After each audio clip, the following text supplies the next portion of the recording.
number one. But Right. Shaka was standing. I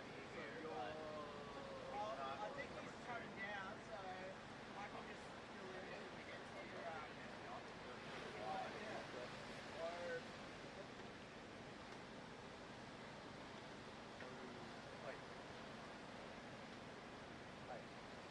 How's that? Yeah, maybe they kind of start. Oh, there we go.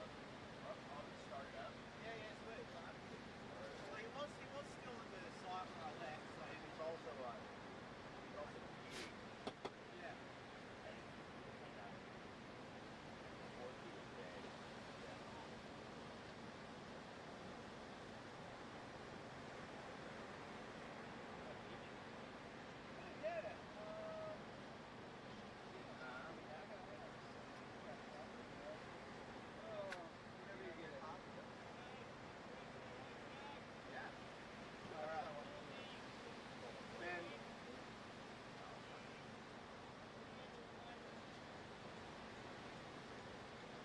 He's got 3 jumps now. Freaking tricky, dude. You got the horn.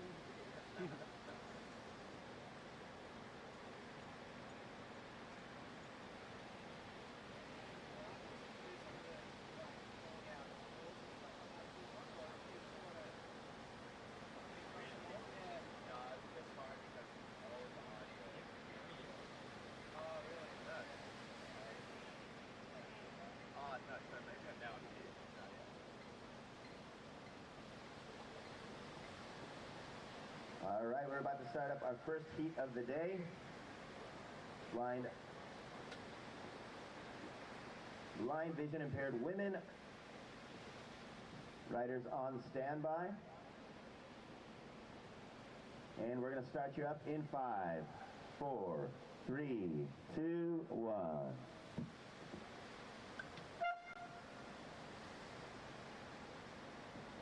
So the heat has started out in the water for Puerto Rico. We have Alili Medina. For Team Canada, Lean Pie. And representing Australia, Sarah Gibson.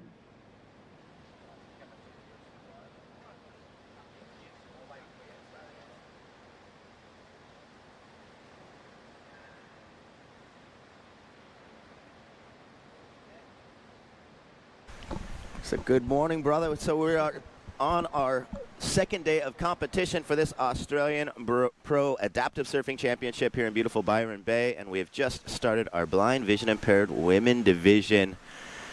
So Danny, how you doing this morning? Oh, I'm great. I went to bed last night and I was just lying in bed, just thinking to myself, trying to imagine myself in this competition and what it would be like. And I couldn't do it, so all I can do is just marvel at these incredible human beings that are competing, Ben. It's every single one of them is just an absolute legend in my book, and it has to be commended in every possible way. And some of the surfing yesterday was incredible. Japanese Kenjiro surfed really well, and Hawaiian Aaron Fawkes. Aaron Pock, Aaron Pock, yeah, another standout. And so, yeah, I'm really looking forward to today and seeing some different divisions in the water. Like, this is a division we haven't seen yet so far in the event. So tell us a little bit about this division, and do you know much about the history of it? So this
good red. And on top of we have live action as does Nautical.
Not all of the waves are the best waves.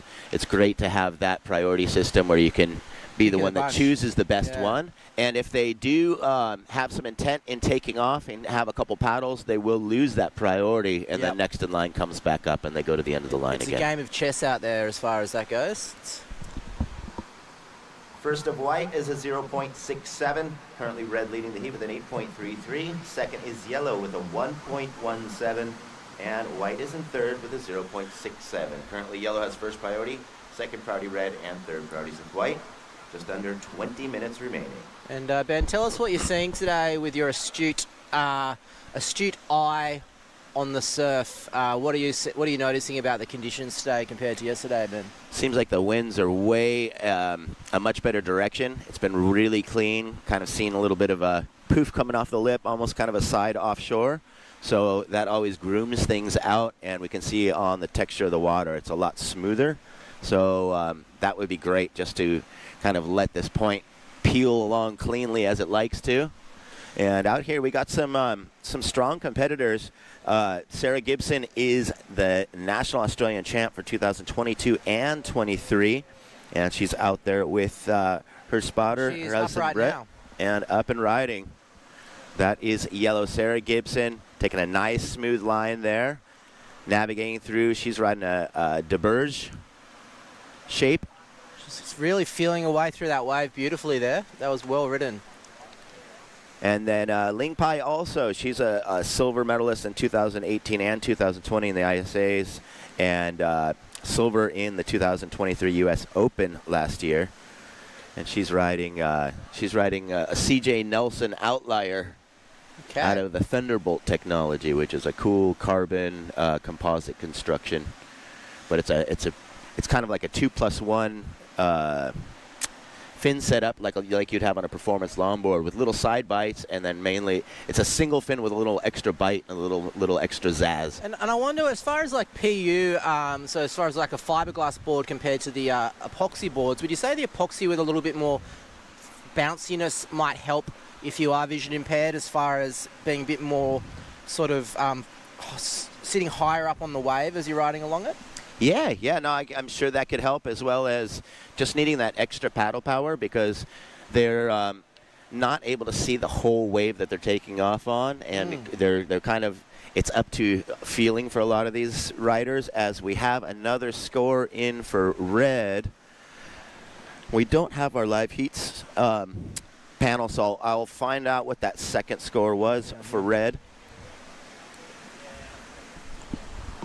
So we have another score in for red and for yellow. We'll get those scores to you in just a moment. Currently, red is in the lead with a total of 11.30 points. Second, yellow has 6.0 points. And white in third with 0.67 points. White has first priority. Second priority is red. Just under 17 minutes remaining. But yeah, back on the epoxy, having that extra buoyancy, and a lot of times when I was working with Matt Formston, sometimes you think you got the wave and you need that extra paddle, and as you're as a spotter sending them on something that you think is good, and then the thing backs off, having any extra paddle power, any extra juice and flotation to get you into the wave is going to help out a lot. And yesterday we spoke a bit about their senses and their feeling. And when you've got that extra buoyancy, you can also feel the resistance in your turn. You can feel the board pushing back probably a bit more than you would in a poly. So I think that could work out great. Sport, but I was also thinking something like foiling might be something interesting to do. As we have Chucky Webb coming in to jump in the commentary booth, I'm just warming the seat up for him this morning. So I'm going to give these scores. Now we've got our scoreboard up. Red, your first wave was an 8.33. Second wave for red was a 2.97. And yellow in second. Last wave was a 4.83. Your backup is a 1.17. And white has one score of 0.67. Oh, fucking ball. You good? Time call 15 minutes and 40 seconds. Hope they didn't hear that. My lenses. Nice morning workout up the beach. Yeah, no, I got a ride this time. Nice. It was much nicer than yesterday. Much So, nicer than yesterday's Charles first plan. Chaka Webb just got charioted up on the four-wheeler, not having to cross any rivers in the wheelchair this morning. That's today, great. Man, it's a dry day today. I'm happy. I'm all dry and didn't get any sand grit in my teeth today, so we're super stoked. How you guys doing this morning, Danny and Ben? Super good, man. We've got some great conditions. The wind direction's way better. Yeah. A lot more groomy out there, and you got to keep your eyes on it. You got game face on. You're up in a little bit here. 10-10. I paddle out, so I'll call a couple heats with you guys. Luckily, I get to call one of these wave ski heats, and ooh, who's that? That's not a competitor. He doesn't look like free a girl. surfer. We're really kind of scrunched up in the corner up there, so the free surfers are just on the other side of that buoy, and you usually get them both on screen, but it will help you guys at home. The guys with the jerseys, the colored jerseys, one will be the spotter and one will be the competitor. So we got red, yellow, and white, both two-man teams out there. Nice. You guys got comfy little chairs here. Want to give a shout out to you guys, man. You guys were killing it yesterday. I got a lot of great feedback from the commentary from Dan. Oh, Everybody was loving it, and best. yeah. This is a fun little gig we got going here. We want to just say thank you to Blackmores and our sponsors, all the big list of sponsors that they got here. Also Visit Oceanside. This is the first stop of the Visit Oceanside Adaptive Surfing Professional World Championship Tour. So we want to say thanks to everybody that's making this happen. Might be worth mentioning that the market buoys are just there for our area. They don't have to sit up there. There is waves, some good waves down on the inside too. So they're sort of almost too far up. Head judge down here kind of explaining the area to the announcer so he can call it out, so Ben can call it out to the surfers out in the water. So just a reminder to our competitors out there, you don't need to be snuggled up to that, that would be south, right? Far buoy. The far right side buoy, I believe it's south. You can use this whole area in between, and there's some great waves coming all the way through, so you don't have to be snuggled up to that buoy. You've got the whole area to use. So we got 12 minutes and 40 seconds remaining. Currently, Puerto Rico's Alali Medina in the lead with an 8.33 and a 2.97. Yellow Sarah Gibson for Australia has a 4.83 and a 1.17, and white in third with a 0.67. 12 minutes and 30 seconds remaining. White has first priority, second priority red, and third priority yellow. As Ben's calling all out the goodies, Alali Medina from Puerto Rico is your current AASP world champion in the women's low vision division. So she's put in the work. She traveled all last year. She's 14 years old, bro. And this girl puts on a show. She's got an 8.33. Unfortunately, I didn't get to see that wave, but I can imagine she's an on-rail surfer. She challenges the top of the wave. She's got good down-the-line presence for having such low vision, and she's the future of this sport. You're going to see people like Alali and Kai Colas, who's also the ASP World Champion defending, and he's 15, and he's in the Pron Unassisted division. Those two kids, man, 14, 15, they came out, they traveled the world last year, went to Hawaii, Costa Rica, came to the U.S. Open. Very challenging conditions at each spot. The U.S. Open was 4 to 6 foot. Very challenging on the south side of the pier. We got Boca Barranca, bro, at 3 to 5 foot. It was unbelievable. Those kids were out there just tearing it up, man. So it's great to see. You're going to see all these old timers out here. It looks like Ling Pai just did a nice little snap right there, white with a ride up and down, but she got a nice little maneuver. Should better her 0.67. All right, first priority now goes to red, second priority goes to yellow, and we'll have a second score for white in just a moment. Yeah, and I was going to mention as well, we've got Parker Olnick here. He was kind of one of the head groms for a little while. Now he's turning into a young adult. Yeah, he's one of the first scholarships, I believe, for SDSU. Has an adaptive sports program, and Parker picked SDSU to go to college. And yeah, he was on the Stoke for Life junior surf team for a year and a half, 2 years, and then he's all getting all grown up, man, and he'll be out here shredding. Anybody that's under 30 or 40 years old is the future of this sport, man, because you're going to see all these old timers like me and Spike Kane and even Mono, who's the guy that's putting on this event. I think Mono's 63. There's Spike Kane in the white jersey right there. He's 61. He just turned 61 a couple days ago. There's Felipe Lima, your current AASP World Champion in the wave ski division. I get to surf against these guys. These guys are all warriors, but I think Felipe's, I think he's in his 40s, so the wave ski division is full of old timers. So there's a contingency of old guys and old women that have kind of carried this sport to where it's at right now, and we got this new rush of amazing I prefer mature than old. You know what? I'm going to steal that from you, Ben. I appreciate that. I'm mature. I'm not old. I love that. So Spike Kane giving you guys a nice shaka. Yeah, vibes. Felipe Kisulima giving you one too. Vibes are high down here, and especially today. We got this sunshine out. It's going to be a little bit hotter, I can tell today. But yeah, these guys love it, and the warmer the better. You want to be nice and comfortable and loose out in the water, and so these guys have great conditions as we see. Red up and riding, Ali Medina. So she's gotten, since last year, has gotten picked up by Paisel Surfboards. She's moving up, stacking up those sponsors, and her dad, Ricky Medina's pretty well-known pro from Puerto Rico, ripping surfer himself, so she's got a great spotter on her side, and nothing like working with family. Yeah, calling her into some great waves. Ricky's always picking out real good gems for her. He's that relationship of, when you have a spotter that you really can trust, and because we'll explain a little bit how the low vision works in the blind division. You're not allowed to touch the athlete like the assist division, but they're allowed to call the waves out verbally.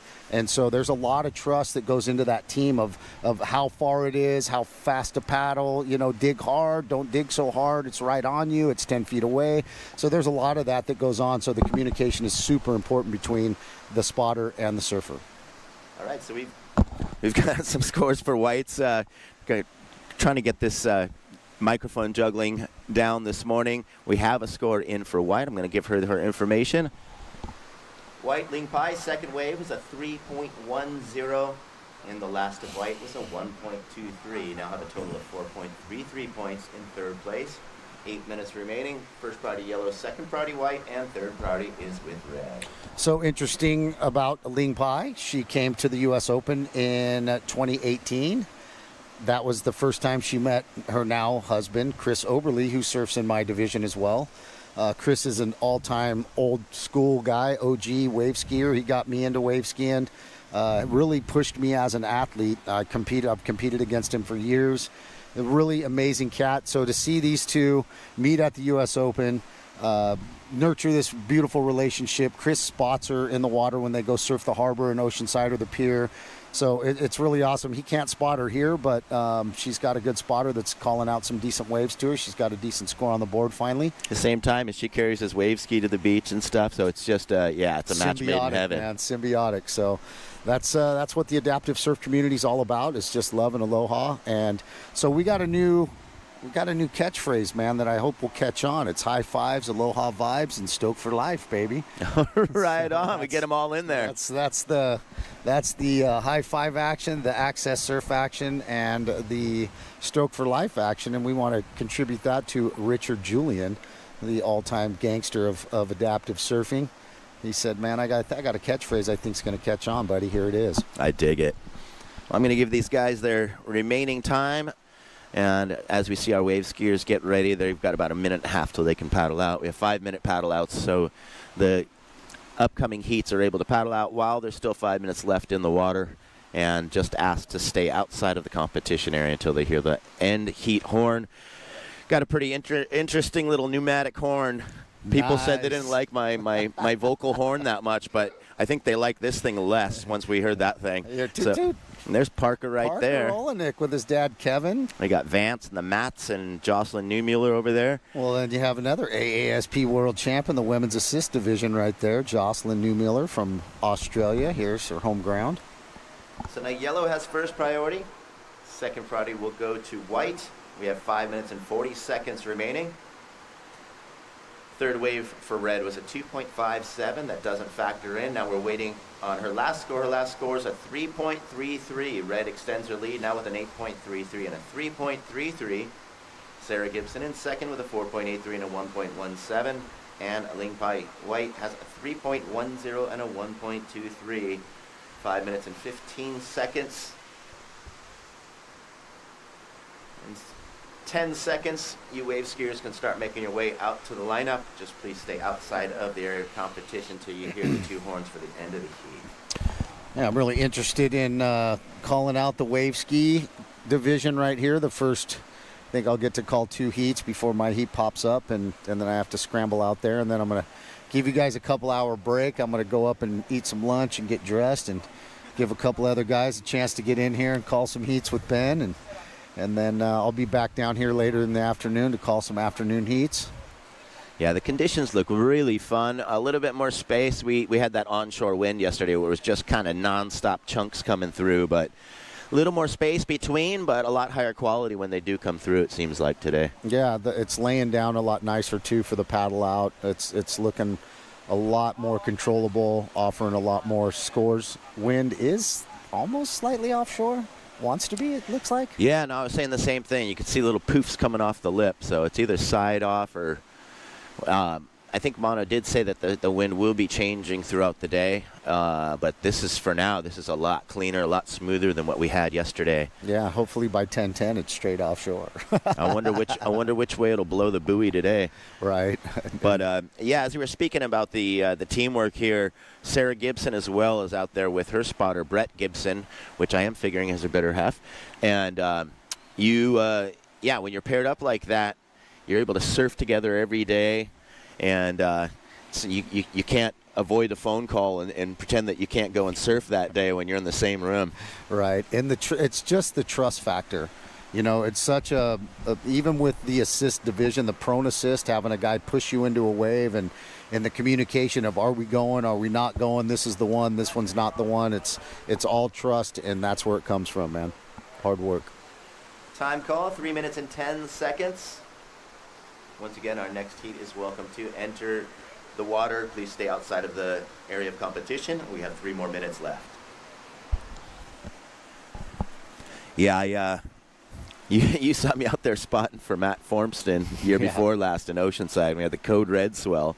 But there's a ton of communication that goes on. And I was explaining to Danny yesterday that, I mean, you're basically communicating, almost taking off together, so that the spotter can really kind of spell out what the wave might do. Right. And then you need a spotter that knows that knows how to surf, can read waves, because you have to predict what the wave's going to do for them in advance. And it's kind of like, okay, this is what all the way to the end of the story is probably going to look like. Right. And our communication was like, fade back, jam it down the line, Right. Couple more paddles, and as well as that north side of the pier, you got that real defined peak. We were having to really stay out of priority trouble as well. Right. So it looked like Sarah went up and down. She might better that 1 point. She did better her score. So she dropped a 1 point something for a 3.77. Right on. Okay, last of yellow, 3.77. Sarah Gibson's in second with a 4.83 and a 3.77.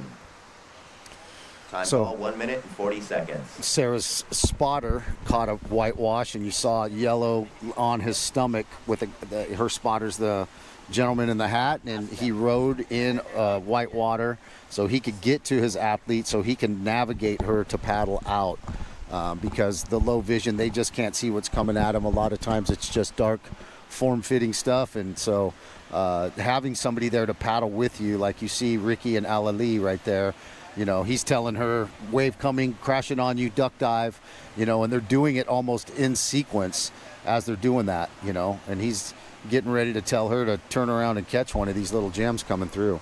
Time call just under 1 minute. Yeah, and I was speaking yesterday that Matt Formston was telling me that he can actually feel when the water's sucking him towards the wave and know when to have that duck dive timing just by the feeling. Right. And that's something for us who don't have visual impairment, that it's a different sense and a different feeling that we don't lock into, which is amazing. Yeah. 35 seconds remaining. Red still in the lead. Second yellow, third white. Red has first priority, second priority is white, and third priority is with yellow. We're down to 25 seconds. And it looked like yesterday, unfortunately, I didn't get to see the wave, but Aaron Polk knocked off Kinjiro for the highest score of the day with a 9.04. We're down to 10 seconds Alali, remaining. up and riding. Attention, Nice little riders, snap, counting down. bottom turn, 5, snap, 4, following 3, the section. 2, Nice cutback, 1. Alali. She's racing down the line. She's going to definitely better that 3.3. That is the end of the heat, and I think we're going to toss this horn, and we'll go back to another method. I can give you a whistle if you want. Oh, yeah, no, we're going to have to go back to my little mouth beeps. But Alali is going to drop that 3.33, I'm pretty sure, with that wave that she had. She got two nice snaps up into the section. She is definitely the future of the sport. I'm going to let Ben take this over. All right, so competitors, we'll have another score to work out for our previous heat before moving on to our wave ski division. So all riders, please stay in position on standby. with a And 7.43. last of red is a 7.43. Alali throwing down a 15.76. So next heat, we're ready to start you guys up in 5, 4, 3, 2, 1.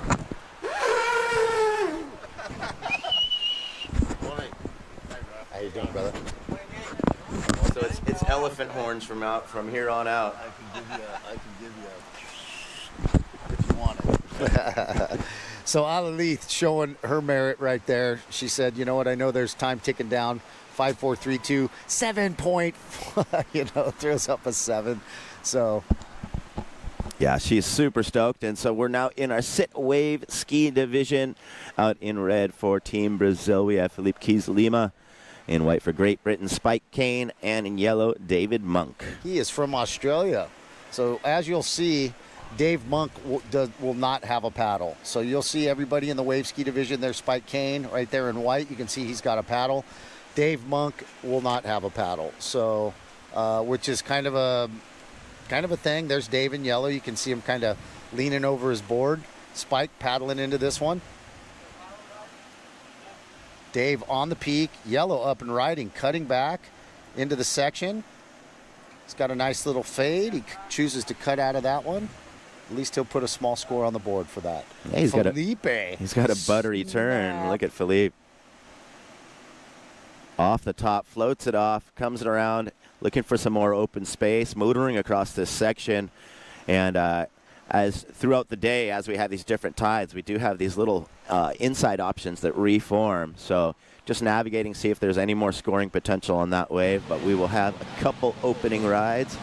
And, yeah, Felipe Keys Lima, adaptive world champ, ISA world adaptive champ, and he's coming out of Galeta, Florianopolis in Brazil, surfing for 18 years. And he's always a great person to watch. Crazy story. Felipe got disabled. Unfortunately, fell off a 2-story balcony when he was 18 years old. So, Spike Kane trying to chase this one down. Looks like he's going to catch himself a little whitewater and try to get onto the open face. Side slip, and Spike Kane dropping the paddle to rudder himself, change of direction. Can't quite sweep it around, but he will put a score on the board. We don't know how much that'll be, but everybody got theirself a little score. And that's the first part of it. Yeah, and Spike being the hub for a lot of our competitors during those competitions on the West Coast, and everyone stays at his spot in Vista, which is just about 5 minutes inland from you. We'll call it Oceanside for him, but it's Vista. It's Vista. Felipe paddling into this one, red. Switch direction, starting left, snapping it off the whitewater, redirect to the right, catching some open face. Felipe snapping that one. He's going to get a real nice score for that. So one thing we see is we've seen a few rides. The scores are kind of taking some time, but we're in a new division, and the judges haven't seen what is possible on the surf, especially on the wave ski. So they don't want to set too low of a ceiling on the scores, just in case something big goes down. If you come out here and want to bust us out a 9, we don't want to give a 9 for a 7 just yet. So things are taking their time, and that's usually the format in the morning heats, is just kind of seeing what's possible in today's surf. Right. And yeah, they usually won't go too high and hopefully not too low. But yeah, things get tuned up as we get through the morning and can really see what's possible out there. Yep.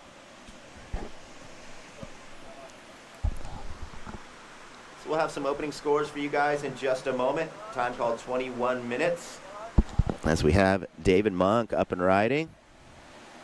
Up and down on that one. He'll put a second score on the board, but we're still waiting for all the scores. The judges got their work cut out for them. These guys are catching quite a few little gems here and there. Yeah, it's not real organized, but it seems a lot cleaner than yesterday. You just don't have all that chunk and bump on the face, which is nice. Yeah, and I'm sure as we see the tides change, it'll start kind of reeling across that sandbar. Yeah, the waves are a little bit cleaner, but it is kind of shifty. We got our scores in for these boys. Felipe's already posted a 14.83 combined. All right, so we've got some scores in for you guys. Attention riders. So Red is in the lead at the moment with a 7.50 for his last wave. His first wave was a 7.33. David Monk, your first wave was a 3.67. Second wave is a 2.30. You're currently in second.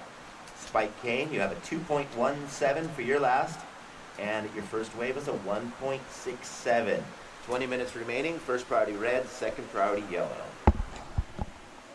Current's looking a little shifty right now. It looks like Spike's getting kind of swept down the beach a little bit. He's making his way out. He's just going to the end of the point where it's laying down a little bit that far out. So it looks like he'll finally make his way out, but he's got quite a little paddle to stretch back up the beach. So Spike Kane is a nautical genius. He's one of the only paraplegics, I'm pretty sure he is the only paraplegic, to sail the Seattle to Alaska race. So the guy's a maniac. He's got a bunch of nautical knowledge. He was a boat builder in his previous life. Now he's just a super shredding, ripping surfer. Yeah, and surfing for 40-plus years, and came to the U.S. in 1988 after being born and raised in Liverpool. And, yeah, we had on all our bios. Do you know what a drop bear is, which is the carnivorous koala, the mythical carnivorous koala? Right. And they also said one of the questions was, what would you do if you saw a kangaroo? Spike said, punch him and take his beer back. There you go. Those kangaroos are notorious for socking people in the face, so got to watch out for For the legs, though, the back legs, they got a big, giant fingernail in the middle of their middle toe. And what they'll do is they'll lean back on their tail and they'll kick you with that foot. And that nail has been known to tear things open. So you gotta be careful with those roos, man. They don't mess around. I haven't seen any kangaroos or koalas just yet. Just a bunch of bin chickens, which are the ibis with a big hook nose, little dinosaur birds. Yeah. Those are cool. How about the turkeys that be coming and trying to get in your trash, bro? Yeah. No, we've got turkeys all over our zone. Buzzard turkeys. Turkey buzzard. I think buzzard turkey is what they called that. Well, yeah, they do have that kind of bald red condor head. Yep. Probably not great eating. No, I thought, well, man, if they're called turkeys, they probably eat them all the time, but I don't think so. They're digging through the trash. Time call 17 minutes and 45 seconds. Red in the lead. Once again, his scores are 7.50 and 7.33. Felipe setting the bar pretty high for us right there on the first heat of the day. Yellow, your scores are 3.67 and 2.30. You're in second place. And Spike Kane White has a 2.17 and a 1.67. First priority red, second priority yellow, third priority is with white. Time call 17 minutes and 15 seconds. So there is a few guys that paddle like Dave Monk. You got guys like Elias from Chile, and Mark Thornton is a recent guy that's been surfing without a paddle and kind of doing that thing. So we've had to kind of adjust the rules for the AASP to kind of leave it up to the contest directors and the conditions to see if it's safe enough for people to actually paddle without a paddle. So they've deemed Dave, this is kind of his local spot. He surfs here all the time, and so they're giving him free rein to go surf without a paddle. We'll probably see Mark Thornton in Hawaii doing the same thing. So we'll see a couple of those guys. Right on. Well, it looks like we're going to have our first post-heat interview with the young superstar Alali Medina down with Danny Saffield. Take it away. All right, guys, we are down here on the beach with heat winner. Thank you.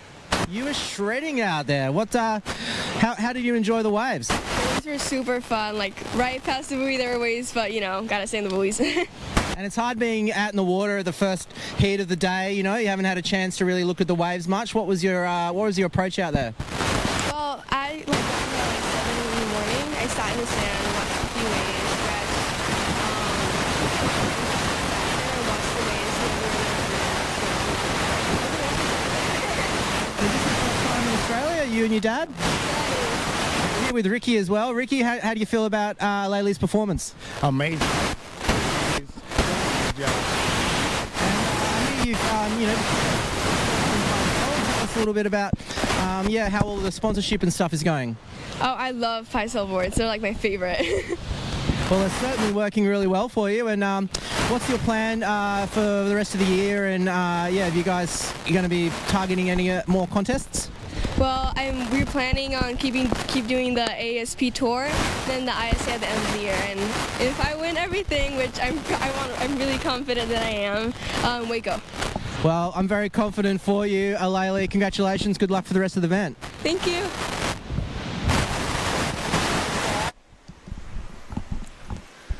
All right. So that was Danny Saffield, local Byron radio personality, that's going to be joining me in the booth in a little bit as we have live action of Spike Kane. That will be his third ride. That one's not going to offer much. It was just a little paddle, a little dribble. So I'm sure he's not going to be happy with that. Got a bunch of other free surfers kind of coming into the zone.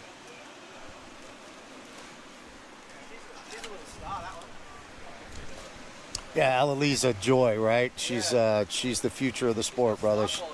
Very well spoken, and Felipe with the vicious cutback, cutting back into the zone again, trying to find some open face, coming up with a little check turn. Felipe with another nice ripping cutback onto the whitewater. Felipe probably will get a really nice score for this. He's got a throwaway 6.10. I don't think he's going to top his 7.5 with that, but it might challenge that 7.33. So it's somewhere in there, in the 7 range. Last of Red comes in as a 6.10 that doesn't factor into his top two. Still has a 7.50 and a 7.33. David Monk in second with a 3.67 and a 2.30. And White in third with a 2.17 and a 1.67. So once again, we ask all of our free surfers to please stay out of the competition area and on the opposite side, the right side of that buoy. You guys are starting to surf into the competition area. It makes it a little bit confusing for us, the judges, as well as the priority judge. Thank you. 13 minutes remaining. And Last of Red, another 6.10. So still 7.50 and 7.33 are your scores. Philippe, you're in the lead. Felipe setting the bar, throwing away a couple 6.10s that anybody else in this division would love to have. Yeah, it's always nice when you've got scores that are so high that nothing else matches it. Although I wouldn't be surprised if something goes down to push the limits on that if we have some increasing conditions. Sure. I want to throw a couple shout outs to some of the boys that aren't here. I talked to Jesse Ballauer last night, and just want to throw some love to Life Rolls On and Jesse, the ASP World Champion for 2022. Jose Martinez is the 2023 champ, but it's a joy to watch Jose and Jesse rock it back and forth over the years. They've been kind of exchanging trophies, exchanging places. And Jesse is the 2022 champ, Jose the 2023 champ. Jesse let me know that he's going to try to make the rest of the stops on the tour. Just Australia was really hard. Spike Kane dropping. Nice one down the line. Camera guy kind of let us loose on that one. Spike looked like that was going to probably be the best wave of the heat for him. Side slipping off in a maneuver. Didn't really get to see what he did, but this is definitely going to be his best ride. Yeah, and I love how he just uses that inside rail and just keeps himself driving across, keeps that forward drive over this section, looking for some more open space. Got some length of ride on this one, not on any open face, but he's changing directions. He's trying to milk this for the best that he can, and I believe he's trying to get into a better spot where he can paddle back out. If you notice, Spike has a backrest. He's also got a seat belt on the backrest, so around his upper midsection. Now, I also use a backrest. You notice that Felipe doesn't use a backrest. You're going to see a variation of guys that have higher level injuries on their spinal cord. I'm a T7-8. Spike's higher than I am. So he's got a little bit of help to hold him in the seatbelt. Look at that side slip right there. No, I'm one. Spike finding some, I'm on him now. some action on that wave. This would definitely be his best score. And for his last ride, he got a 4.0. All right, so we have a change in situation. White goes to second with his last wave of a 4.0.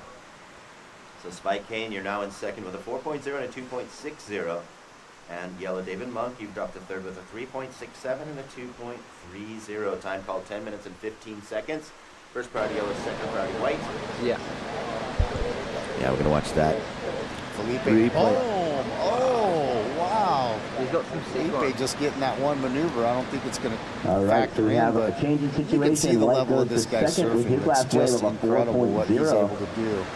And Spike kind of what I Kane, was you're now in talking about second is you with can a see 4.0 Felipe and a doesn't use a backrest. And the thing about Felipe is he's got straps on his feet, his knees, and his lap. So he never comes off the board.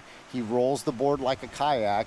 He's basically the only one that does that. So all of us other guys get knocked off the board and got to climb back on and do some work. Philippe gets knocked over. He uses his paddle to push him back up, and he flips right back over. It's kind of dicey sometimes in the big surf, but he can hold his breath for like 5 minutes. He's a half fish, half Brazilian. So it's sometimes it's a little scary to watch, but yeah, he pushes the limits, man, and he's really raised the bar of the wave ski division for sure. Yeah, and you can also see that he's able to kind of throw his head forward and throw his weight around a little bit different by not being secured up in that upper torso area. And you could just see the approach on that bottom turn up under the lip. Friday morning. Yeah. So we've got 8 minutes and 45 seconds remaining. time call, 8 minutes and 40 seconds. Last of red, 6.83 does not factor into the top two. You're still in the lead with a 7.50, 7.33. Once again, Spike Kane in second with a 4.0 and a 2.60. And yellow in third with a 3.67 and a 2.30.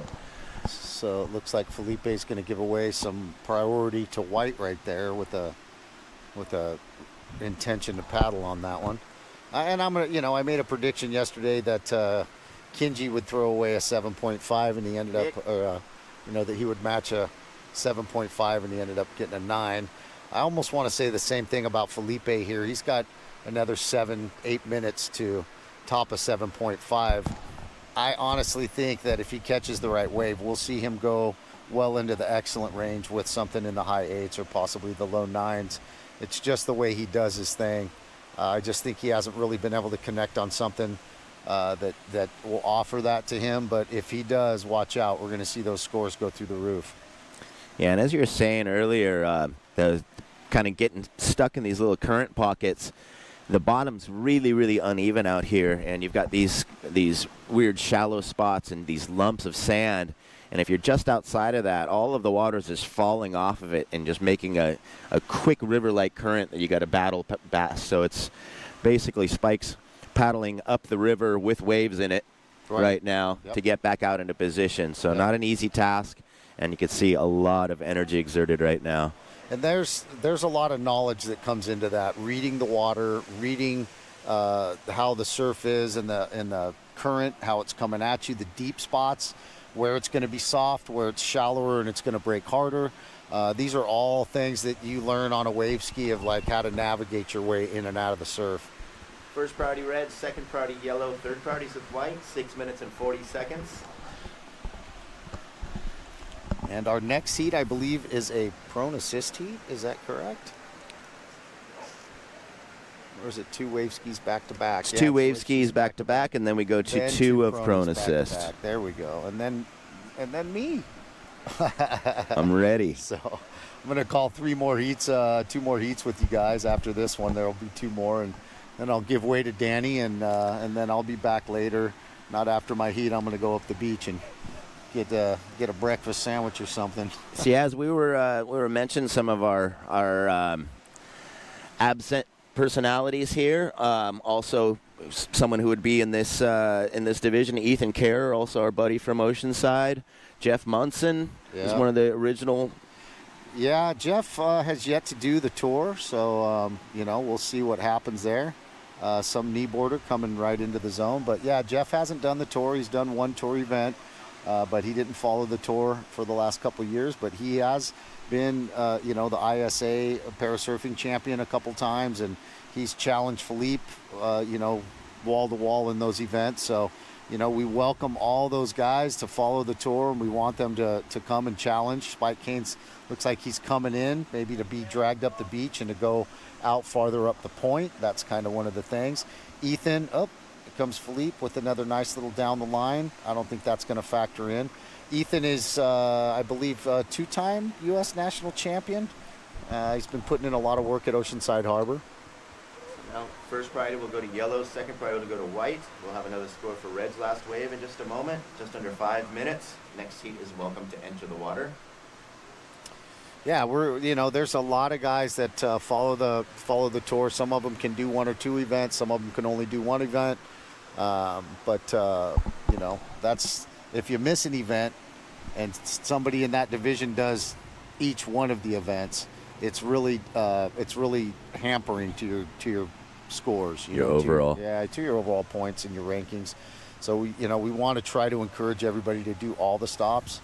But we understand it's hard, man, because adaptive surfing is such an underserved community with sponsorship and opportunities. So that's another reason why we're trying to get this world tour out to the world and let people see, man, these guys are actual athletes, man. They're actual surfers. They do this thing every day.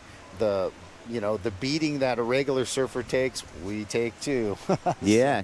But as you mentioned, budgets and the cost of competition and travel, If you look well ahead, I mean, this is the first of 4 stops. We're going to have Hawaii in May, Costa Rica in June, and then Oceanside will that be July? Oh, I'm sorry, September. September 5th through the 8th. So if you really watch when the competition's going to be, that gives you ample time to sign up for grants. There's a lot of money out there that's ready for competition travel, training, equipment. Yep. Got High Fives. They've set up half the field over here. People like Life Rolls On, Challenge Athletes Foundation, got Kelly Brush Foundation starting to jump in and get some boards for some people. But there's so much money out there. You just got to make sure with your timing and you find that grant season and have your name in there nice and early. But there's people that are donating money in order for you guys to come and take part in this and get out in the water and get into this whole adaptive surfing community. And there's basically nothing stopping you there. It's just a bunch of paperwork. Yep, and like I said, Felipe was going to challenge that 7.5 and drop that 7.33, and he did with an 8.23. Last of red, 8.23 extends his lead position. Felipe has an 8.23 and a 7.50. We're down to 2 minutes and 30 seconds. Red has first priority, second priority yellow, and third priority is with white. So it looks like it's a little challenging to paddle out. They got so many little shelves here and so many deep spots and shallow spots. It really, you just really, Felipe again, trying to get inside that one. Big sweeping turn, nice section, another good snap. Felipe out in front of it, bam, up to the top with a nice snap. He's gonna fall behind on that. He might be able to catch the section, maybe. It's racing right there. He's giving it a shot. He catches the open face. See if he can get one more good snapping maneuver at the top. Little cut back, little check turn. Felipe might drop that 7.5 on that. We'll have to check that out, but that was a really good ride by Red. Time call 1 minute and 40 seconds. And we'll have another score to work out for the 7th wave of red. Red just check, cut back, right redirect, up into the fast section. Tries to catch the bull, but nice sweeping turn right there. And then comes right up here with a nice lipper. And then bam, right there's the maneuver, man. Those are 3 really good scoring maneuvers right there. He read those sections so well, even if it was a stand-up, able-bodied surfer. It was not easy to negotiate his way, basically kind of under the section the whole way. 9.50. Last red, 9.50. Down to 1 minute remaining. Yellow has first priority, second priority, white, and third priority is with red. Once again, red extends his lead position with a 9.50. Backups an 8.23. We're down to 45 seconds remaining. So each day we've seen the top score of the day fall. So the 9.4 that first it was Kinji with the 9.0 early yesterday, then it was Aaron Polk later in the afternoon with a 9.04, and now it's Felipe with a 9.5. We're going to see the boys push the envelope, especially with these improved conditions. And here we are. We're starting to see that there's a lot of scoring potential out there. 20 seconds remaining.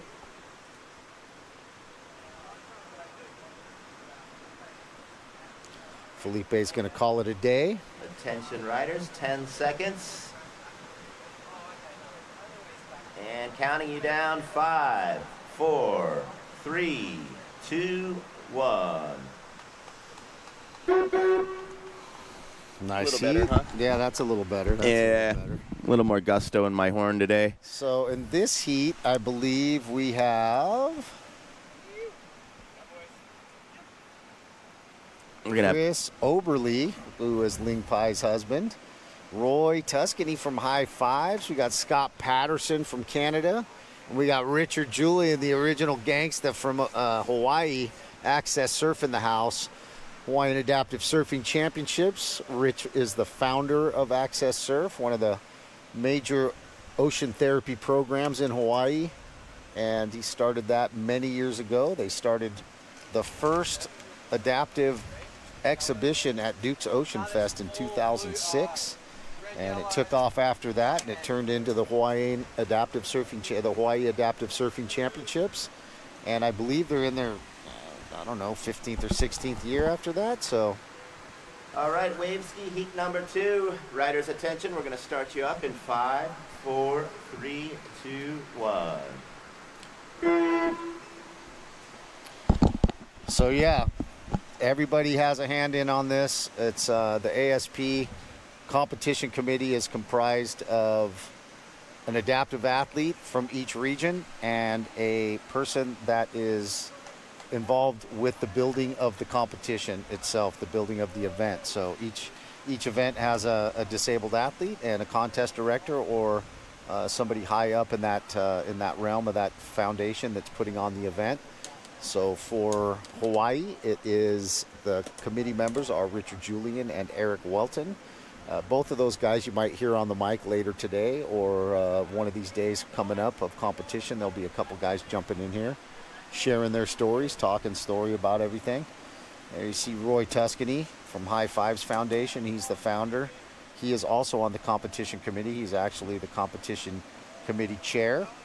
So it's built by adaptive athletes. No single person runs it. It's a collective of all the people that can have a say-so in the things that are going on. It looks like Rich is in green, and Rich is way down the beach. So they're trying to get Rich up the beach over here, but it looks like he's about 100 yards down the beach. Yeah, so a lot of heavy hitters out there, and as you mentioned, Chris Oberly, he lives in Oceanside right by us, and third in the 2015 Worlds, first place in the 2015, 2022, and 23 U.S. Parasurfing Championships, and first place in the World Wave Ski Championships Adaptive Division, and he's here with Ling Pai, who was out earlier surfing, his better half. Also, I don't think you have this on your list. Chris is a two-time U.S. national champion in the wave ski division. No, I don't have that. Yeah, so luckily. Some people. Luckily I got whomped by him those 2 times there. Oh man, so you remember that well. I remember. But yeah, he's also on the Steve Bainey Infinity.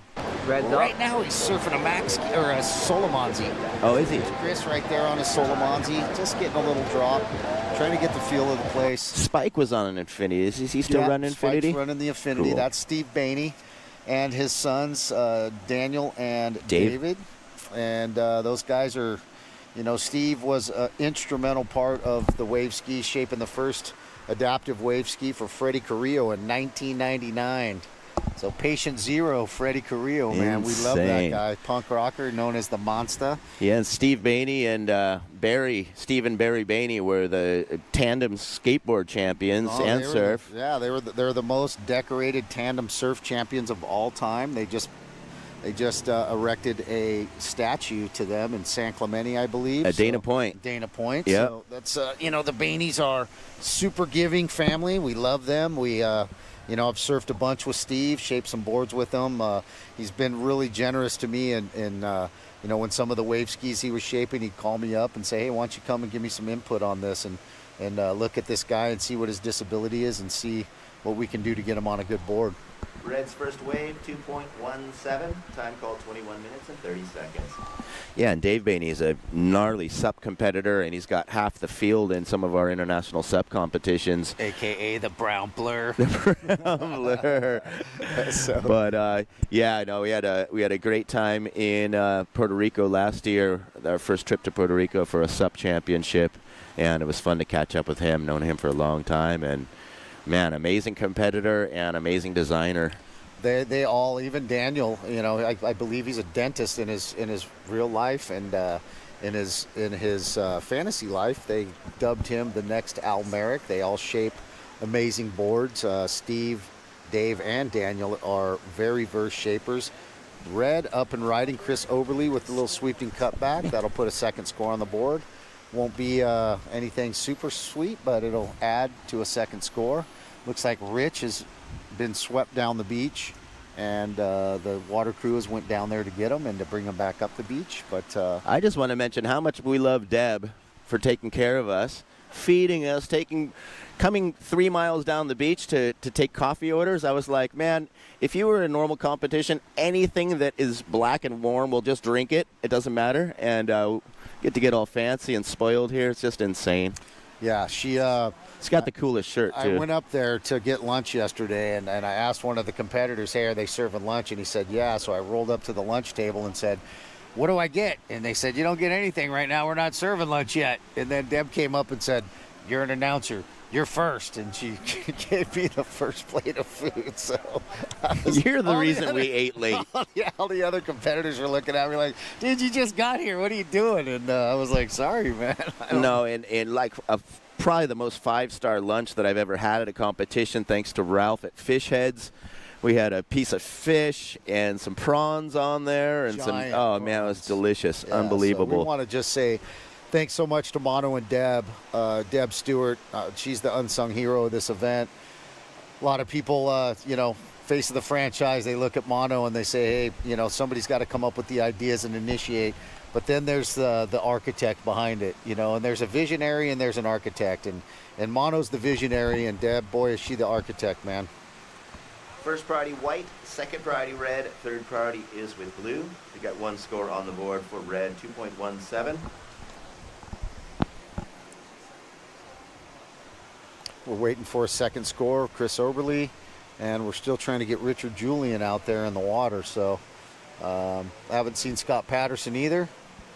So we're just waiting for a couple of those other guys to get some scores. Roy Tuscany made it out, so he's trying to get a score on the board as well.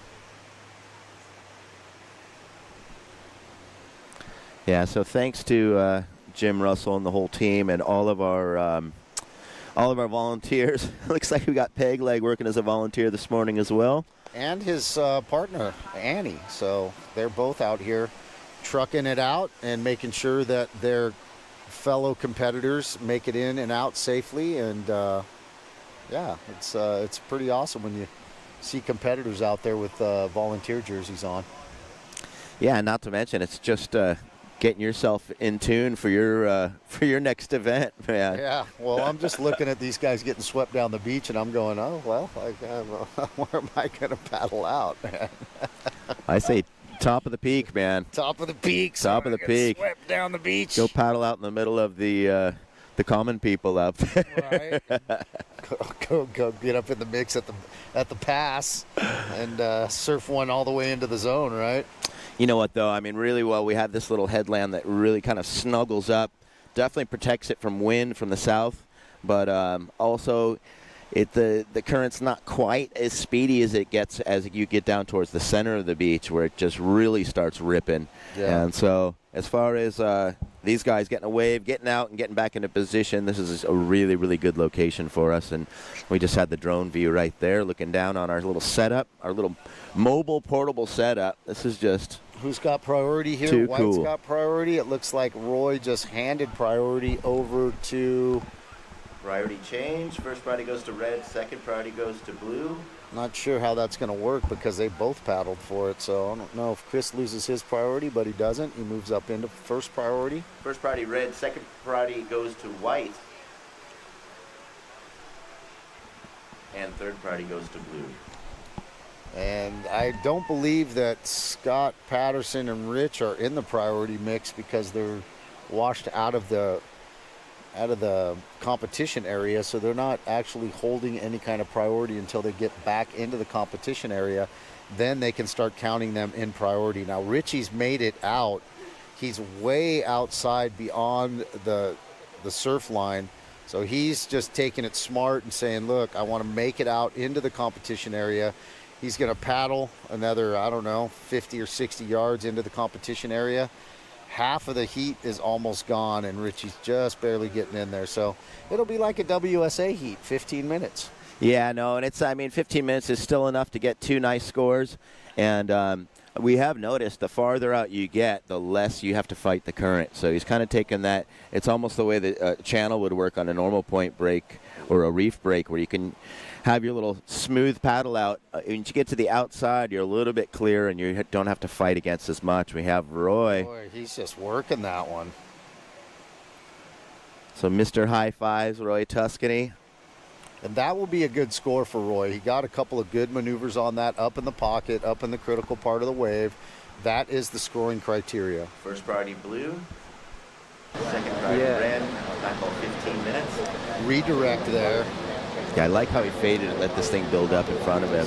Does like a nice little sweepy turn right there, man. That's going to be a money turn for some points. He does nice little up check turn right there, and that was it. So he should find something, I'd say, in the 3 or 4 range with that. So we have the second score for red. Ooh, Roy Tuscany. 2.33. Last of red also a 2.33, and quickly in white's first score 6.67 for Roy Tuscany. 14 minutes and 30 seconds. First priority is with blue, second priority is with red, and third priority is with white. Roy throwing up a 6.67. He'll throw that one in the bucket. He likes that. He's surfing on a max ski. Ian McLeod shaping his boards for him. Everybody's kind of got their guy. You know, my guy's Dave Dahm from King's Paddle Sports.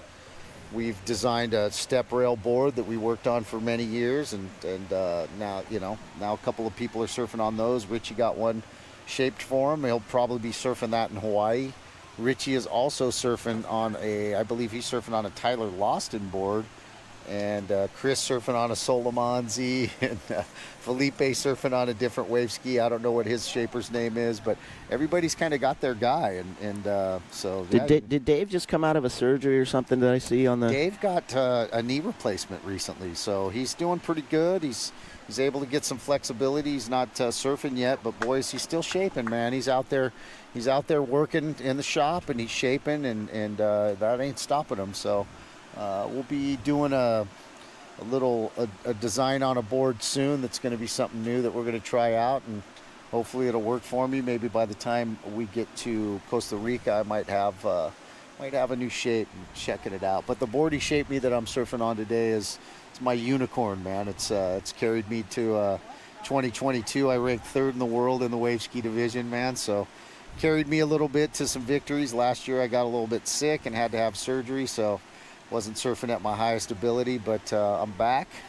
Yeah, I'm still looking forward to getting in the bay with Dave and doing a little collab one of these days. Well, you're there listening. When we get back, I sent them the live link, so hopefully Dave and Rhonda are watching, and we love you guys at King's Paddle Sports. Thank you so much for being the sponsor of the Jay Leisner Award for many years at the U.S. Open. They give away a free surfboard customized to any adaptive surfer that wins the Jay Leisner Award, which Chris Oberle's won it, Jose Martinez has won it, Jacob Pacheco is a guy that we're missing here today.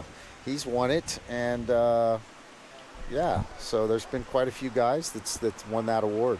Time call 12 minutes and 15 seconds. White leading the heat with a 6.67. Red's in second with 2 waves of 2.33. Currently first priority blue, second priority red, and third priority with white.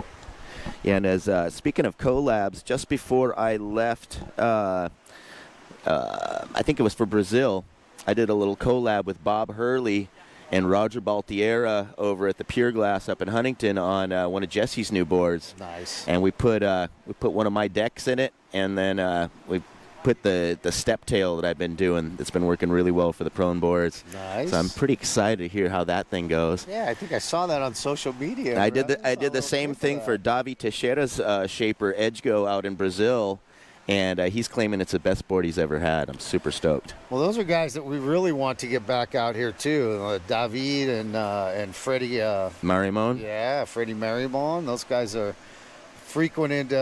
Freddie's an all-star at the U.S. Open. He did the juniors. He won the juniors a couple years, and he's been a staple at the U.S. Open. So we miss you, Freddie.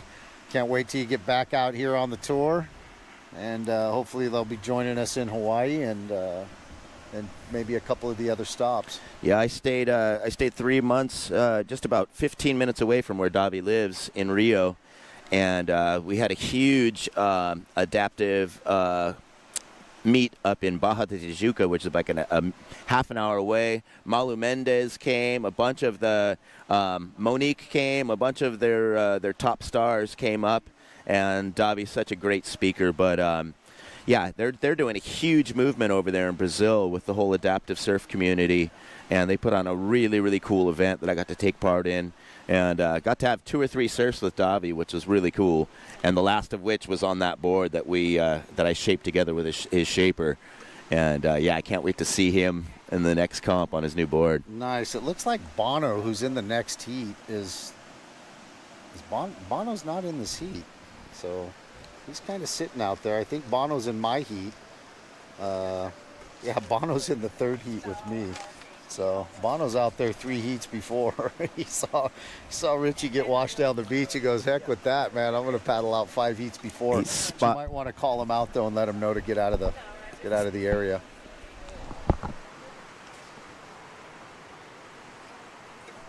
So we still have 9 minutes and 30 seconds remaining.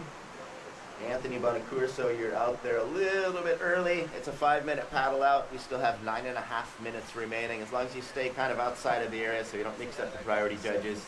Yeah, but we got two blues out there. We got 2 prone heats before our heat, so he's way out there. He's out there 50 minutes before he needs to be. Okay, actually we have 2 prone heats before your heat, Anthony, so you may work your way in, and we may need that blue jersey for one of our prone athletes as well. Yeah, you know what? I forgot my jersey. We luckily yesterday we had the beach marshal's tent set up over by our main stage, and it was a little bit of a mix-up because we're about a 1.5 miles down the beach. Yeah. I think today we do have some jerseys over here, I'm hoping. Well, I know that they can hear me up there in the competition area. If you guys happen to somebody wants to run down my jersey to me down here, I surf in about an hour. So wouldn't be bad to have the beach marshal down on this side either. I don't think it'd be too bad to have the beach marshal down here, but this is such a different area, such a different setup. You know, we have the competition area you know, I don't know, 3/4 of a mile away and up on the top of the beach, and then we have the actual judging tower in the where we're sitting calling the heats right next to, you know, down from the pass. So there's an aerial shot of the point. You can see that there is surf, man. This is, you know, how glorious is it to have an adaptive surfing contest at this beautiful place. You know, we just really want to say thank you to Mono, Blackmores, Deb, the whole crew here in Byron Bay, the town of Byron Bay, the Shire, the locals, the indigenous tribe that welcomed us on their land. We want to honor that. We want to say thank you so much. We can't be doing this without your approval and without your blessing. And you know, this is just raising the game of adaptive surfing. What we're expecting as far as where we're surfing, the kind of waves we're going to get, you know, just how we're treated as professionals. Priority change. Second priority goes to white. Third priority goes to red. 7 minutes and 15 seconds. Roy's still sitting on that 667, a really nice score, a really good wave that he had. He's definitely going to want to get a backup, but it is a round robin, so you get 2 chances to surf. You can take the top 2 scores out of those 2 heats. So a 667 is a nice score to be sitting on with another opportunity to surf another 25-minute heat. So we'll see. We still have got Scott Patterson without any surf, without any waves, and we've got Richard Julian still sitting way out in the back. So I got into conversation with Danny about that yesterday because I haven't done a round robin since the Masters in the Azores. So it is it's just the collected scores from your 2 heats. Correct. For the first, so what would be the first round? You get 2 opportunities to surf. So 2 heats in the first round. After that, the round robin, you are surfing against the whole division. So everybody in the wave ski division, there's I think 11 or 12 of us. The top 8 will move forward. The top 8 scores. So it's not necessarily who you're surfing against the guys in this heat. You're trying to put the 2 best scores and rank 8th or better so you can move into the semifinals. Once you get to the semis, that's it. It's top 2 guys go, and then the round robin stops. But we want to give everybody the opportunity to surf twice. So that's how we've done it with the U.S. Open. We've done it with the Hawaiian Adaptive Surfing Championships. Costa Rica's been doing that, so we've kind of kept that same format here with the divisions that are small that have only 4 or less. It is a round robin. You get to surf twice. You combine, you know, best 2 scores out of those 2 heats, and then there's your winner there for the smaller divisions. But the wave ski is one of the bigger divisions. The Pron Assist division is one of the bigger divisions. The Pron Unassisted division is one of the bigger divisions, and the stand below knee, the ones we saw yesterday. Red up and riding. Chris Oberly getting in the pocket on that one, challenging the top. Nice little snap. Can he come out? He does not complete that one. That'll go as an incomplete, but he'll probably better a 2.33. Time call 5 minutes.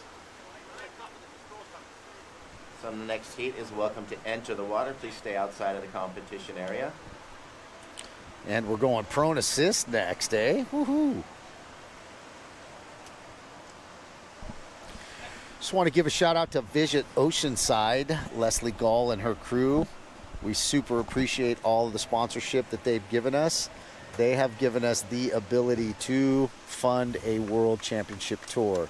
So we want to say thank you, Visit Oceanside. Thank you to the crew there. They've just given us the ability to build this platform over the last 2 years. This is the 3rd year, and they signed on for another 3 years. So we have, after this year, we have another 3 years after that. So 4 years of competition, and so we'll be doing this again next year, Ben. Yeah, the future looks bright for adaptive surfing. We have the last score for Chris Oberly, 3.33 for your last ride. Chris, you're in second place with a 3.33 and a 2.33. Roy Tuscany still leading with a 6.67. Time call 3 minutes and 45 seconds. So it looks like we're going to go down and have an interview with our crew down there. Let's take it away, Danny.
Personality. And we have 1 minute and 30 seconds remaining. Roy Tuscany leading the heat with one single score of a 6.67. And Chris Oberly has two scores, 3.33 and 2.33 in second place at the moment. 1 minute and 15 seconds remaining. Time call 1 minute and 15 seconds. First priority blue, second priority white, and third priority is with red.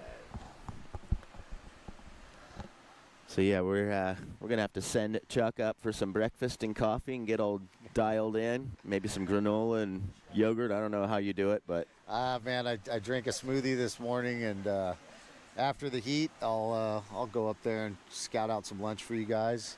Looks like Debbie's taking care of all of us though down here. Looks like Roy trying to get a second score on the board. He's gonna paddle into this white water right here. He's gonna redirect. Time call 35 seconds. I think he's just trying to get a second score on the board to match his 6.67. This is not going to do that, but it will be a little score, and it will be something that, and he's just going to call it, 22 seconds. Red up and riding. Looks like Chris Oberly on the outside trying to make that happen, trying to stay out in front of it, cannot do it. Attention riders, time call 10 seconds. And we are going to count you down in 5, 4, 3, 2, 1. Beep, beep. So I'm going to call one more heat with you here, Ben, and then I'm going to hand it off to Danny, and you guys can muck it up a little bit. But we've got the Pron Assist division now.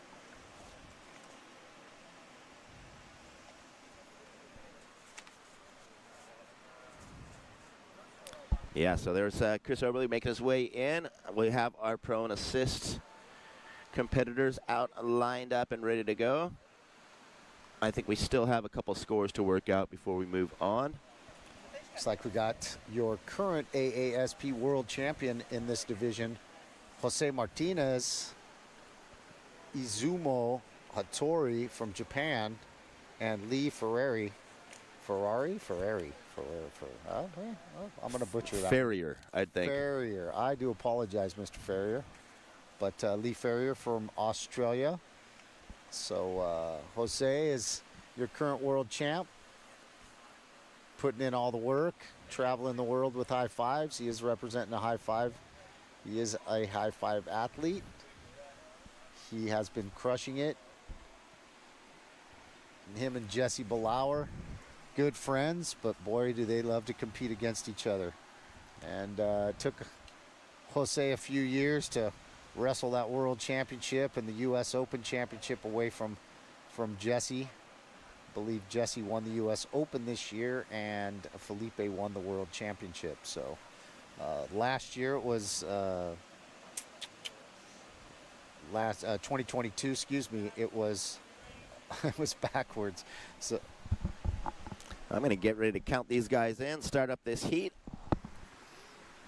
Attention riders, we're going to start you up. This is our Pron Assist round 1 heat number 1. Counting you in 5, 4, 3, 2, 1.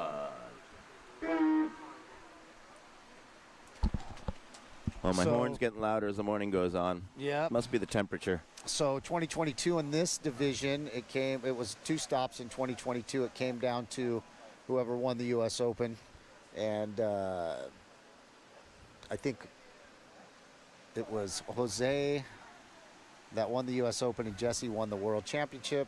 Last year, Jesse won the U.S. Open, and Jose won the World Championship. The fun part of it is I get to live vicariously through these guys and hand them championship trophies, and kind of sometimes it's 2-1, and sometimes it's 1-1. I get to give Jesse a U.S. Open championship trophy, and I get to give Jose a World Championship trophy. So it's best of both worlds. I get to see these guys and doing their thing and living up to the hype, man. So it's the part of my job that I love. Yeah, and then we also, I mean, we've got some new faces as well. I think this is the first time that I've seen Izumo Hattori, nicknamed Gizmo for Team Japan. Gizmo. Uh-oh. I like that one. Well, he's in the water. Yeah, watch out. He's going to turn into Spike. He's going to turn into Spike. Yes, Kane. Bunch of little spikies running around. Oh, man. So, yeah, we've seen a little bit of lull in the sets. I think we got a little bit of a shifting tide. It might be kind of relining up on a different side of the sandbar out here, but the wind's still staying nice and clean out there. We still got Anthony Bonacuso out in the area. We need to kind of give him a holler and tell him to get outside the buoy or get way deeper than he is. He's sitting right in the middle of everybody. And just attention, Bon, you still got two more heats coming up, the end of this one and another one of Pron before you should be out there. So it would be at the last 5 minutes of the next heat that we'd have you out in the water. We want to keep from mixing up our priority judges and having too many colors out there. Thanks, brother. And we went off screen shortly. There we go. I think Bond's a little confused. Maybe he just doesn't understand my Seppo English. So, yeah. It's a little bit of a slow start, but also one thing to point out in this division is we've got pushers and catchers for each of these athletes, as well as the safety team that are out and around. But the job of the pusher is basically to get the rider out to the lineup, into the takeoff zone, and help choose the waves, push them in. And the catcher tries to kind of negotiate, almost like a hockey goalie, in where they're going to end up, and try and scoop them up as soon as their ride finishes to get them back out to the pusher.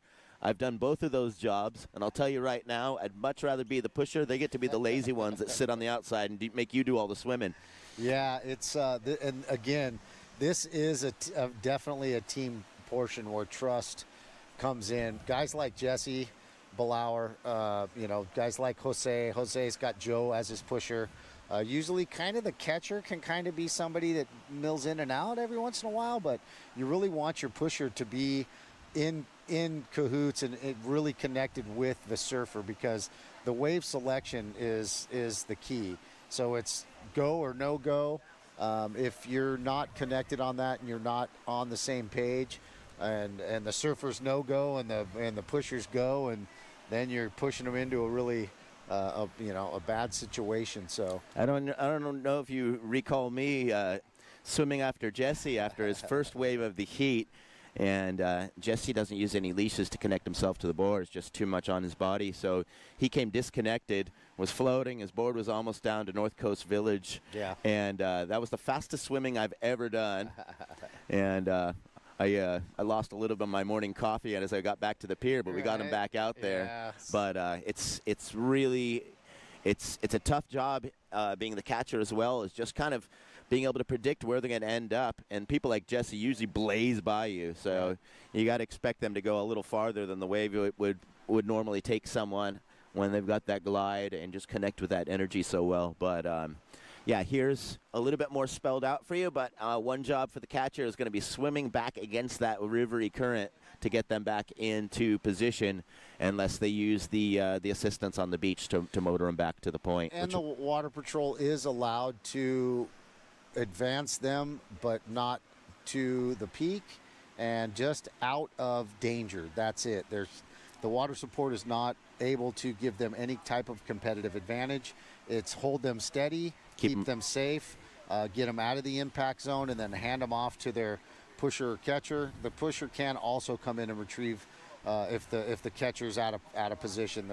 The pusher can also come in and retrieve, but normally it is the catcher's job to grab them up, snatch them up from the water safety team, and advance them.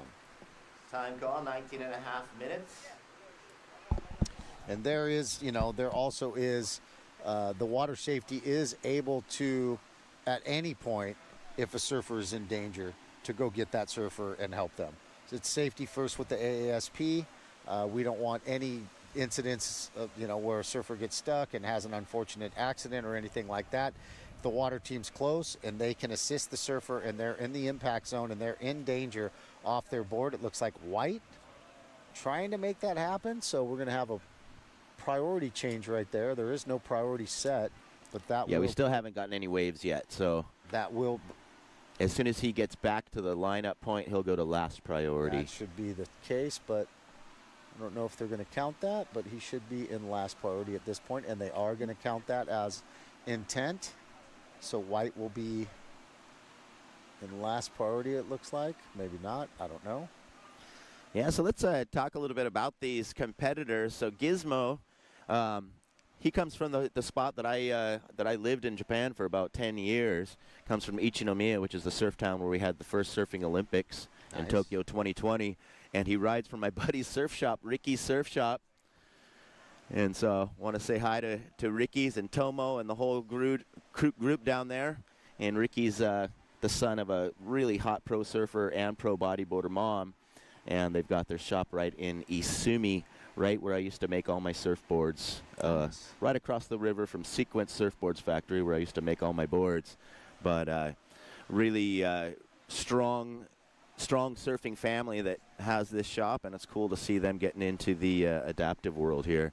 And it looks like he's been surfing for 7 years, and he's got his assist out there, Nobuo Fuji, as his official pusher, and I'm sure one of the assistants are working as his catcher.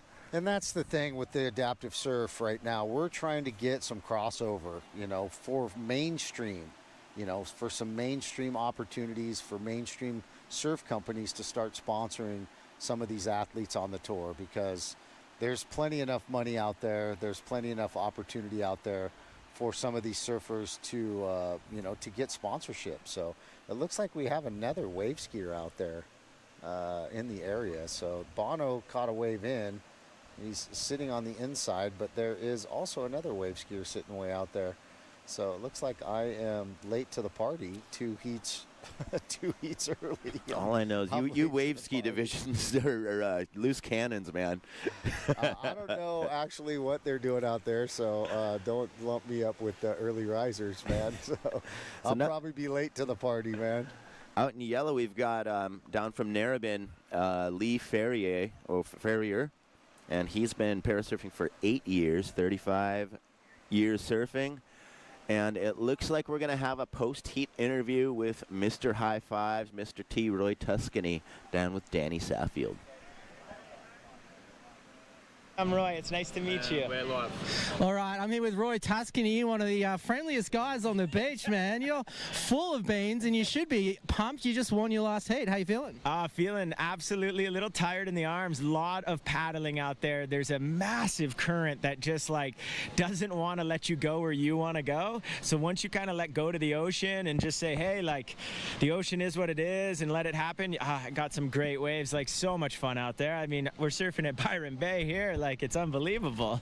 And you're from Reno, Nevada. How do you get into wave skiing coming from somewhere like Reno, Nevada? Well, my wife, Elena Nichols, she's the best in the world for females, so I just try to keep up with her, you know. So I've been just learning my craft over the time, but we surf out of Santa Cruz a lot, go down to San Diego. We got a great crew down in Santa Cruz. The beautiful part is here, you don't have to put on those damn wetsuits, I'll tell you. I hate wetsuits.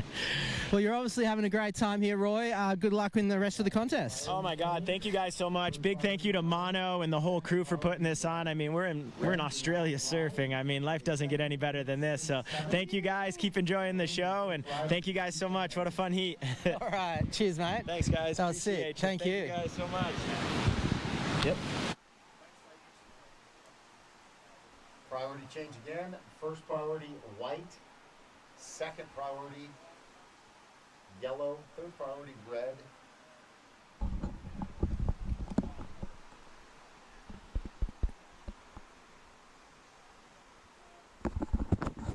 White up and riding. Izumo Hattori taking that one to the inside, making the most of it. Taking a dive on the white water. She's the one who competed in the... And that will change priority. No, like a skier. She breaks it back skiing like regular winter Doing skiing. okay, like on a mountain with snow. Priority change to first priority yellow, second priority red, third priority white. Jose Martinez, you're in first place with a 7.67. Lee Ferrier, you're in second place with a 2.0. We're still waiting for a score for white. Time, 13 minutes.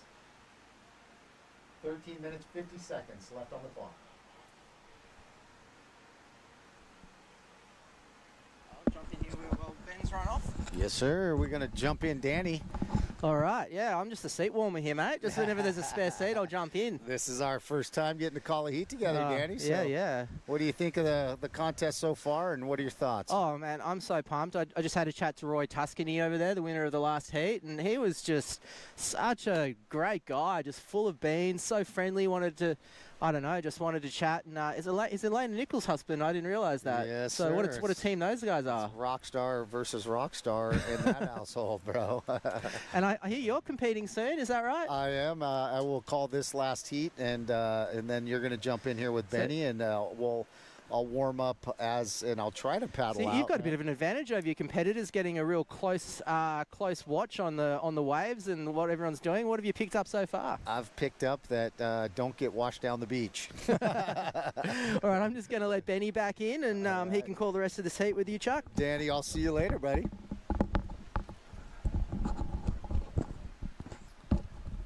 And there is Bonacuso. I don't know what he was doing. He thought he had his heat, and he said, "What? That wasn't my heat. What are you talking about?" So we had a priority change. There is yellow first, red second, white, and white got a score. You might want to call out white's score. I didn't do that. First wave of white, 5.83. White goes to second. Yellow's dropped to third with a 2.0.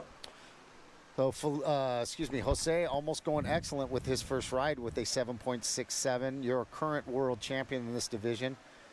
So Jose has been putting in the work for the last 3 or 4 years. And I'll tell you, to watch him do so much work, he came up short quite a few times, man.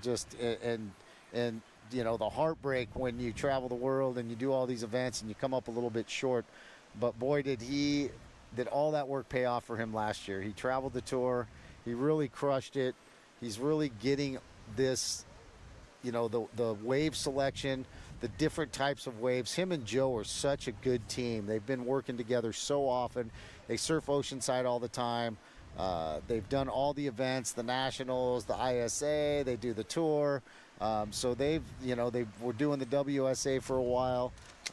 So they've really got good teamwork. They've got great communication. There is Izumo Hattori with a 5.83 on his first ride. He's looking super stoked to go up the beach.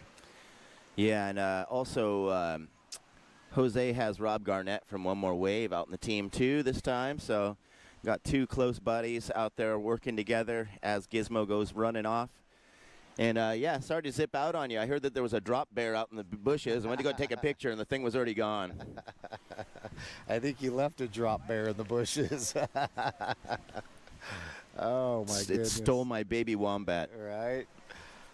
So we're down to 10 minutes and 30 seconds.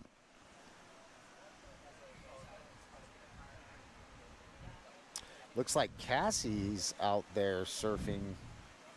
So that is doing a little free surf. Cassie Eckroth. She is the AASP World Champion in your women's wave ski division.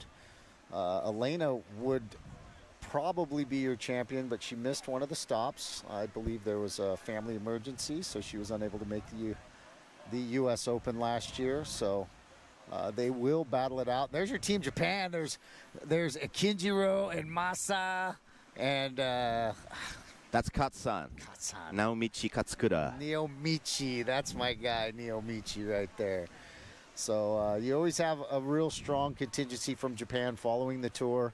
Those guys made all the tour stops. I don't think Naomichi did, but Kenji made 2 of the stops, and Masa made all 3 stops last year.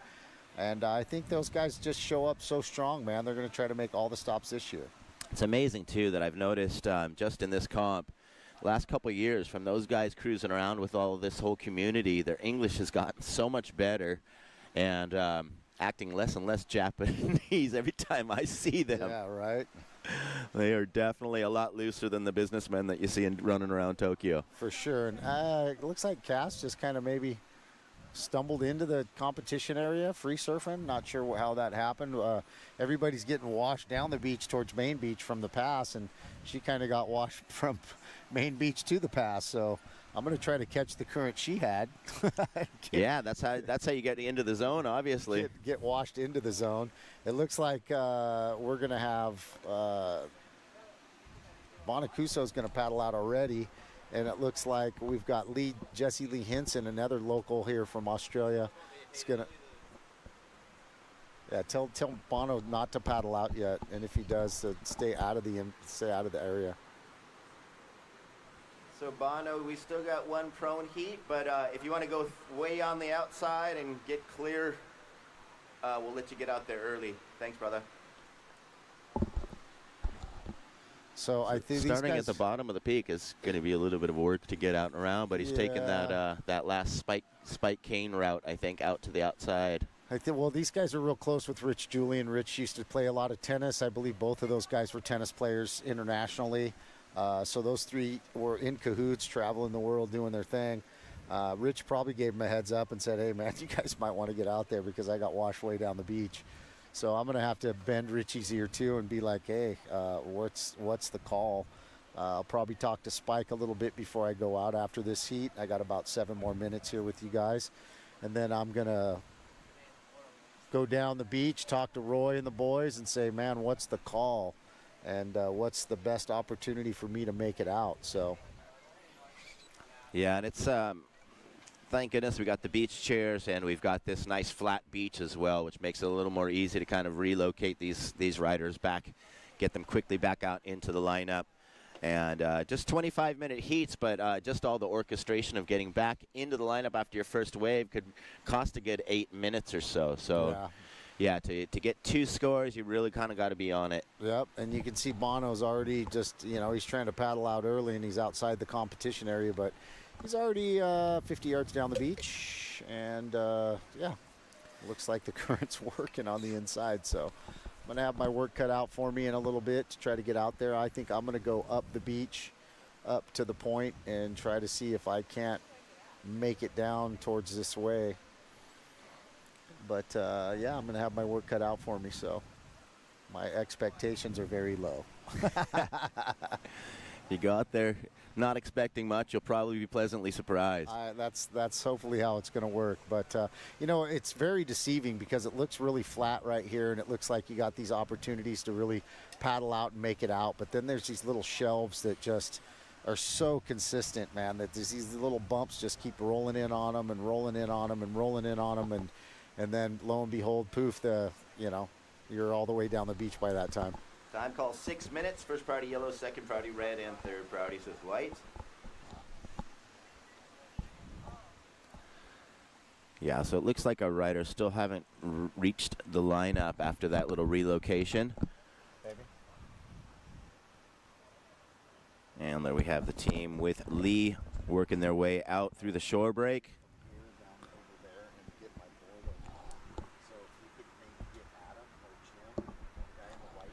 And so just a single wave ridden for each of our athletes out there right now. Team USA's Jose Martinez, 7.67 on his opening ride. Gizmo Isumu Hattori got a 5.83. He's in second. And Lee Ferry's got a 2.0. They're all hungry for a second score, I'm sure. And I'm sure we'll have them relocated and taken off any moment here. Time call 5 minutes.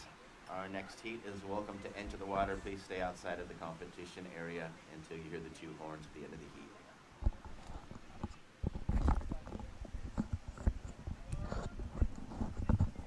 I'm just trying to get my water support ready right here, Ben. So I'm going to talk to Jim Russell from Hawaii Adaptive Surfing Championships and Access Surf. He's going to help me get situated. So I'll say my goodbyes in just a few minutes, but I'm going to cut out here for just 1 second. So we're down to 4.5 minutes remaining. No change in situation. We do have yellow back out in the lineup, ready for a second ride. We don't have white on the camera, but I think they're somewhere close. So we've got our got all of our competitors with 1 score. Sure, they're hungry for a second. With 4 minutes remaining, just enough to get a good one.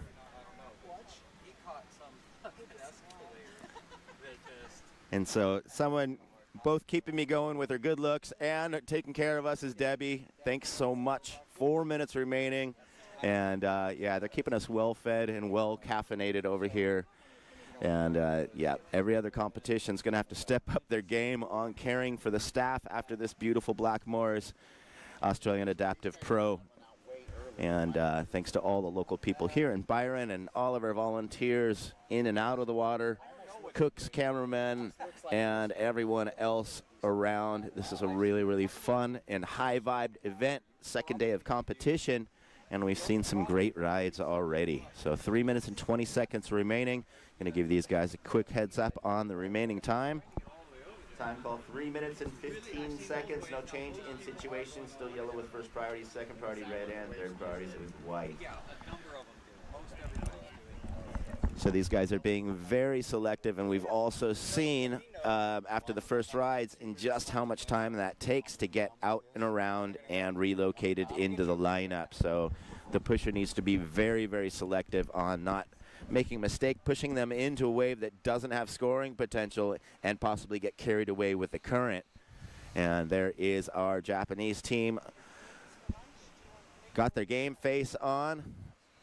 All right, Ben, I got 2 minutes, 30 seconds. I'm going to say my goodbyes to you, and I'll be back later today. I just want to say again, thank you to all our sponsors, Blackmores. I want to thank Deb and Mono Stewart for making this happen. We want to thank Visit Oceanside. This is the beginning of the Visit Oceanside Adaptive Surfing Professional World Championship Tour. So we want to just say thank you to all of them. We're gearing up for Hawaii in May, Costa Rica in June, and then back to the U.S. Open in September 5th through the 8th. So I will be back on the mic. I'm going to cut way for Danny, and you'll have the dynamic team up of Danny and Ben Way here. I appreciate your guys' time, and try not to laugh at me too much when I'm out in the water. Yeah, we're also going to be have the presence of Mia Armitage. That's also here, a local Byron personality with some very cool sunglasses and a nice hat. So that'll be a lot of fun. But 1 minute and 40 seconds. And Mia's new to the whole surfing game, so she's going to ask some great questions for all of you novice watchers out there, and probably touch on a lot of the topics that you guys are wondering about, which will be very cool. 1 minute and 25 seconds remaining. Got to keep my communication with the riders out there. Head on a swivel. 1 minute and 15 seconds remaining. Still red in the lead with a 7.67. White's in second with a 5.83. And yellow in third with a 2.0. Behind Danny right here. Just throw it on the Burgers chair. for lunch, vegetarian or meat? Meat. Vegetarian. Veggie. Yep, I'm a drop bear. I don't have the plant-based burgers, so it looks like we got burgers for lunch today. Sounds great. 45 seconds remaining. Going to keep these guys up on their time because it is crucial as we have Lee Ferry from Australia, second ride. This looks like a great one. Redirecting, well selected by his pusher as this thing just stretches on through. Time call 30 seconds. Hey, Ben, stand up here. All right, well, I'll keep the bread right here. 20 seconds remaining. Let's watch the time first. 10 seconds. And we're going to get ready to count you down. 5, 4, 3, 2, 1. Come here, Benny. Yellow's second wave comes in as a 6.67, which moves him to the lead at the end of the heat. Next heat. Adversity to adventure, challenges to opportunities. We ride the ripples, get stoked from the ocean, building resilience, creating empowerment for all those who ride our wave. Come join us for your hit of ocean therapy.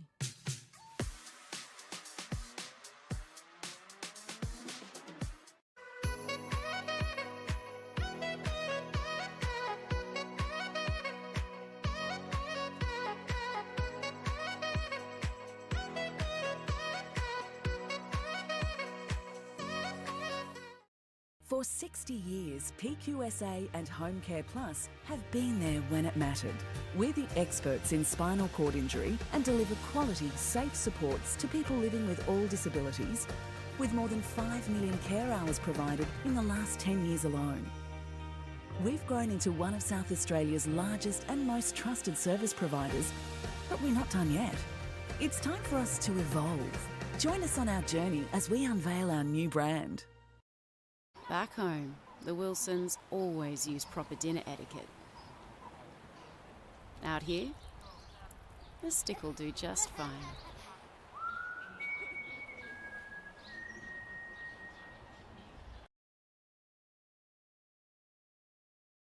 All right, welcome back, guys. This is day 2 of competition for the Blackmores Australian Pro Adaptive Surfing Championship here in beautiful Byron Bay in Australia. And we just saw Lee Ferrier on your screen just now switch it around and get a great score at the last moments of his heat and jump up into the first position as we move into our second heat of Pron Assist. And this is Ben Way. I'm here with Danny Saffield here, a local Byron Ripper. Thanks, Ben. Yeah, thanks for having me. And everyone's working hard today. It looks like a pretty big effort getting those chairs through the water. So big shout outs to all the water crew, water safety crew. I had a chat with Jim Russell before down on the beach. I think we'll play that interview in a little bit, and just about the conditions today.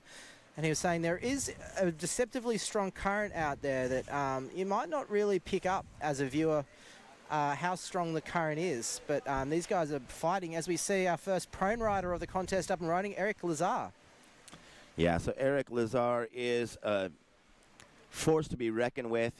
He was a very, very hot surfer growing up, and a lot of my friends actually from the Los Angeles area grew up with him, and he was the one that went the hardest, and he had an accident in motocross, and now he is one of the top scoring riders that we see at some of these events. And we have Tomoki Fujiwara. This guy's silent but deadly. He's always very, very calm, but always fits in great maneuvers and has great navigation of reading the wave. As you can see, him re-navigated and faded it back, actually making it easier for his assistants to get him back into the lineup with a little bank off there and tapping the section as he's going to bring it in, and his catcher and the assistant team. So now are they going to go right back around, you think, back around the break, or head straight out through the... Yeah, it looks like he's gone pretty deep. He's almost gone to the top of the competition area in that fade back. And we already have some scores for them. I'm going to read them out their information.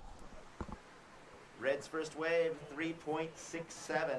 And White's first wave is a 5.50. Just over 22 minutes remaining.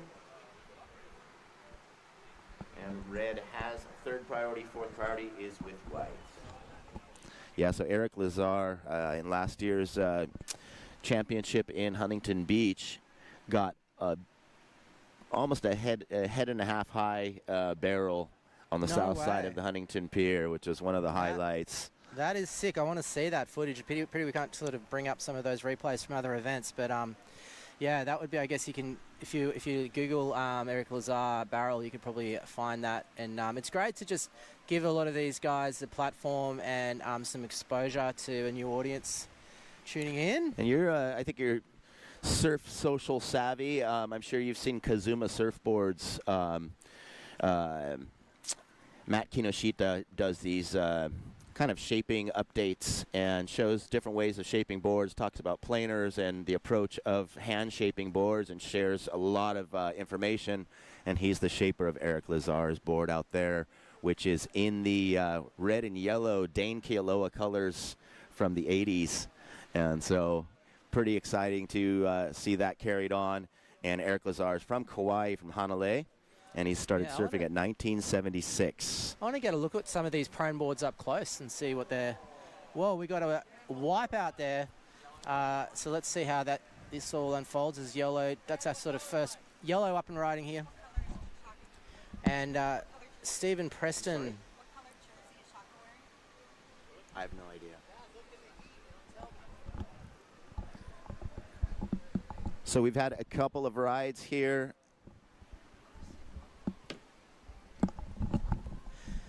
And we're looking at Rains up, a replay coming along. now of the wipeout coming out here. Oh. So you can see green catches Yellow rail behind. and flips over Stephen Preston on the way behind. So hopefully, I think that was Jack, is all good and back on his board. Because a wipeout in a division like this, Ben, has a little higher consequences than for your everyday surfer. These guys, when they wipe out, it's, you know, it can be a life and death situation. Yeah, the prone assist is, it's because they have limited mobility, and that's the reason that they're not paddling themselves in, and they're not in the non-assist division. So these guys really need help back onto their boards. Some of them have limited upper body movement and strength, as we think we saw Eric Lazar on the second one. Wave. So it's interesting. We've got this kind of under sea level vision here where they disappear behind the whitewash. Right, but let's watch.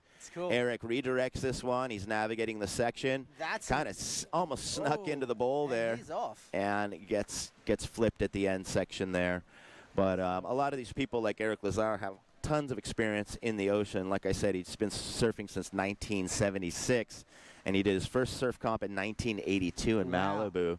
He is a experienced surfer and competitor. And very, very strong. He's got a very strong upper body, and he's able to really muscle that board around. And here we have Agent Chaos, Jack Curfey. And Jack's one of my favorite colorful characters. I'm happy to see him in this competition. I met him up in Pismo 2 years ago, and he had a mustache, and he looked just like Lemmy from Motorhead, so I call him Lemmy. But he's known as Agent Chaos, and he rolls the pink gear, bright pink gear all over. I can relate to that. I've had a mustache for a couple of months now, and it does change your whole outlook on life. It can be a little bit creepy, but it can also be a bit debonair, a bit sort of like, 1950s movie star, depending on how you match it up with your outfit, I suppose. Well, there's Jose Martinez feeling good. He, I think he took second on that last heat. Got one good wave, and there weren't a lot of waves ridden on that last one, and this one we're seeing things a little bit more busy, so I think we're having a little switch in the tide. Things are starting to kind of bump up, and that wind is really behaving. It's looking nice and groomed and nice and smooth, as we saw in that last one of Eric Lazar. It's buttery down here today, Ben. It is gorgeous conditions, and everyone's just enjoying the beautiful weather here in Byron Bay. And if you are watching online, come on down and say g'day. So white has first priority, second priority yellow, third priority is with red. Time call 17 minutes and 25 seconds. We've got some scores coming in. White's first wave is a 5.50. Red's first wave 3.67. You guys will be working together, yeah. Who's the winner of the most recent? And we have some scores in. Last of red, 9.50. Eric Lazar in the lead with a 9.50 and a 3.67. Second is Tomoki Fujiwara with 5.50. Jack Curfey, you're in third. You have a 2.83 and a 1.0. And Stephen Preston has a 3.33. Still 16 minutes Him up and riding again. Time call 16 minutes and 45 seconds. So we'll get Mia to hopefully interview Eric if he's the guy in the red. Yeah. So 16 minutes and 30 seconds remaining. We've had some things move around as these scores start working their way in. Well, actually, Mono's here. Maybe we might get Mia to do a first interview with Mono.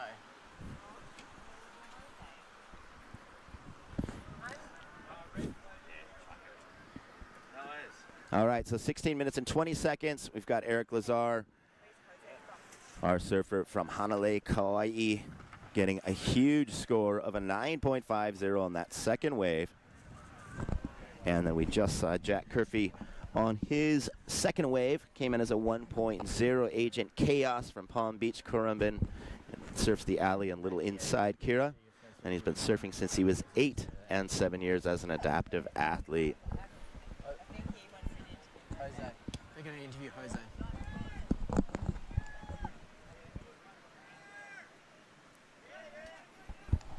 All right, so assistants, can we bring a chair down and pick up Eric Lazar? He's been drifted down there. So these guys, the volunteers down here, Ben, huge job, amazing effort. They're running up and down the beach and transferring these guys from skis to chairs back up the point. That's another thing that makes this event different from as we can see, Eric here, having a little bit of trouble. This event is so much more than the actual sport. It's all the individuals involved and just a test of their courage and commitment to what they're doing. No, and it's also tested the skills for our volunteers because at many points through this, especially the Pron Assist, you're both life-saving and you're helping the competition. And so we've got people who are very, very good swimmers and experienced watermen. As we see Stephen having another wipeout. A few wipeouts in this heat, Ben. The waves are tricky. First priority white, second priority yellow, third priority red, and fourth priority is blue, 14 minutes and 30 seconds. Yeah, as you're saying, there's certainly an element of life-saving involved in these kind of waves in this division.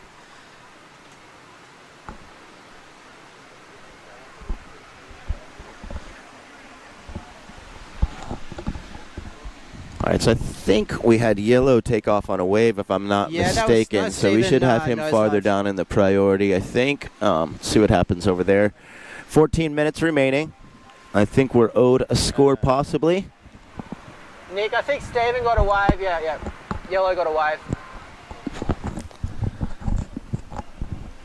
And so right now, Eric Lazar holding a very high score of a 3.67 for his first one, last 9.50. As we see him coming flying up the beach. Go, Eric. As you can see on the shot there, Eric, who got that 9.5 and drifted right down the beach, had to be transferred. So, Laz, you got a 9.50 for that last one, brother. You're in the lead, 13 minutes and 30 seconds. Mate, I'm just so in awe and so pumped watching this. It's like, yeah. Well, it's exciting inside and out of the water and out the back. It looks like we have a ride. Nice wave. It hasn't quite come onto shot yet, but you'll see Blue. We'll get a replay. Now here comes Blue on the screen. We'll get a replay of the start of that ride, I believe. This is white. This is so white. This is the second wave for Team Japan's Tomoki Fujiwara. Got a 5.50, and it looks like he's kind of following that similar pattern of using that outside stretch and then fading it back, making things easier to get back into the lineup as he goes back, fading towards the top of the point. And that will give him more time, 12 minutes and 30 seconds remaining of this heat. Gives him a lot more time to get out into position without fighting that current, which we saw Eric. We saw Eric stretch that last one out a little bit too far to where he actually got to where that current speeds up, and it took him way out of position. And I don't know if you picked up, but Bigfoot came flying up the beach on an electric bike to get everybody hustling down and picking him up. Yeah, and Bigfoot had some dehydration issues yesterday. So he said he was cramping up and locking up out in the water. And, yeah, pretty intense sunshine here, and especially when you're running up and down the beach. I got Mono. I wonder if I can just get Mono to grab a seat and have a quick chat with Ben about the event so far. Have you got a couple minutes, mate? All right, I'm going to chuck Mono on the chair.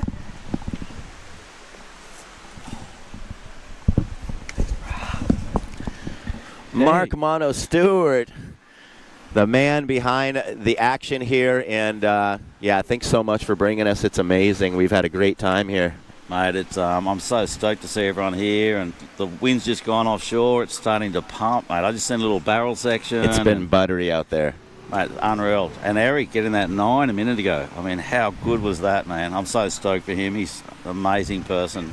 And yeah, we've seen a real improve in the conditions within the last couple heats, part of which with that wind kind of grooming things out. But even since the morning, just not having that onshore. The lead change in situation. White now in the lead with an 8.23 and a 5.50. Red Eric Lazar has a 9.50 and a 3.67. Jack Curfey, Age of Chaos in third with a 2.83 and a 1.0, and Stephen Preston with a 3.33. You have 10.5 minutes remaining. First priority blue, second priority yellow, third priority with red, and fourth priorities with white. Yeah, you see the microphone DJing we got going on over here. You're killing it, brother. I'm flipping pancakes on 2 skillets. You'll deserve that beer tonight, mate. But yeah, so weather-wise, bro, we've been really lucky. We've got this offshore now. It may go around to the northeast, hopefully after we finish today's schedule. And it's the same forecast for tomorrow. And then we have a big southerly buster coming on Thursday and Friday, which is, for me, I think Friday, finals day, it's going to be simply amazing. We're going to have a 3-metre swell on the open side. And which means with the south swell, that means it's going to wrap into here. We should have 2 to 3 feet, crisp offshore winds, and that's when the pass really happens, man. It's that's when we start to see the barreling sections and the wind holds it up, and yeah, looking forward to it. It's looking real good. Yeah. So. Yeah, we're just about to do a post-heat interview, but I'm quite sure that yellow turned it around. Lee Ferrier got a wave right before the buzzer, so we got to make sure that we got the right winner out there. I've I've had the embarrassment of interviewing the wrong heat winner a couple times, but we did see Japan's Tomoki Fujiwara just jump back. Okay, so we do have Jose Martinez as top. And so we're going to go down with a post-heat interview with the winner of that last heat, Jose Martinez for Team USA, and we'll bring it back with Mono in a second. Yeah, well, big grin on your face, Jose Martinez. How'd you feel out there? Feeling good. It's actually a little different. It doesn't have as much energy as we thought, or it seems like we have out there, but it was really good. It was tricky. Yeah, you're feeling comfortable with the surf here. Does it remind you of home back in California? Certain spots, definitely. Doesn't look anything like home, but absolutely the energy is just like home. And you're feeling strong for the next 2 days, hoping to make it to the finals? We've got a good score so far. We just need one more good score, and we'll see how it goes. Thanks very much. You're live down here at the pass. Beautiful day, Jose Martinez. What do you want to say to those who aren't here yet? That are not here yet or haven't made it here or are thinking about coming. You need to come and experience it for yourselves to understand the love and energy that we give and get from the water. So whenever you want, come out and just hang out at the beach with us. Yeah, no excuse. It's a beautiful day down here at the bay. All right, thank you. That was Mia Armitage. She's joining us, local news and radio personality. And so we've had some no change in situation at the moment. Still Tomoki Fujiwara out front with that highest heat total of 8.23 and 5.50, making a 13.73 total score. And Eric Lazar close behind, 13.17 heat total. And now we have 7 minutes remaining. First priority yellow, second priority red, third priority is with white. So, Mon, I just wanted to say, as a local here in Byron, basically, I don't think there's no one that doesn't know you here. But how's the experience in just the communication with all the locals about having this big event? It seemed like everyone was super excited to have the big show come to town. Yeah, mate, it's the whole town's been super excited. You know, for months now, everyone's fronting me in Woolies and place. You know, like, when's the event coming? You know, blah blah blah. And I mean, it proved it on Sunday with our street parade, mate. It was just amazing. The community came out and really supported it, and you know, they can, you know, see the benefits for the town too. You know, it's sort of, we've had a pretty bad run through COVID, and all the businesses are trying to recover, and it's, you know, this is sort of thing that we need to promote our beautiful town and our beaches and our community, and it's brought the community together, which is one of the really important things to me. All right, and there we have Jack Curfey, Agent Chaos. So you see blue on your graphic, and the green jersey. Green is actually the blue, and some of these we usually have we have that in a lot of competitions where little switch up, and we have yellow here. Stephen Preston stretching this one through. So that was the third wave for blue, and that'll be the second wave for yellow. We'll see some things pop in here as the judges give them their scores. But, yeah, for me, as far as the opening ceremony, I've done a million of them all over the place, and I've never seen one with such a high vibe, as well as just the indigenous people's blessing and the smoke ceremony and the mix of the taiko drums with the didgeridoo and that super, super cool band sold at the end, had everyone moving and grooving. So we got off to a really, really cool start, and we had a giant rainbow pop up over the big Blackmores gate over there, just kind of showing that Byron's all okay with us being here, and yeah, it looks like we're in the right place. Yeah, bro. I mean, look at this in front of us. You know, like right-hand point break. Yeah, it's a bit sectiony, the bank at the moment, but, you know, with this south swell coming, this is going to really groom it out, and it's, yeah, I can't wait for the end of the week. Time call just under 5 minutes. We'll have some more scores to work out in just a moment for blue and yellow. Next seat is welcome to enter the water. And there we have Agent Chaos. He's on a brand new sled, and he'd actually communicated with me to pass some information and share some secrets, not secrets, in the design, as we have Stephen Preston on a smoker here. A lot of speed there. The offshore kind of pushes him up over the back, so that's one thing that these competitors are going to have to be conscious of, is as that offshore stiffens up, you don't want to take too high of a line, because it's gonna try and push you out the back. And you stay on that lower half, and you'll be okay. Yeah, these guys, this division to me is one of the most important divisions. I mean, these guys are, you know, mostly quadriplegics, and, you know, they're wholly and solely reliant on their assist team, and the water safety are doing an amazing job. And for these guys to even be out there, let alone ripping, you know, yeah, man, it's so touching, and their spirit, you can see see it in them, you know, when you talk to them, and to watch them do this sort of stuff in the surf, it's bloody amazing, mate. I'm stoked. The other thing I've touched on, especially with these guys, I mean, who spend most of their days rolling around in a wheelchair and really feeling the forces of gravity against everything and every little movement, getting in and out of bed, having to go to the restroom, everything is just a challenge. And as soon as they hit the ocean, all that weight's lifted off and they're able to fly, and it's just amazing. Yeah, every athlete that I've spoke to, oh my God, Spike Kane on a ripper.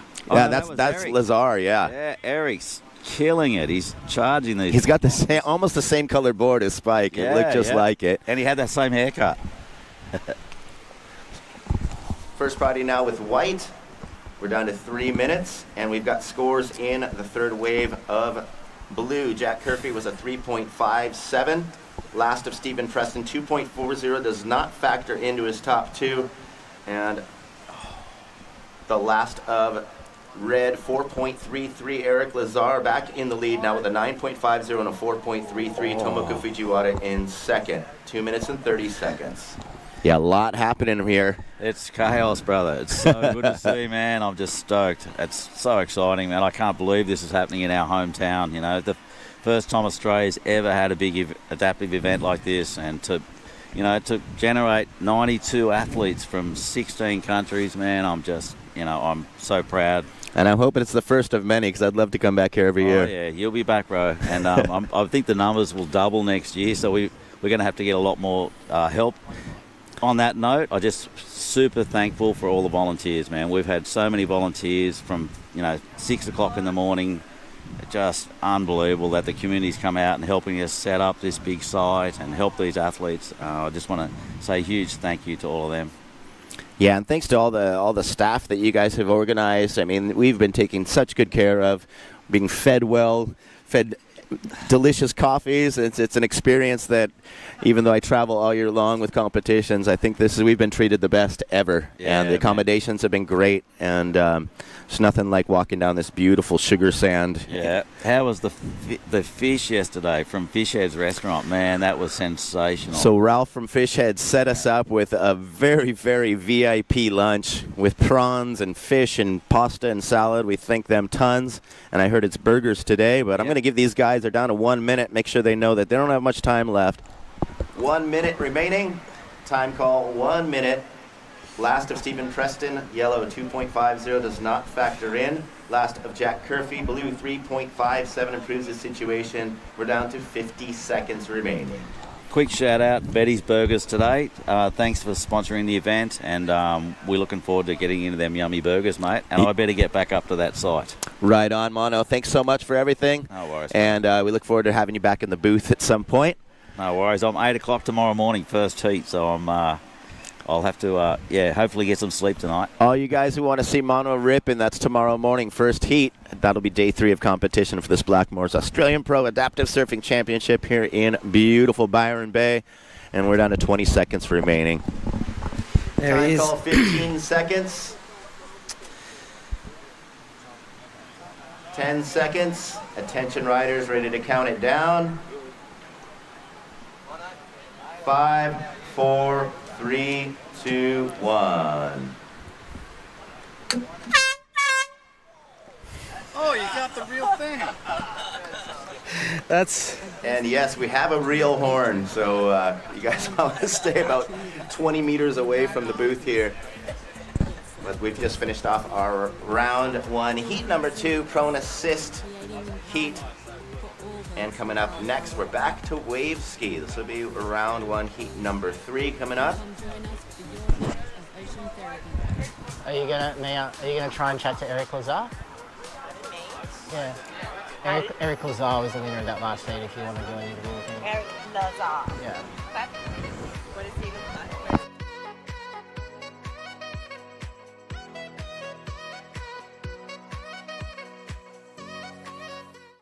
For 60 years, PQSA and Home Care Plus have been there when it mattered.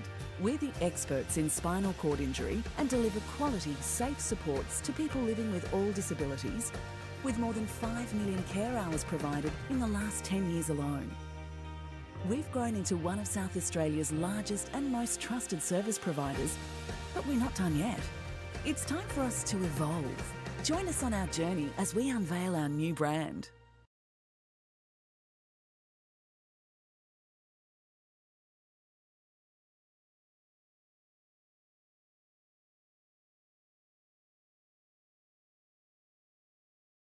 Red, Guillaume Colleen, G-Man. This guy's a fierce competitor, opening it up in the first 30 seconds and locking into a stretcher here. Wow, look at this ride, man. Really puts it on rail, comes up, brings it back, redirecting, and just perfect rhythm on this thing, staying in the pocket. That looks like fun. That looks like a lot of fun to me. I'm just like watching that wave, wanting to be doing that. Yeah, so these wave skis, for the most part, are an EPS core, no stringers in those, and they're glassed ultra light. So a lot of these big kayak-looking boards are actually lighter, almost the same weight as like a high-performance longboard. You can see he's the G-Man is throwing that wave ski around. And we want to give a shout out to the electric bikes, Merv. Merv Bikes has donated a couple of bikes, which is really helping us get from the contest site back down to the main event base down at the main beach where the big screen is. So we are ferrying people on e-bikes up and down the beach. Me and Ben had a nice little ride together yesterday morning. You know, you enjoyed that, didn't you, Ben? I sure did. The ride up the beach? Oh, yeah. Wearing matching shirts. So here we have that replay, and we've got that first score for red. First wave of red, 8.67. Guillaume Colleen, first wave, 8.67. So that sort of set the bar for this wave ski heat, I think, Ben. We're all, what the judges are looking for, a combination of manoeuvres there, multiple cutbacks, and nearly finishes off with a floater. So the waves are looking buttery and beautiful out there, Ben. It's just glorious. The sun's out. You really couldn't ask for anything more out of the event right now. It is delightful. Yeah, and Guillaume, which we have on screen now, I mean, he really showed the potential of when you have good wave selection, you lock onto a good one, especially now with this offshore kind of keeping those sections up and holding. Man, it stretches all the way through and just feeds ton of scoring potential. And just as you're saying, as far as the scores, it's the combination of maneuvers, but it's also showing variety. And so his approach in different parts of the wave, always trying to kind of stay in that steep, that critical section. And when we say critical section, it's the upper half of the wave. It's where the wave becomes more vertical. And so the closer you get up to that lip line, the increased difficulty, increased risk in the maneuvers. And so they'll get bumped up as we have blue. This is Bond's opening wave, Anthony Bonacurso, and you can see him getting Australian? a nice stretcher too. Yeah. Yep. I saw G flip over just before when he was paddling out, and I was just thinking, if you don't have that lower body strength, getting back on top of the ski, that must take a lot of up. You must be really, really strong upper body to be able to do that. Yeah, not to mention, I mean, when they're all of their motors from that upper body, both getting out, fighting against the waves, and taking off. So these guys are super, super strong. As Charles we have Webb from the USA. Nope, that's Bond up here. No, that's blue. Yep. Yeah, with this light, it's pretty hard to tell what colors are which. But Bond's seen his opening score. So blue, your opening wave was a 3.33. We'll have another score for you in just a moment. Time called 21 minutes. And great chat, Ben, with Mono, and just incredible what he's managed to do. He's been trying to put this event together since 2020, and then COVID happened, and here we are in 2024. And you can see, I've seen how emotional he is about this event. It means so much to him. Yeah, this is a beautiful baby that he's birthed here.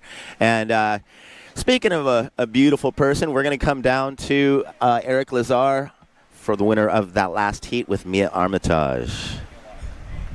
Lazar. Oh, you wear a waist rope. Your life. Yeah. Eric Lazar, well, you were just telling me that your home island of Kauai is one of the only islands in that area not conquered, and you weren't conquered. How are you feeling, you big grinner? Life is good. Life is good? Yeah. A bit emotional too. It's so good. Life is, like I said, surfing is life, and look at where we're at. You were saying that you were nearly moved to tears, but is that true, or is that just the ocean on your face? You tell me. And how many more races do you have to go today? I think I'm done for the day, and one tomorrow, and got to make the top 8 to continue on. Yeah, you going to take it easy over lunch? I think I got food in my belly already. I'm good, thank you. How have you been enjoying Byron so far? This is a beautiful spot. It actually reminds me a lot like Hawaii and home. Some big cheers, a lot of love for you when you came out of the surf just now. So good. Good to have you here. Thanks, Eric Lazar. Love you.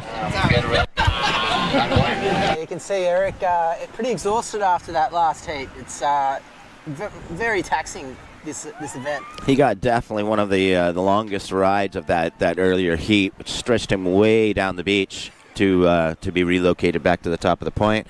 We got a second score in for Blue. I'm going to give him that real quick. Blue, Anthony Bonacruso, second waves at 2.33. You're in second place with a 3.33 and a 2.33. Blue has first priority. Red has second priority. You can't help but feel drawn in when you see, like, when I've seen Mia chat to these winners of each heat, Ben.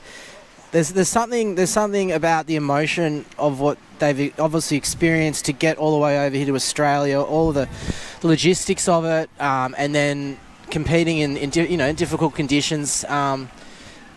You can feel that emotion, can't you? And it gives me goosebumps actually whenever I hear these guys talk. And Eric, more than anyone, has probably one of the biggest hearts in this whole community, and he'll give you the biggest, longest hugs.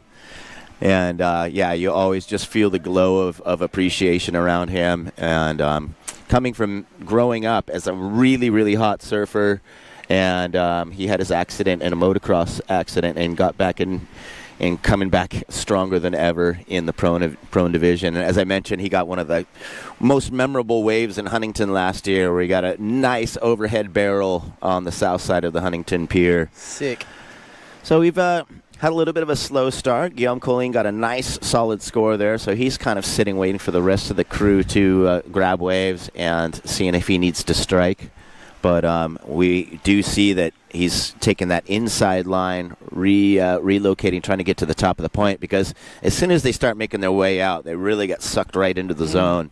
And so he's giving himself a little extra leeway, especially knowing that he's got the highest score at the moment and no one pushing up on him. I guess the wave skiers over some of the other craft are able to travel, further distances in the break to find longer waves. They can kind of cover more ground because they've got the paddles to take them further out. Yeah, another thing I was going to point out is as we paddle on boards, our arms are going at least 2.5 feet deep into the ocean, and the paddle can just barely skim the top of the water. So he's able to go around in knee-deep water and still motor around. And the fins that they use on these are really small. They're almost the size of side bites on a longboard. Okay. So they'll use a tri-fin set that's almost smaller than a set of like kids' fins. Yeah. I don't know if this is a deception from the camera angle, but it looks like the G-Man is like right up at the point. You can see the rocks there at the pass.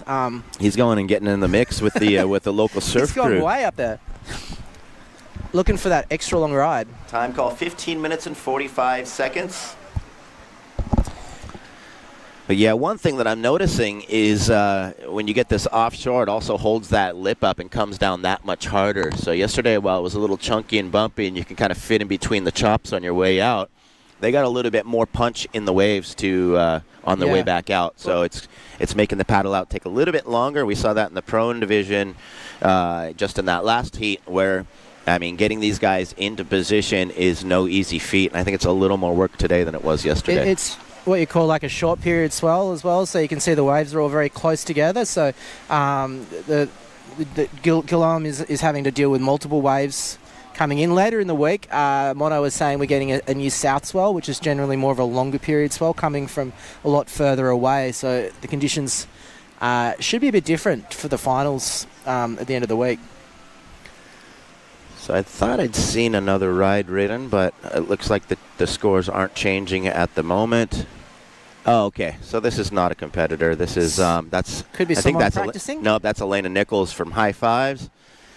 She's out there practicing So is at the top Elena of the point. in the event? Yeah, she is. She's a force to be reckoned with. Elena, I know a bit about. She's one of the only humans to have been in both Winter and Summer Olympics. Yes. Is that right?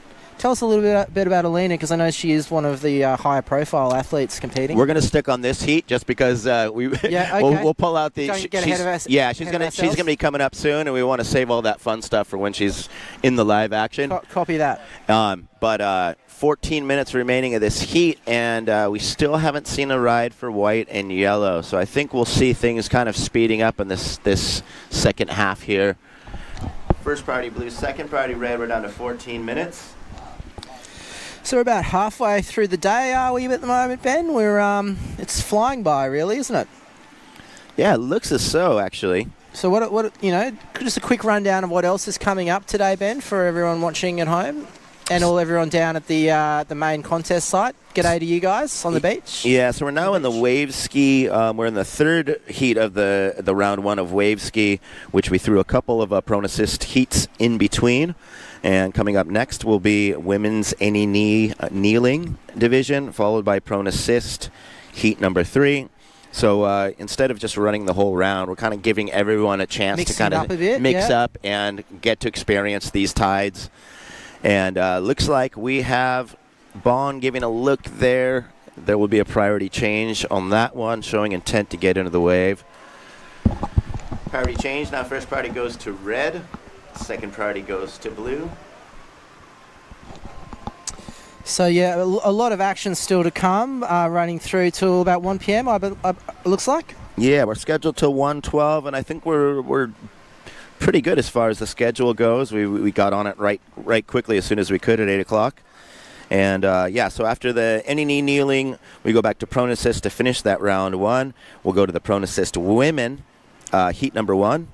And then unassisted prone will be heats 1, 2, 3, and 4 of the round one. So we'll do all of the round one, finishing the day with unassisted prone.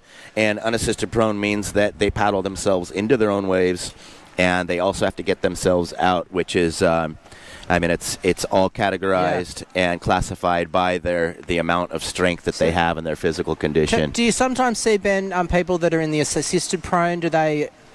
Do some of those competitors go into the unassisted prone? Maybe some of them haven't been surfing for as long? Or that's a super good question. And Mo Johnson, our head classifier that comes up with these divisions and makes sure that we have a balanced playing field. Before every competition, people have to be reclassified, and they monitor their physical condition. So someone's been pumping the iron in the gym. Some they're like, no, you can paddle. Some decrease in physical condition, but we've had a few competitors in this, one being Emma Dieters that competed in unassisted prone. She's moving to kneel because her physical condition is improving, which is great news. Wow. And so I love it. A little bit of a shake-up and having to enter a new division, but all in all, when you've got improving physical condition, that's always good news. And it's great to see all of these guys competing at their top level, and also monitoring closely that everyone has a clear playing field and no one has an advantage. And I suppose that's something else that is good to think about, is that surfing is such a great thing for your health and your physical well-being, and I'm sure not to mention mentally, it's ocean therapy is very huge, especially in this community. And some of these people live kind of far away from the ocean. Jose Martinez, which you saw take the earlier heat, he lives way out in the desert and has to drive about 3 hours to come and surf. Surfs often in Oceanside, where my hometown is, and Cardiff. And But yeah, Dedication. it's that important. And As it's we that see much the of a Bond. part of life. The Bond getting a wave. This looks like he might just drift off the back of that one again. So another small score. Change your priority. So one thing I'm noticing is last couple waves we've seen these guys drop in and kind of get pushed over the back, and I think we've got that stiff Let's see how offshore the G-Man goes on this one. as Red up off the top. He looks like he's got rebounds it it, nailed. comes back, gets back into the pocket, draws it back, S-turns it. You can see that wave kind of ended up at a deep spot. But one good thing is he gets another score. He only had one wave up until that ride, and he's also in a great position to get right back out. But look at him just motoring his way over that whitewash. And there's no duck diving on those things, so it's basically your river rafting as you're on your way back out after a ride. Just to continue on with what you're saying about the advantages of being in the ocean and picking a craft, what advice have you got, Ben, to people watching, who might have some sort of disability and want to get into either wave skiing or prone or any of the various ways of attacking the surf? I'll touch on that after I give these scores. We got G-Man's second wave. It's a 4.0. Guillaume, Red, your second wave is a 4.0. You're in the lead with an 8.67 and a 4.0. Anthony Bonacurso's last wave, 1.33, does not factor into his top two. Anthony, you're in second with a 3.33 and a 2.33. As We look at the replay of, is that a replay of G, or is this another wave? Looks like it's live action here, and this looks like a very nice, oh, look at this. Oh, he's up in the lip. He is, he's going to find the reform section here, and nearly manages finishing floater maneuver, but just a little bit late on the bottom turn there. But another strong wave by G is looking like a G-force in this heat for sure as we watch the replay.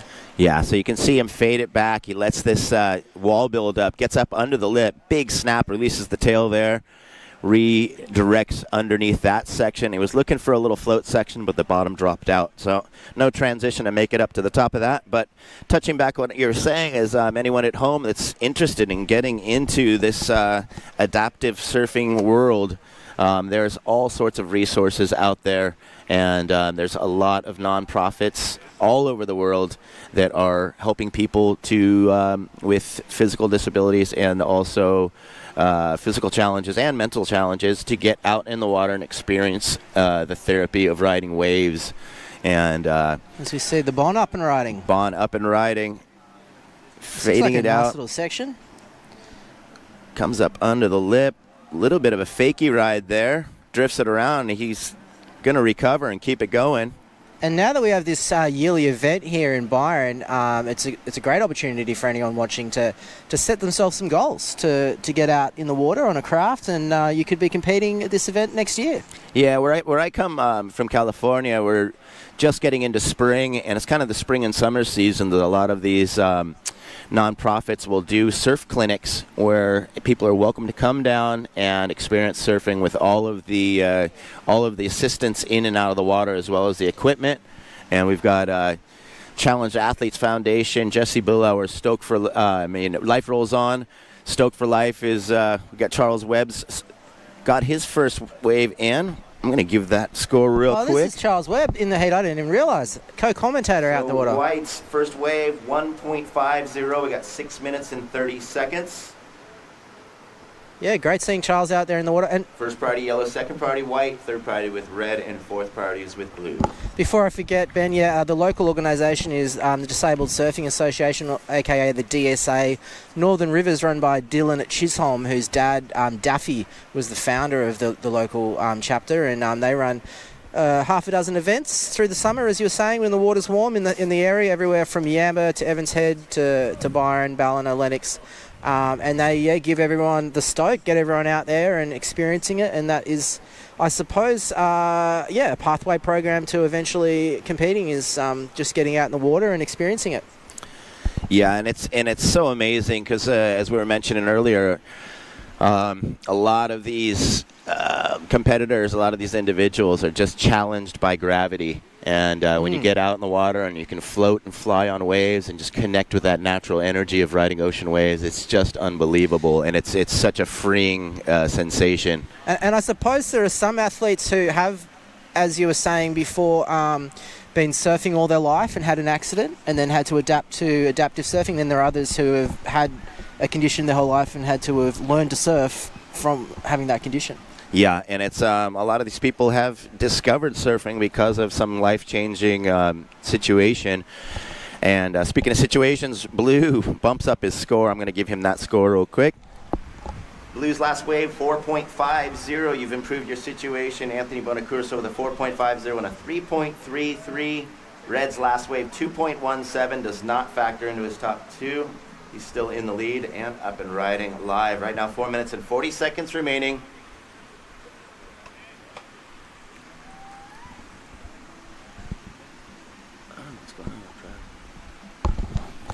All right, so it still looks like yellow has first priority. Jesse Hinson from USA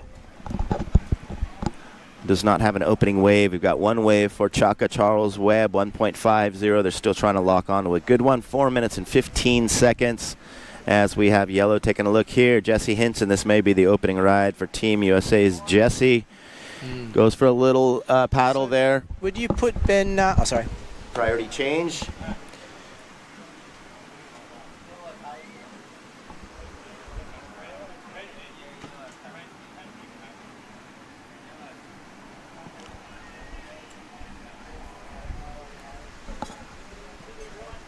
So first priority now goes to white, second priority goes to red, third priority goes to blue. 3 minutes and 45 seconds remaining. So Ben, Charles Chaka Webb, who has been commentating all event, would you sort of put him up there with sort of Mark Mono Stewart as one of those pioneers of the adaptive sport? Not only with the adaptive sport, there are some godfathers of getting the sport started, but as far as competition, he's definitely the man by starting up the Association of Adaptive Surfing Professionals. Really? So he's the founder one of to that. start the world tour. Wow. And so he's the one that really got the money together and also wrapping up the sponsors for the tour to make all these different events. So Legendary. we've connected with Mono and the local committees to get this organization going as the first leg of 4 competitions this year. Yeah, it's very exciting. Some exciting things happening in the world of adaptive surf riding, and I suppose the most exciting thing that could happen would be the LA Olympics announcing para surfing in the 2028 competition, which I believe may be happening this week. We may have a double celebration at the end of this event if that comes through. Yeah, everyone has been waiting patiently to hear the news of inclusion in our LA 28. As we know that surfing was included into the Olympics for Tokyo 2020, which ended up being 21 because of COVID. And that was a lot of excitement, but that was sort of a test to see how it took on. And it was so successful that it's here for good. And we'll be going to Tahiti for Paris 2024 in July. Yeah, so may not have been the ideal venue for the para surfing debut this year. Time call 2 minutes. Yeah, we'd prefer not to run it at Chopu.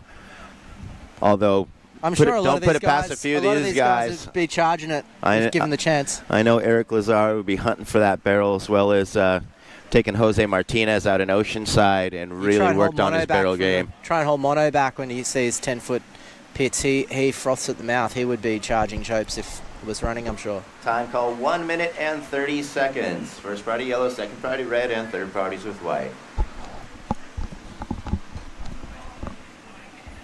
As we see our volunteers on the beach doing the transfer. Is this is that Bond from this heat, or is this the next heat? That is Bond. So he's called it. He's come in. Well, He's run his race? I mean, with 1 minute remaining, it would much take he can longer than that to get back out to the top of the peak. He's looking pretty good, though. Yeah, and also saying that white only has 1 wave so far. Yellow hasn't taken a wave. Just under 1 minute remaining. So what do you put that down to, Ben? Not seeing a wave ridden from Jesse and just one from Chuck. It might due to positioning, and it could also due to where they were on the priority system when those sets came through. So the other competitors may have had the pick of the pack, and they might have gotten left with the opportunity to take a couple waves. It didn't look as appealing to them, so they're kind of sitting out there and checking it out. 25 seconds remaining.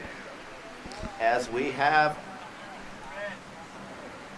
And yeah, is that? we have a couple rides up. We're down to 15 seconds as we have yellow Jesse Hinton opening wave. 10 seconds. Red on the inside. Attention riders counting down. 5, 4, 3, 2, 1. And that is the end of the heat for our wave ski heat number 3. Challenges to opportunities. We ride the ripples. Get stoked from the ocean. Building resilience. Creating empowerment for all those who ride our wave. Come join us for your hit of ocean therapy.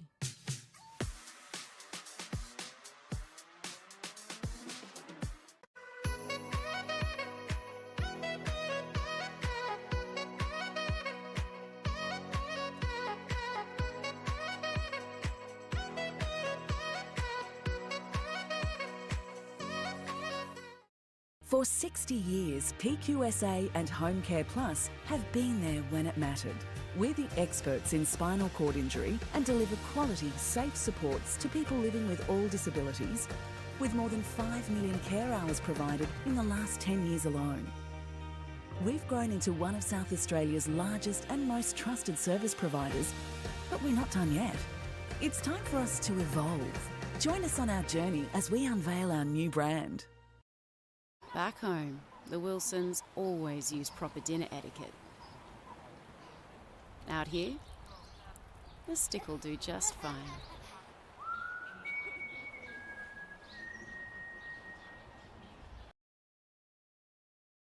All right, welcome back. This is day 2 of competition for the Blackmores Australian Pro Adaptive Surfing Championship here in beautiful Byron Bay. And we're going to start up our next division, any knee kneeling women's division. Riders ready, standing by, counting you in 5, 4, 3, 2, 1. So we've just moved into a new division. This is our any knee kneeling women's division, semifinal heat number 1 out in the water in red. Amanda Dieters for Australia, white Victoria Feige. Just taking a look there for Canada. We have for Mexico in yellow Barbie Garcia and Vic Pendergast in blue. And this is Ben Way, joined by Danny Saffield. Am I saying that right, Saffield? Salfield. Yeah. Salfield, sorry. I don't even know. Someone knows. Someone knows, and I will know because it's I think just my last name's it's a bit of a made-up name actually. It is, but anyway, we don't need to go into the whole backstory of that. I'm not hiding. We're not on the run from the law. We're not one of those families that are. Anyway. That's all right. I've known Mono for 4 years. He still gets my last name wrong. I'm just joking. Is it Ben Way or Benoit? It's Ben Way. He told me Benoit's coming over. That's what he tells everyone. I almost I think by the end of this competition I'm going to have to change my last name actually. Oh, what's but yes, it is Way. And are you enjoying your time here, Ben? I know you've been loving some of the restaurants in town and getting some waves. Oh yeah, it's been great. No, I got a great surf early on over at Tomo's Bank over in the middle, and the next day I went out body surfing just to kind of get a taste of what these Pron Assist guys are up against as far as currents and everything else. But we had some beautiful shallow banks with offshores and just opening up these great barrel visions for me, and that was a good warm-up. And did you have an idea of what Byron was going to be like before you got here, and how does it compare the experience of being here? It's so cool, and I mean, people from California, if you hear about anywhere in Australia, it's Byron Bay, and it's such an iconic spot What do you hear, that it's full of hippies, or that it's a surf town, or what do you hear about Byron? No, it's just got this really kind of fashionable, stylish image, and also for all of us Seppos, it's like it's the place you want to come and get into the mix of the cool culture. Yeah. And how many Instagram followers have you have? That's part of the requirements of coming to Byron. You've got to have at least a few thousand Instagram followers to be allowed into town. Yeah. It was that's why I wasn't here last year. You're building up your profile now that you're going to be going to the Olympics. No, now that I'm sitting next. Your profile is. Now that I'm sitting next to Danny Salfield, I think I just bumped up 500. No, well, it's good to have a couple of our Bay FM, myself and Mia from Bay FM Community Radio helping out, and a big shout out to all the Bay FM crew. We love all our Bay FM Community Radio volunteers. Yeah, and we just love being here and talking to all these different competitors visiting us from different nations, and everyone's just over the moon to be here, and seeing conditions like this for an adaptive world championship is just unbelievable. We have had some of our world championships in really cold water, and to have it just completely warm, sunny, and beautiful stretching waves is just amazing. As we have Lou. Just interrupt 1 sec. They can't hear the first the priority out there. Can you do first priority a couple of times? So thanks. Just going to let everyone know their priority situation so they can know if they're allowed to catch a wave, which is pretty important actually. So third priority is with white, fourth priority is with red at the moment, 21 minutes and 20 seconds. So yeah, for people watching at home, the surfers in the water, there is basically a pecking order system, judging by who has caught the last wave. They go to the bottom of the pecking order and it shuffles up like that, just to allow everyone a fair opportunity to catch waves without having to hassle. So yeah, at the moment if you're watching, there is only priority for white and red. The other surfers haven't caught a wave yet. I believe that's right. Is it just white in first priority, red in second priority? Yeah, and you know what? I think they didn't even catch a wave, but they did and show some intent in paddling in. Gotcha. And so that put them in the lower priority. Looks like you might be about to tell us a little bit about some of the competitors in this heat with your card system there. Got my little library with me here. Have you got it all in order, or you're... how's your organisation going today? It's going great. I'd actually only gotten to about 3/5 of the day in separating my my athletes before we got started, so I had to shift channels. But out in the water is Victoria Feige, and she's 5-time world champion in ISA and 2-time ASP world champion, and that is Barbie Garcia, coming out of northern Baja, Mexico, buddy of mine. And is this the heat before? No, this is these are all competitors. Yeah, it's a party wave, is what it is, Ben. It's a party wave. Yeah, no, everybody got a little something there. And I don't think that'll be any cause of concern for the judges as far as interference go. Would you imagine, or? No. How strict are they on that kind of thing? Well, I mean, as far as making sure that they don't impede any scoring potential for the other riders, I don't figure that we'll have to worry about that. It didn't look like an intentional drop in. They just wanted to all in. grab a party wave. If you all watch this, this is what you call a party wave. So looks like blue and red are having a bit of a chat there as they're riding the wave. This is blue and red having a... No, sorry. Blue and red having a little bumper cars there off the takeoff.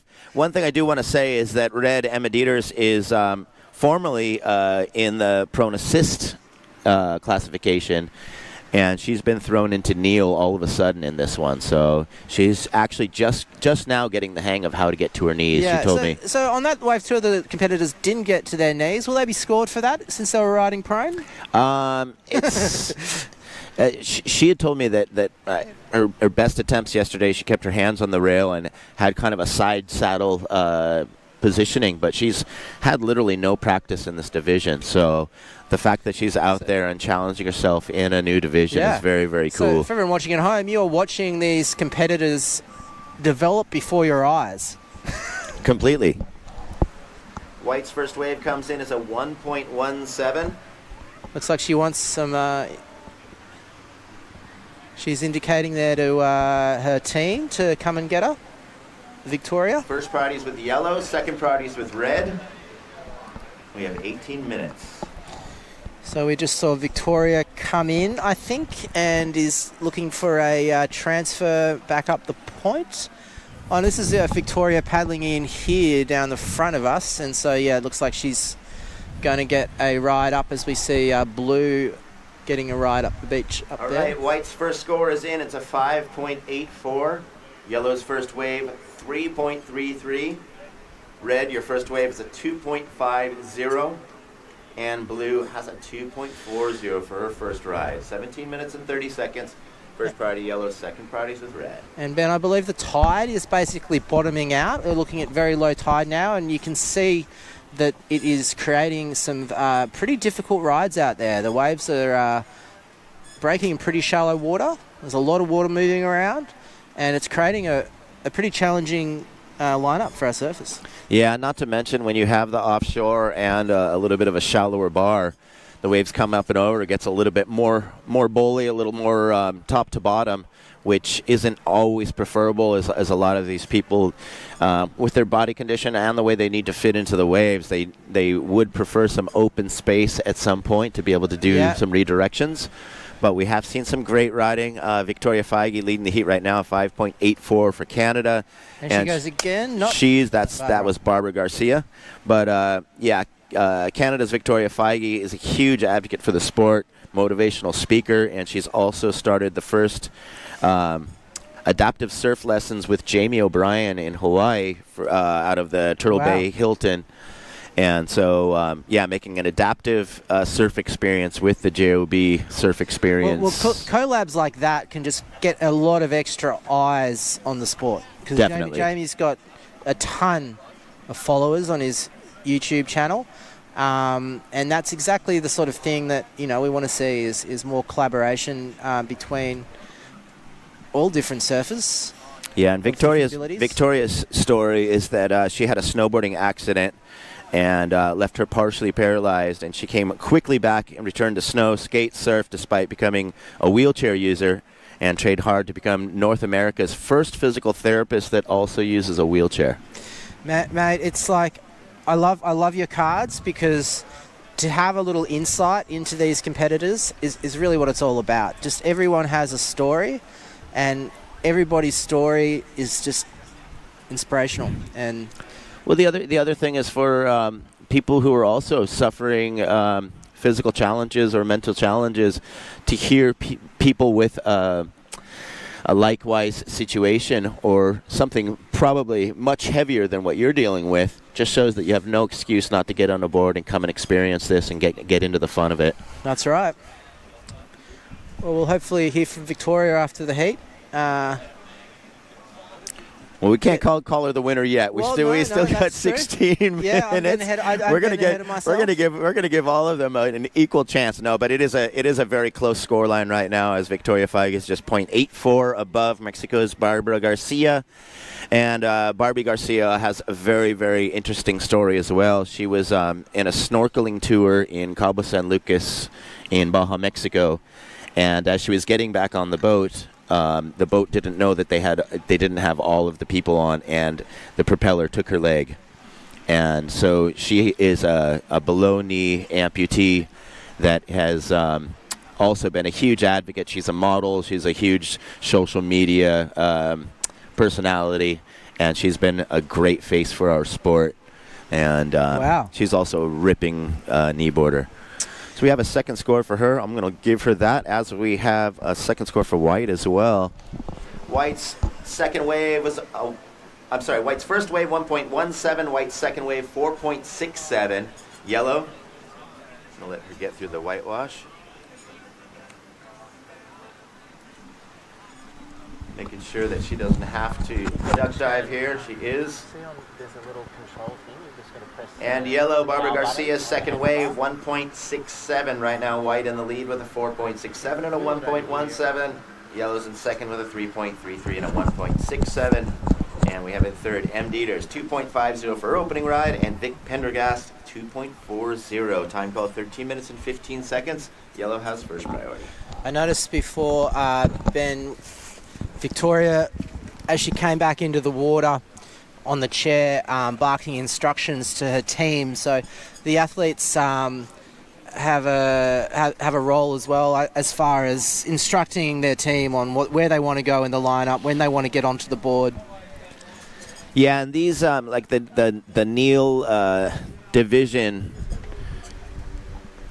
The Neil division doesn't have assistants on their team, so that's just our volunteers and our water safety, and so they just follow whatever they want to know about where to go on the beach, and so she's basically telling the volunteers where she'd like to be set into the water. So it's not necessarily her team, just communicating with the volunteers.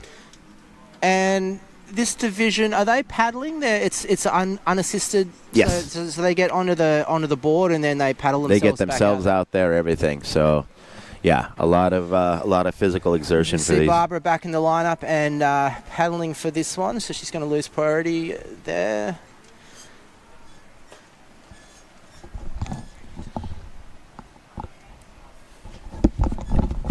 Nick, yellow paddled. Yellow paddled.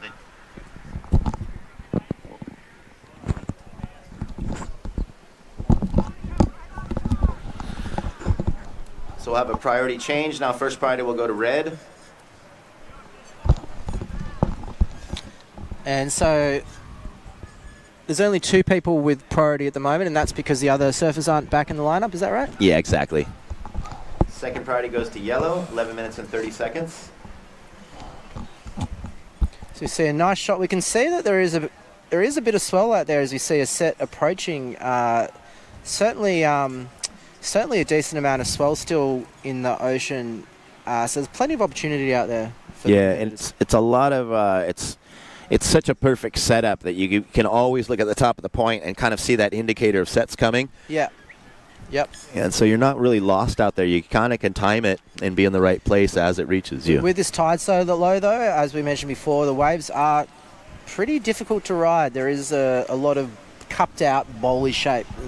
Yeah, and then you have that outward energy with the tide going out, kind of putting more space in between the swell and taking some of the power out of it, and then probably putting a little bit of rip current energy kind of pulling you out as you're trying to paddle into the waves. That with the offshore together make it pretty difficult to get in. It does look difficult. Time call, 10 minutes and 30 seconds. First priority red, second priority yellow, third priority white, and fourth priority is blue. Here we go. This is M. And she's on a nice little looking wave there. She's going to ride it right through to this inside section. And a nice little turn off the top there. Yeah, that is a great ride, and it's so cool to see how she has adapted to, no pun intended, adapted to a new category. And yeah, she was just talking, the first day that she was classified, I think she had an idea that she may get bumped up. And she came up to me. She said, "Hey Ben, what's the best way to convert a prone board into a kneel board in a hurry?" And I said, one advantage is that the prone boards generally have the fin cluster farther up. And the same thing with the kneel is the fin clusters about a third way up the board from the tail compared to a normal stand board would have the fins clustered up on that back 14 inches or so of the tail. So already she's got the fin position where she needs it, and it's just a matter of repositioning and learning how to kind of get up into that stance. And as far as maneuvering, you do your thing? No, I think we got a score coming in, but it's not in yet. As far as maneuvering the board, what are the advantages of using your knees as opposed to just being prone? Not definitely advantages as much as just a different style of riding, but one thing is having a higher center of gravity. So your head, in her case, her head's about 1.5 feet, 2 feet higher than it normally would be. So all of a sudden she's going to have this high center of gravity and this power over the tilting from rail to rail. Yeah. So she'll have a quicker rail exchange. Can use her upper body to... And she said the board actually felt quite squirrely the first time she tried to get up, and I explained that it's because of the higher center of gravity. But Looks like a cool board that she's got there. Yeah. Got a Volcom sponsor? Yep, Volcom sponsor, and then you can see where the center fin is. Yep. It's a lot farther up than you would normally have on a stand-up board, and so yeah, looks like it's working out well for her. Her new board now that she's gone up into the... I think she competed on that last year in Prone. Yep. She hasn't changed her equipment, but we have a score for her. She's going to be stoked to hear this. M. Dieters, second wave, 6.0, change in situation. Red goes to the lead with a 6.0 and a 2.50. Victoria Feige in second with a 4.67 and a 3.30. Yellow's in third with a 3.33 and a 1.67. And Vic Pendergast has a 2.40 and a 1.17. Yellow has first priority, second priority white, 7 minutes and 40 seconds. Third wave for white was a 3.30. White has a 4.67 and a 3.30 in second place. And as you can see on the screen, it's a beautiful day up here in Captain Cook's, snuggled up next to the pass here. And yeah, the other thing is having a big flat beach like this makes it so much easier and so much more accessible to all of these guys. And having this kind of hard sand at the shoreline, you can see these guys getting around. On her, oh, that was well done there. She got right up into the lip and off there. But that first manoeuvre was nicely done. She got up into the lip and looked like she was going to maybe come off the back of the wave and managed to steer her way back down. Yeah, it was a pretty controlled bash right there and just took that lip head on and pulled the first one. So here she is motoring on in, and she's used to Hawaii. She's used to these offshores, but she comes up, floats it. Looked like she was nearly going to get a barrel on that section, but we might see some of these competitors try and get in the tube at some point, do you think? Oh, yeah, definitely. And she's one person that's not afraid of pulling in. There was a couple practice sessions where we had the stiffer offshores and more size, and I saw her pulling into closeouts over at Tomos in the center. Sick. Time call 6 minutes. And the last of white comes in as a 5.43. Change in situation. White goes to the lead with a 5.43 and a 4.67. And red M. Dieters, you're now in second with a 6.0 and a 2.50. Yellow in third with a 3.33 and a 1.67. And fourth, blue has a 2.40 and a 1.17. Yellow has first priority and second priorities with white. I've noticed that Roy boy. Conditions today, Ben, compared to yesterday, the wind has really held off. Oh, it's beautiful. And look at this one, white. Victoria puts it on rail, has that nice times and spaces that thing out to where she can put it on rail, redirect. She's already done a number of redirections, and there's that little pocket. Had she been just a hair lower on the face, she could have pulled it in the bowl to finish that one off, but I think she's going to be rewarded for that combination. Sick. I want to see that replay. Time call 5 minutes. Our next heat is welcome to enter the water. Please stay out of the competition area until you hear the two horns end this heat. So she highlined that one, really just did a down carve, set herself up perfect to come off the bottom, hooked that one again, and there you can see she was a little bit too far over the nose as the bottom dropped out on that thing, but what a great wave, and we will be seeing a fifth score for her in just a moment. And here we have that last score for white, 8.50. So she extends her lead position. Victoria Feige has an 8.50 and a 5.43 now in the lead. Yellow has first priority, and we're down to 4 minutes and 30 seconds. Big score from Victoria. Speaking of Victoria, she doesn't happen to come from Vancouver Island, which is the capital is Victoria, I believe. Nope, she's out of Tofino. You had me for a second there. No, Tofino, isn't that? That is on Vancouver Island, because I lived on Vancouver Island for a couple of years. Tofino's the Tofino's the main surf beach. Yeah, on Vancouver Island. Is that on Vancouver Island? Yeah, it's on Vancouver Island. Well, there you go. There's not a lot of places you can surf in Canada, and Vancouver Island is the main place that you would be surfing. But yeah, now she's based on the north shore of Oahu, so she's out there in the reefs and in the warm water. As we see Barbara getting up to her kneeling position there. And that was quite a nice ride. The wave did close out on her, but she did get a turn in, I believe, at the start of the wave.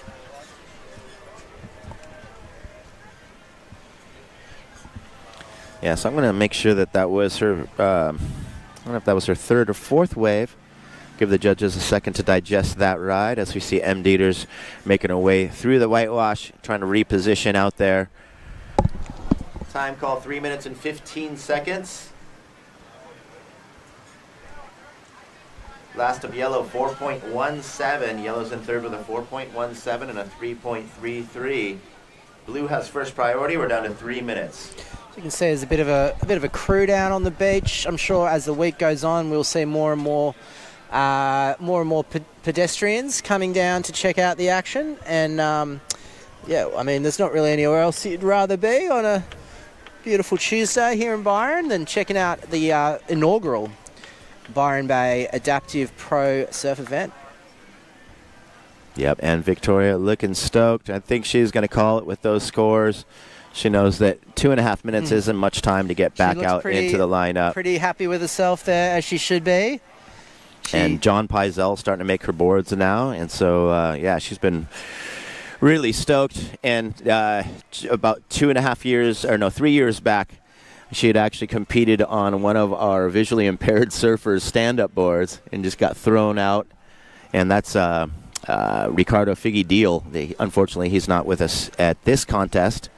But, yeah, she used one of his boards out in, I think it was the semifinal final. But now she's got some really, really fine-tuned equipment for her. 1 minute and 45 seconds remaining.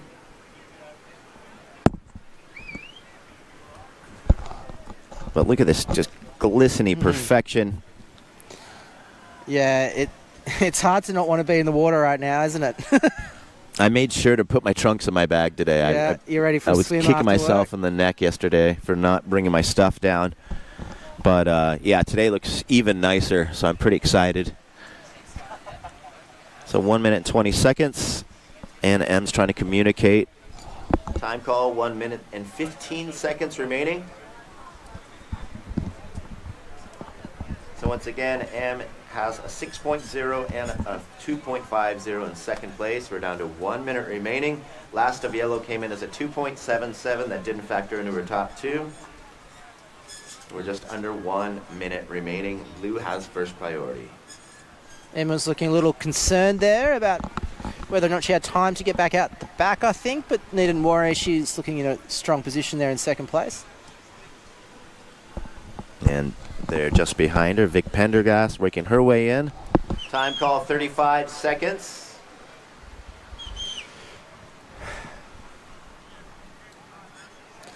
And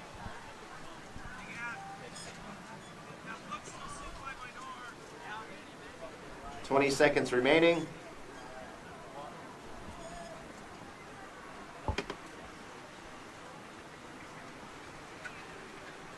Ten seconds. Attention riders, counting down. 5, 4, 3, 2, 1. So that is time for R and any kneeling. Challenges to opportunities. We ride the ripples. And coming up next is building resilience, creating empowerment for all those who ride our wave. Come join us for your hit of ocean therapy.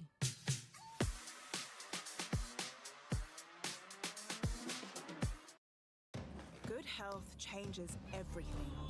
So don't accept age as a limit or a bad night's sleep. Feel strong inside and out. Keep learning new moves. And if you want to stop, stop. Good health changes everything. Blackmores, 90 years of natural health expertise. I found the need that when I was moving house, I couldn't find anywhere to go and didn't have any options in terms of accessible homes or just a place that was going to be suitable. So I discovered the SDA, which is part of the National Disability Insurance Scheme, and my experience led me to setting up Accessible Homes Australia. Yeah, so I've always been reliant on family to provide my housing needs, and now National Disability Insurance Scheme has provided the Specialist Disability Accommodation Scheme, so I can, go and live independently, which is ideal. Perry and I began looking around for what accommodation was available for him and his needs in the marketplace. And what we found was there really is a very, very limited range of options for him. And so we decided to go out and create some options and some accommodation purpose-built to his needs. At the same time, we went through the process of registering him as a participant within the SDA. Perry had suggested that he would like to help some other people like him navigate the same process for themselves and form this company that we've formed, Accessible Homes Australia, to help them find suitable accommodation needs to suit.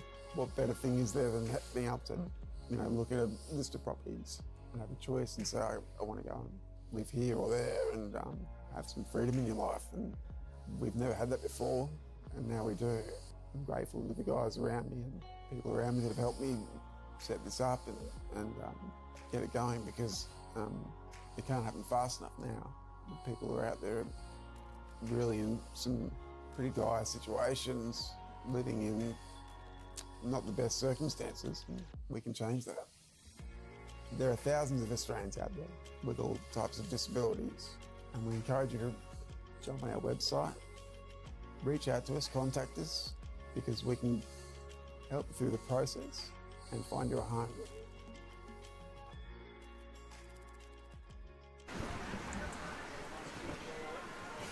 Active advice.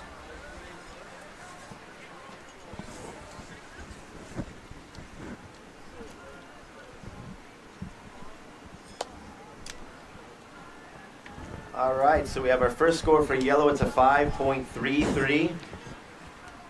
And first of blue, 1.0. So welcome back, guys. We are here at the Blackmores Australian Pro Adaptive Surfing Championship competition day 2. And we've just moved into our last heat of the round 1 of Pron Assist.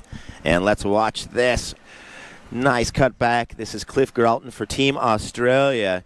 Just cutting it back, fading into the pocket, letting this one build up, and came shooting across this inside with a ton of speed. Blows past one of the catchers, and he opens up with a 5.33 for that ride. Work your magic, Ben. What's on your card for Cliff? What do we know about Cliff? You know what? Thanks for getting me into action here. Let me dig in here. I know that I do have Cliff. What else do we have? Bailey Vandenhoeven had just finished their bio yesterday. I just got that one in last night. Cliff Geralton, here we go. From Tuncurry. Okay, that's down near Sydney. South Coast, I believe. That's the South Coast, isn't it? But he's been surfing for 14 years, and his team is Seth, Nick, and Brett out there, and he's back in the water 17 years after sustaining a C5 spinal cord injury. And he had his first surf comp last year, finished second at the 2023 Australian Surfing Championship. Actually, it reminds me a bit of Joel Taylor's story, who's a champion bodyboarder from this area, from Lennox Head. Yeah. And he had a spinal cord injury surfing pipeline in Hawaii in his early 20s, and only just got back into surfing after a 20-year break. And last year was the world champion. Yeah, he. I think he'd take. I can't remember. It was 10 or 20 years out of the water. It was 20. 20 was years. 20, right? And yeah, he came back, and he was just a big shock to the system as he showed up and just ripped and got the world championship in his first year competing here. So great to see him back. Really is. So 19 minutes and 40 seconds. We'll have another score for yellow in just a moment. I believe at the Surfing Australia Awards last year, he won the Adaptive Surfer of the Year, or Parasurfer of the Year. Parasurfer of the Year. I believe as we see yellow. Is this yellow? I've got my sunglasses on now, so I'm having trouble telling the colours, but it looks like yellow or white. White. Actually, this is white. This is live Claudio, action. And that was a long way from Claudio. We'll see that on the replay in a sec. Yeah, so Claudio comes from Santa Cruz, California, which is pretty notorious for Steamer Lane, where they have the Cold Water Classic there, and he's no stranger to right point breaks. So this is just a lot colder for him normally in the surf. This is going to be like a bath for Claudio. So we're going to watch the replay. He highlights this one. He's navigating around this section. Got a lot of speed here. Decent size wave. He's riding the Bob Pearson shape Pearson Arrow, Santa Cruz Legend Shaper.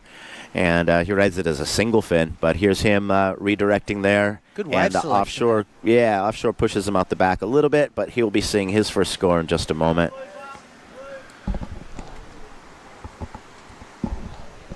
And it looks like we have some live action blue We've got a few set waves coming through. It looks like, Ben. This Yeah, is there's a lot of size stuff for the cameraman to keep up with here on the live cam. Plus, these guys are really far out. But we do have a second score for Glyph. I'm going to give him that real quick. Yellow second wave, 8.0. How'd you go, right? So Cliff, you're in the lead with an 8.0 and a 5.33. And we've had a couple more rides. We'll see if any more scores come in here right now. We got red. No, that looks like a free So surfer. red has first priority. So where are these guys? Look like they're surfing pretty far up the beach at the moment, Ben. You can see a lot of the other sort of free surfers in the water around them. They right up the southern end of the bank there. Yeah, I think the other thing is now that tide's gone out, it's kind of shifted everything out and closer to the top of the point. So yeah, a little bit of location change. It seems like at the beginning of this heat, but also it looks like there's a lot of sweep through this midsection where we can see our assistants, water safety, and possibly the pusher and catcher of each team really having to fight that current to get them through the whitewash and get them back out into position. On the one hand, being shallow, it does help the water team in that they can basically walk right out to the lineup. So there's that advantage of it being low tide, that it sort of means less swimming. I tried to do that over. It was about waist deep at Tomo's the other day, but I literally had boat wakes coming off of my legs trying to stand in one Yeah. place. So it's like not real easy to walk your way through there, but yeah, it's pretty exciting stuff. A lot of energy focus bleeding in from that top of the point there. So leading up to events like this, Ben, would these guys all be getting together with their teams, and how often would they be out in the water sort of practicing, do you think? Well, it's not easy, especially for these guys who they basically at minimum need a two-man team besides themselves, and preferably more as far as a little bit of water safety. But it's not easy to kind of orchestrate a team unless you have your kind of set members that you always work with, but even them kind of working with their schedule and everything else and trying to get everything all orchestrated and timed out, especially trying to time with a swell or a certain tide. Everything else is quite difficult. Would you say that there'd be a number of competitors that are even surfing out there for the first time? Free surfer in the lineup, please stay out of the area of competition.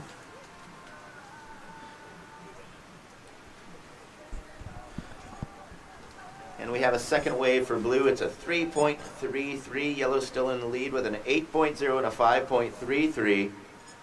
Second is white. Claudio, your first wave, 8.67.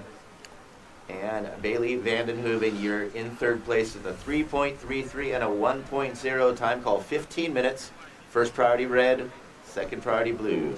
Yeah, I was just trying to put myself in the competitor's shoes there for a second, Ben, and that for a lot of these guys, yeah, they're basically surfing this break for the very first time, and they may have had one possibly two practice surfs before the event.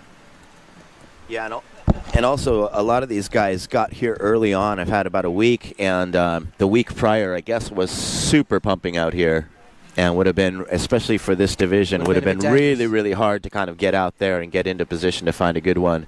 And I guess the more south swell, the more south there is in it, the more it breaks down the beach.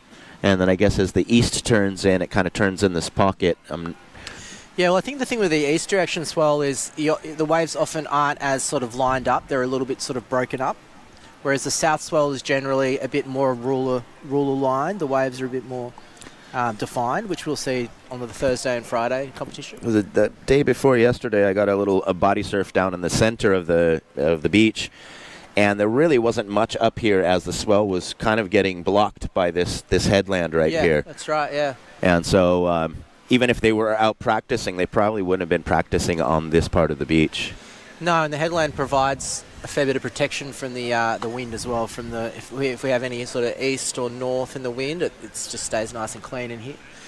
As, we see Cliff with an 8.0 and Claudio with an 8.67. So a couple of really high scores in this heat. Be interesting to see how it all unfolds. Yeah, it's the conditions have gotten a little bit more difficult, and I think the judges are kind of scaling against that as well, as there's not as much open face for redirection, and much harder to put together and orchestrate a combination on these kind of conditions where you're basically just trying to keep up with the sections. So you see Claudio being taxied back up the beach. So a huge shout out to everyone's teams that are just going the hard yards. So Claudia, if you didn't hear, your first wave was an 8.67. Whoa, as we see I'm not sure if that is a free surfer losing their board or it looked like one of those big softboards. So I'm thinking that was a free surfer. Time called 12 minutes and 20 seconds. Yeah, so I think we might have another score coming in for Claudio in just a moment. So far, everyone's being pretty well behaved as it comes to not surfing in the area. Do you, do you often find that you do get problems with free surfers coming into the competition area? No, it's usually competitors that are going to be surfing later on that just refuse to leave the lineup. Okay, yeah. And it's until that we announce that they can actually have a fine for being in the lineup in the beginning of the competition. As soon as you call that out of there, they usually get out of there. But there's everyone wants Kanoa Igarashi is a good one that usually stays out to the dying moments before the heat. But there's everybody wants to get as much practice as they can in the beginning of the day usually. And when the waves are this fine, it is hard to not want to be out there. But there are some angry beach MCs that will kind of yell at them, and then that's the worst way to try and get them in usually. So it's like it's like the parent sort of, berating the child for breaking the rules. So that wasn't a competitor either. We've got a couple things going on here, and Claudio. So I guess 8.67 was that wave that took him all the way in here. So he's only just got one wave. He's in second place. This is Claudio's replay. This is no. I think that was a stand-up surfer just working his way through. That's an easy mistake to make. But yeah, again on the conditions, you can see that there is a fairly heavy sweep out there at the moment, Ben, with this tide still very low and the tide sort of rushing in as well. So it is making it difficult for the competitors, that's for sure. Yeah, and it's the other thing is the first day I was out here, I was surfing one of Matt Formston's boards, and second day body surfing, noticing the difference of being in the water and on the surface of the water, you really get affected by that current more. And so all of this water safety, the pushers and catchers that are trying to relocate these guys out into the lineup are really swimming against a river the whole time. And 100%. So these guys are in tip-top shape. It's unbelievable. Time called 10 minutes. First priority yellow, second priority is with white. So a little maybe update for our viewers of what is still to come today. We've got a few more heats, I believe. Yeah, it looks like we've got we're in the last heat of the Pron Assist round one. Coming up is Pron Assist women. And then finishing off the heat will be 4 heats to finish off round one of the unassisted Pron. And I haven't seen the heat draw, but I think we'll be seeing Joel as well as that's right, Joel Taylor, Kai Collis, a few exciting local surfers, as well as Park Olnick for USA. We got a bunch of heavy players. Nicolas Gallegos for Argentina, Alvaro Bayona for Spain, and a couple new faces as well. It's going to be really, really exciting. I'm really looking forward to seeing Joel, because growing up in Byron, Joel was the bodyboarding legend of the area. He used to do the most insane varial flips, and he was, before his accident, well on his way, I think, to being a world champion in bodyboarding. And I can't wait to see him in action this afternoon. Actually, yeah, I'm a huge fan of bodyboarding and any kind of wave riding, of course. But yeah, the Australians are always really, really gnarly as far as the bodyboarding scene goes with the slabby waves. And I had heard of his Unite clothing company far before I meeting him last year. That's right. Yeah, Unite still going strong after. There's our Murph electric bikes. Thank you so much for letting us use those things to get people back and forth down the beach. He's having a good day. Got the high vis on. Oh, he's looking fun, man. 8 minutes remaining, and yeah, Cliff Gralton out in front with an 8.0 and a 5.33.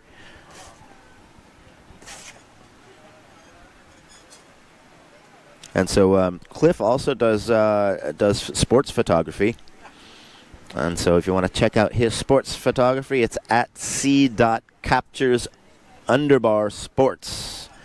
And yeah, he's been excited in and out of the water catching the action. And thanks his wife Jess, boys Blake and Alex, the Fresh Tracks team, Seth, Nick, Brett, Kirk, Luke, Mark, Ben, Kian, and Andrew, and Daza from D-Bird Surfboards. Got a bunch of those shapes out in this competition in all the different categories. Yeah, you seem to know your boards, Ben. Is that, I believe you're a shaper as well. Are you, do you take a strong interest in what people are riding in the competition? Yeah, probably one of the bigger board nerds of the community. But yeah, I've been shaping for 30 years and shaping all sorts of alternative craft.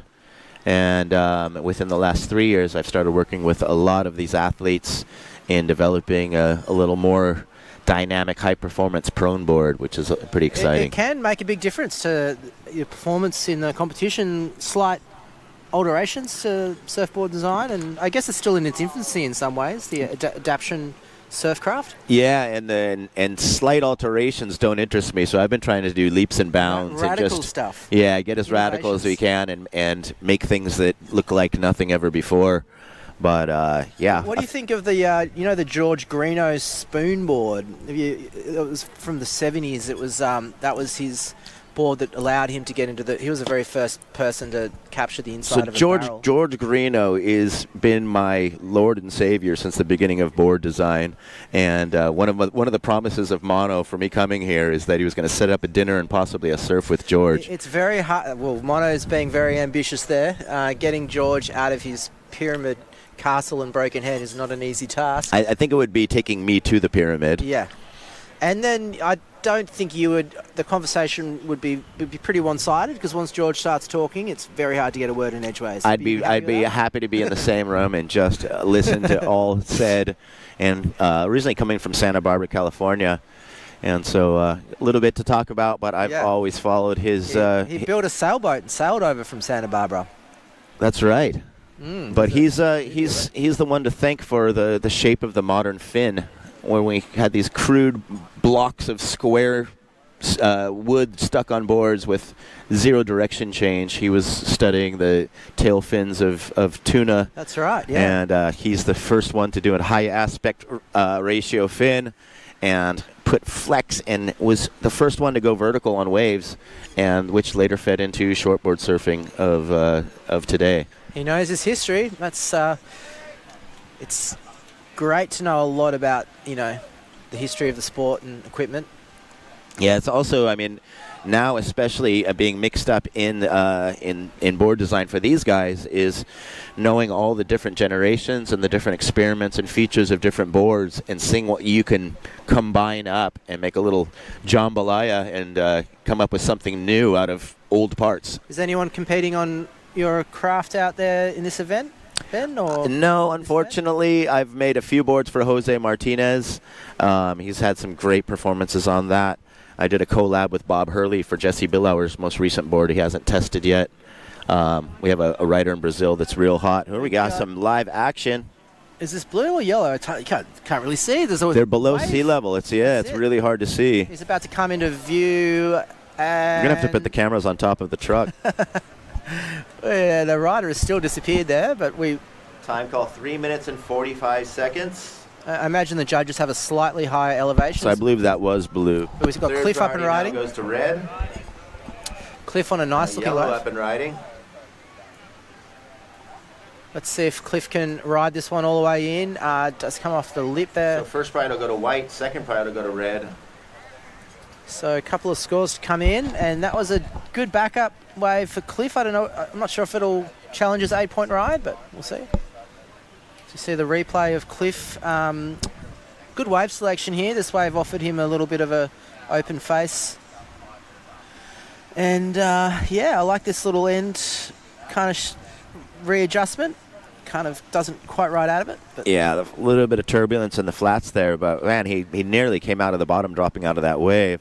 Looks like we got a third score for Blue, Bailey van den Heuven, 2.67. Previous of Blue, 2.67. Last of Blue was a 3.43. And Cliff Geralton, yellow. Last wave, 6.0. You extend your lead position with an 8.0 and a 6.0. Claudio Morales still in second with an 8.67. And Bailey van den Heuven in third position with a 3.43 and a 3.33. Shea Eastham, one wave of a 3.07. Time called 2 minutes and 20 seconds. First priority white, second priority red, third priority blue, and fourth priorities with yellow. So Cliff Geralton getting a 6.0 for that last one, extending his lead position, kind of securing that first place spot as we're down to 2 minutes. Got a little bit of just enough time to possibly get one more ride in. Someone's going to have to act fast here as we see some sets rolling in outside of our marker buoy right there. And it seems like red, white, and yellow are all in a good position to, well, actually yellow's making his way back out. Red and white, we're definitely up at the top of the peak, ready for whatever's coming in, but we're down to 1 minute and 30 seconds. It's great to see how much of it is such a team. Some of these divisions are a real team effort, aren't they?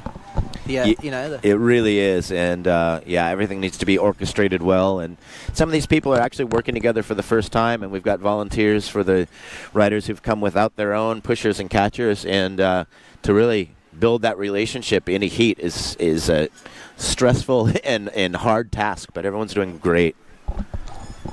Time call 1 minute. First priority white, second priority red, third priorities with blue, and fourth priorities with yellow. Just under 1 minute remaining. And it looks like Claudio, live action. Yep, Claudio Morales, second wave. So he was sitting on a 8.67. Great heat management as far as making sure he got another score before the end of the heat. Time's clicking down. Time call 35 seconds. That'll be the second wave of white. Now first priority red, second priority blue, third priorities with yellow. We have 30 seconds remaining, and we'll have a second score for white in just a moment. That'll be interesting to see. It looks like white probably needs about a 5 to get in the lead, and we'll see whether this score... Time call 15 seconds remaining. I don't know. 10 seconds. And we're going to count it down. 5, 4, 3, 2, 1. So it looks like... And that is the heat end of our heat number 3, and Shea Eastham squeezes in one more. So we'll have some scores to work out for this last heat before moving on. Next heat, please stay in position. It looks like Claudio may have taken the lead with that last wave. Is that right? Adversity to adventure. Challenges to opportunities. We ride the ripples. Get stoked from the ocean. Building resilience. Creating empowerment for all those who ride our wave. Come join us for your hit of ocean therapy.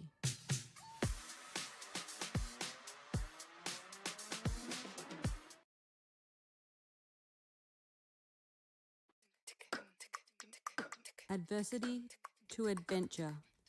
Challenges to opportunities. We ride the ripples. Get stoked from the ocean. Building resilience. Creating empowerment for all those who ride our wave. Come join us for your hit of ocean therapy.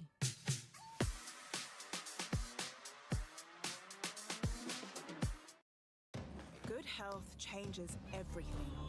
So don't accept age as a limit or a bad night's sleep. Feel strong inside and out. Keep learning new moves And if you want to stop, stop. Good health changes everything. Blackmores, 90 years of natural health expertise. I found the need that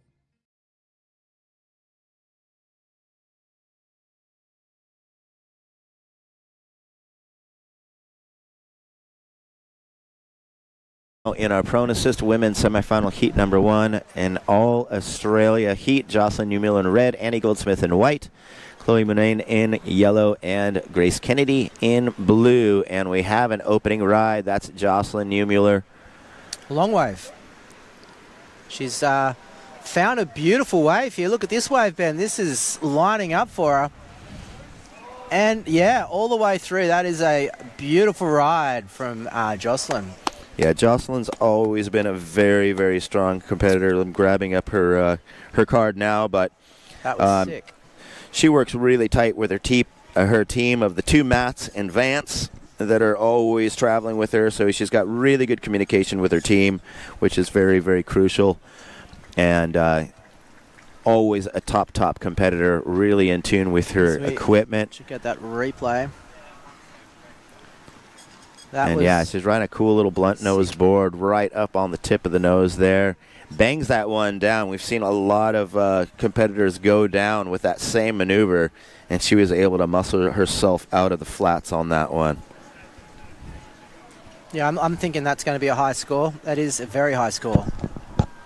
All right, Red, Jocelyn Newmiller, first wave, 9.50. That is one of the highest scores of the day. Well done, Jocelyn. And what a great way to start the heat. It's been a big day of action, and you can tell by the amount of cards Ben's got to shift through there, the amount of competitors that are competing. And I love his old school method of database keeping. Yeah, if you ever try to do this and work an iPad at the same time as you're trying to work all this stuff, it's completely impossible. So I always go for the old pen and paper is always the best. I feel like the waves have hit a real sweet spot out there at the moment, where the tides come in enough to put a bit of water on the bank there. And yeah, I'm seeing some very nice rides out there at the moment, Ben. As we look like we're going to cross down to Claudio on the beach with Mia in just a second, as we see Claudio being debriefed there with his team. And yeah, we will be hearing from them for a post-heat interview very soon, as we turn our attention back to the Pron Assist Women's and an All-Australian matchup, as you were saying before, Ben. Yeah, we've had some little change in the weather here. It's getting a little cooler out, and it looks like the wind has shifted even more stronger offshore, which is great for holding up these sections and stretching these waves out. But it also makes for a little Chloe up and riding. Makes for a little bit more difficult conditions as the waves become a little more top to bottom. Chloe just trying to wrangle her way through that white water, and behind her, Annie not quite catching the wave, but a nice long ride here by Chloe, who's having the time of her life out there, getting the whole ocean to yourself with 3 of your mates is one of the advantages of being a professional surfer. Yeah, definitely. That's the best thing about surfing a comp. So we're going to send it down to the beach with the winner of our last heat, Claudio Morales with Mia Armitage. And you're one. All right, Claudio, geez, it looked like you were having fun out there. So fun. I mean, it's kind of incredible how fun the waves are, and just being out there with good friends. I cannot complain. I tried to let you catch your breath, but you've just done such a performance there, and you were just telling me that you don't think you're going to catch your breath for the rest of the week. It's going to be a good while. I'm gonna be stoked for a good amount of time after this couple of waves I got. Now, you live in California, but you're surfing here today for Chile. So I wonder if you got lots of people back home in Chile watching. Yeah, I got my family and friends watching in Chile. I got the rest of my friends living back home, watching back home in Santa Cruz. So those are my two home bases. And yeah, maybe just say hi to everyone back there and to everyone that's supporting me out here as well. The wind is starting to pick up a little bit this afternoon. Has that made much of a difference for you out there in the surf? I was watching it earlier, and so the wind was down in the morning, and now and it was cleaner than yesterday, and now it picked up a little bit, but we got a bit of a cross-shore breeze, and the waves are staying clean. I mean, it's kind of pretty much almost offshore, so right now it's not affecting it in a bad way at all. In fact, it's making it even. I felt it was even a little bit better. And like, I don't know if you saw, but in the last wave towards the inside of the sandbar, the wind held it up and the wave just pitched, and yeah, got a quick little barrel. Didn't make it out, but I got the vision, and I'm happy with that. Yeah, well, it got you over the line because I think you were in second place right up until that last surf. I wasn't even out there. We couldn't hear much, so we were just kind of winging it, and we were just focused on the moment and on making sure we got the waves that we needed, and just I knew I had a good score in my first wave, and after we had only maybe a minute left before the last one, and yeah, my pusher Kyle's we were talking and we saw one coming out, and it was a little bit of a smaller one, but it connected all the way to the inside, and it was a grower. And so once it hit that inside sandbar, just try to get a couple of turns in, and yeah, so that section that was going to pitch and just send for it, and then I come out and I hear that I got the score to take the first place in the heat. So I am just incredibly psyched. Yeah, it was definitely edge of your seat watching, that's for sure. All the elements are with you. You're in the moment, very bar and very surf, very here and now. Thanks so much for your time, Claudio. Thank you so much, and thank you to everyone that's putting this together, because it's been an incredible event. Everyone here's been amazing in the town. Yeah, this place is beautiful. Everyone here is absolutely blessed to have a place like this. Y bueno, antes de terminar la entrevista quería mandar un saludo a toda mi familia, mis amigos en Chile, mis amigos que están en Santa Cruz también, y a la comunidad chilena que he conocido acá en Byron Bay, que han sido mucha gente muy buena onda, y bueno, vamos a seguir enfocados en la competencia para dejar Chile bien alto, y así que bueno, vamos a seguir con todo nomás, y vamos Chile, mierda, vamos. Oh, Claudio, gracias. That's about all I can say, I think. But, we have a lot of South American people living here in Byron Bay, so there'll be some people watching who will understand exactly what you just said then. I think it was a shout-out. A shout-out to Chile. You got it. Your Spanish is going good. Cheers. All right, we're back. Great chat there with Claudio. So for all of our friends that don't speak Spanish, he said thanks to his family and friends at home, the Chilean community in Santa Cruz, as well as the Chilean community here in Byron, and he's going to keep pushing it up. Hang on, don't tell me you speak Spanish as well, Ben. How multilingual are you? I know you speak... That's the only reason they keep me around, man. Jesus, so Japanese, I don't do a good Spanish, job. I can just speak English, and I can just speak Spanish and Japanese. You're doing okay at English? You're doing okay at English? I'm learning. So let's get a little update in this heat. We'll let the competitors know what the situation is out there. Time call 15 minutes. First priority red. Jocelyn Mueller in the lead with a 9.50. Blues in second. Grace Kennedy with a 4.17. Annie Goldsmith third has a 1.67. And yellow has a 0.83. 15 minutes remaining. First priority red. Second priorities with blue.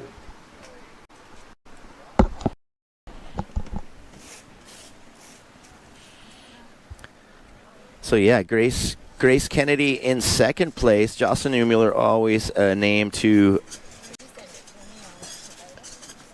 a name that always rises up to the top. And I couldn't find her card, but she is a multiple champion. And Grace Kennedy, her nickname is Disgrace.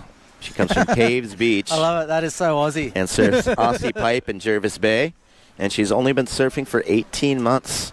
She's out there with her team, Tom Robertson, Russ Quinn, and James Gissing. And her favorite memory was surfing Aussie Pipe solo on a wave. There are some heavy reef breaks down where she lives, Ben. So for surfing just for 18 months in those sort of waves, that takes some proverbial brawls. That's for sure. They're not tame little waves like we've got today at the pass, which are not tame actually, but yeah, pretty amazing. Everyone has to deal with different conditions wherever they happen to be living when it comes to surfing, man, and especially people new to the sport. That provides a challenge. If you're from Hawaii and you're trying to get into surfing, hard to find the right type of waves to develop in. Speaking of challenges, is also the accessibility to the beach for a lot of these people. So, I mean, I'm sure some of these, everywhere's not a nice, flat, hard beach that you're able to roll up to the shoreline. That's true. And so that makes it that much more difficult for you and your team. Also on the wire, I mean, we have an all-Australian heat. This is very, very cool. Chloe out there in yellow comes from Middleton, South Australia. She's only been surfing for 2 years. And she's out there with Kira Tomlinson and Bridie Micken as her team. And Annie Goldsmith has been surfing for 18 months and has already competed in Port Macquarie, Waikiki, Oceanside, and Huntington with the team Idukanjis. And she's from Middleton, surfs Middleton in the Fleurieu Peninsula in South Australia. I guess how cool it is for these athletes to get to travel to compete in other events and just form that community with the other competitors that I've been just blown away by. My first experience in an adaptive event is the community. As we see Jocelyn, who's already got a 9.5 under a belt, and it looks like she's onto another great wave here. Look at her approach. She is charging. That was an insane line right there, that she was able to do that little foam ball climb and actually find some open space after that. One thing I was going to mention is that you were speaking about community. Annie Goldsmith was actually introduced to adaptive surfing by Jocelyn Neumuller. So I love that. Introduced her and then put someone else in the water up against her. It's pretty insane. Now they're competing. Super cool. Against each other. And let's just look at this replay from Jocelyn, because as you said, this maneuver coming up. Yeah, so she holds it right there, and she could see this section building up, and anyone else would probably just kind of gotten pushed out to the flats, but instead she uses that to redirect, do a little foam ball climb, and she's able to find the transition on the bottom of that one to get a nice clean kick out. That craft looks like it's working well for her, Ben. Looks like it's really fast. Yeah, she's always changing equipment, testing things out, and that new board looks really fun.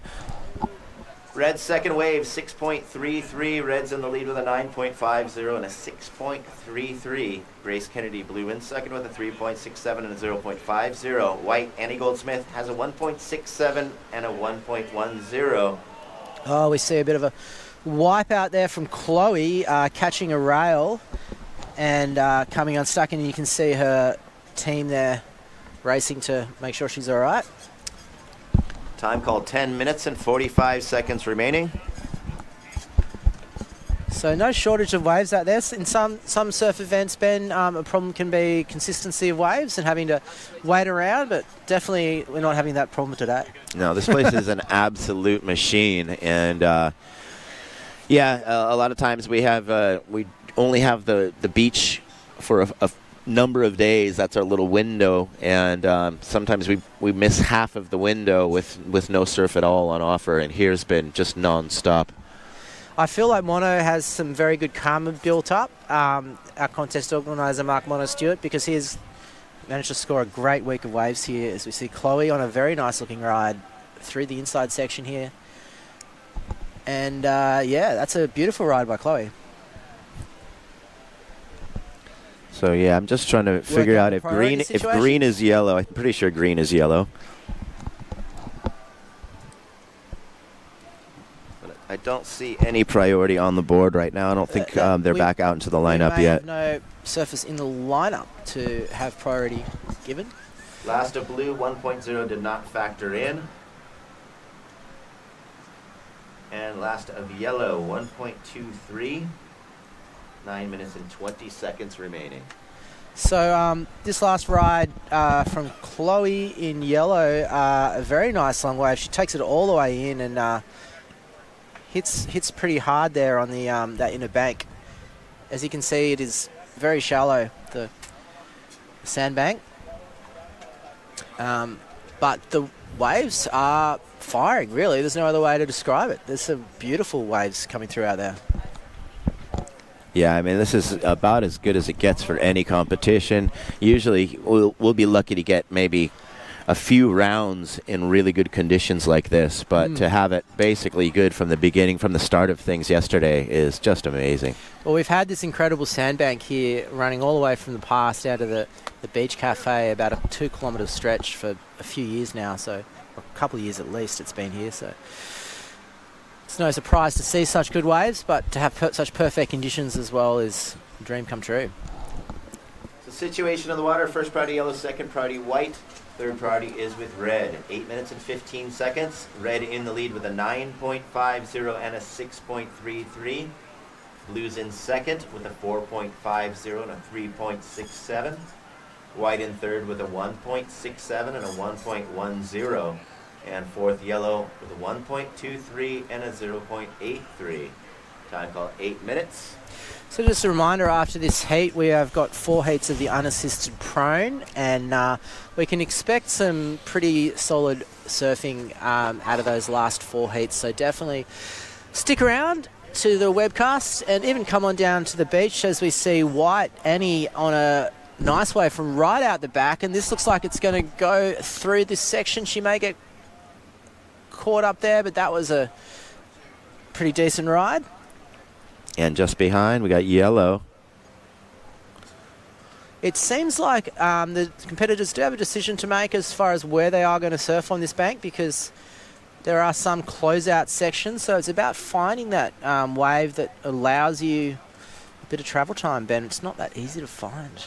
Yeah, and then when you see riders like Yellow Chloe on a nice wide board, she's able to kind of take advantage of that inside smaller section.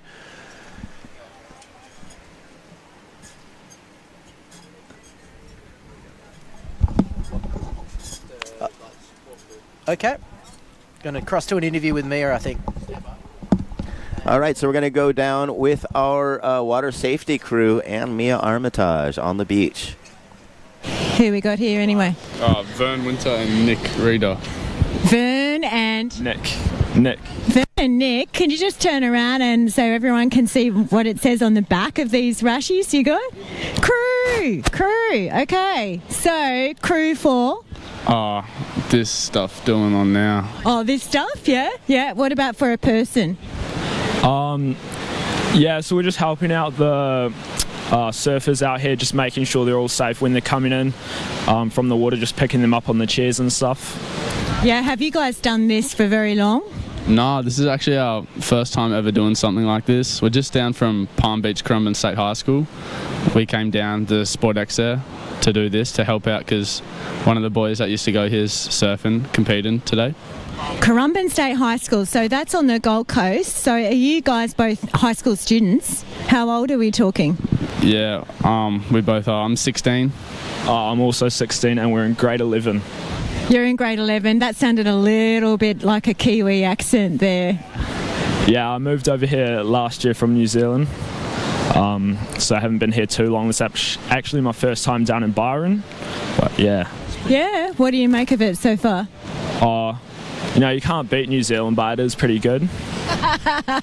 Okay, fair enough. And do you guys surf, both of you, on the Gold Coast? And did you surf back in New Zealand? Yeah, we like to give it a crack. I don't know if we're as good as these blokes and chicks out now. They're ripping it up, to be honest. But yeah, we give it a crack. Yeah, definitely can't do anything that these guys do, but yeah, I did do a bit of surfing back in New Zealand. Not the best, but I'm getting there, you know. Yeah, North Island, South Island? North Island, down in Tauranga. Yeah, nice one. Okay, so tell us a bit about your responsibilities as crew members. So we just have to like make sure that when they come in, we can't like help them out like out there, like because that's like interfering with them. So we just have to like get them onto the chair and then run them back up to the point up there so they can paddle out again. So how close can you get to a player, to a surfer out there? We can like get the chair in, but it like still has to touch like the sand or whatever in the ocean. Yeah, so, and this is the chair here. Did you guys get some training in how to manoeuvre this thing? It's not just a shopping trolley, is it? Yeah, a little bit. Yeah, it's pretty straightforward though. Turn left, turn right, you know. Yeah.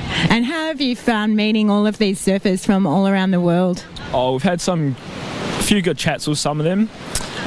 Pretty cool guys, you know, and girls. But yeah, told us some good stories. Would you like to do a shout out to anyone back in New Zealand?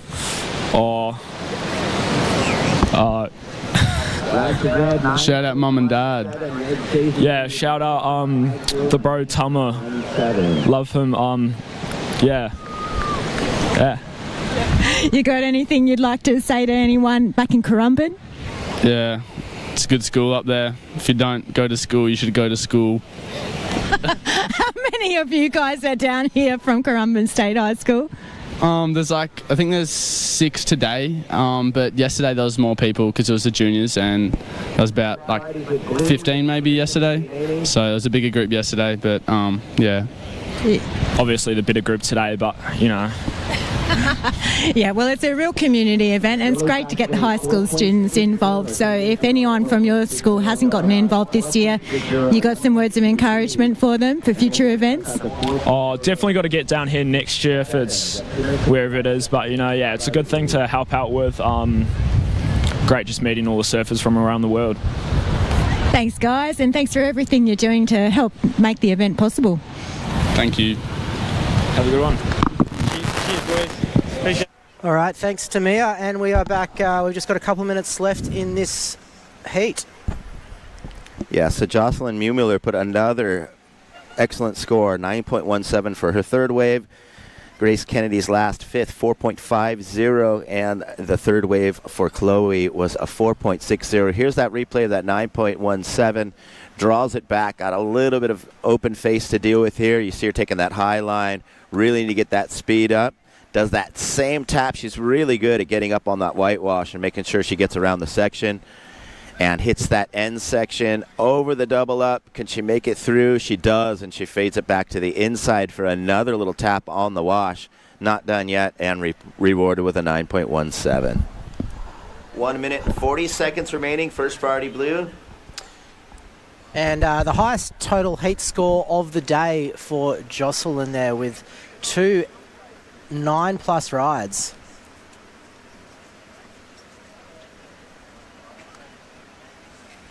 So now we're down to 1 minute and 20 seconds. Hard to tell who's out in the lineup. Looks like White might be at the top of the peak. A couple of riders don't have time to get back out into the lineup in this last 1 minute. But we're going to keep them up on their remaining time. Time call 1 minute. Red still in the lead with a 9.50 and a 9.17. Blue second with a 4.50 and a 3.67. Yellow with a 4.60 and a 1.23. And white has a 4.0 and a 1.67. Time call 45 seconds. First priority blue, second priority white.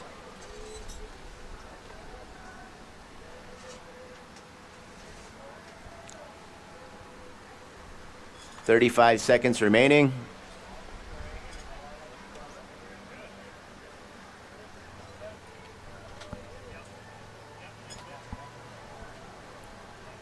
We're down to 20 seconds.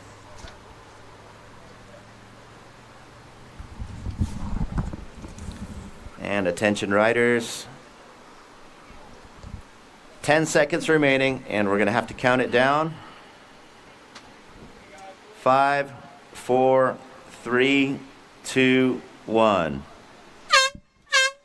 And that is the end of the heat. For 60 years, PQSA and Home Care Plus have been there when it mattered.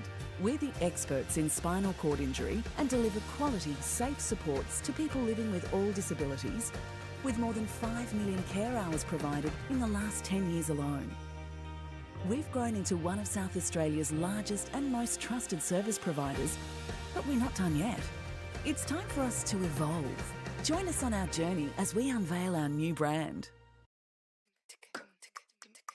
Adversity to adventure. Challenges to opportunities. We ride the ripples. Get stoked from the ocean. Building resilience. Creating empowerment for all those who ride our wave. Come join us for your hit of ocean therapy.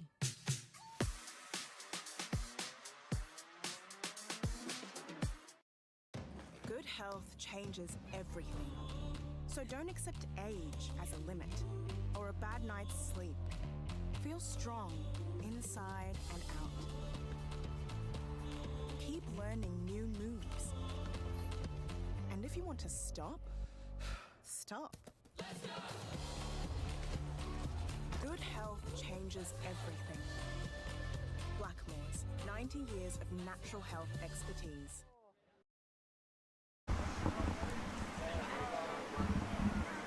But yeah, this is a different level we're at now, really.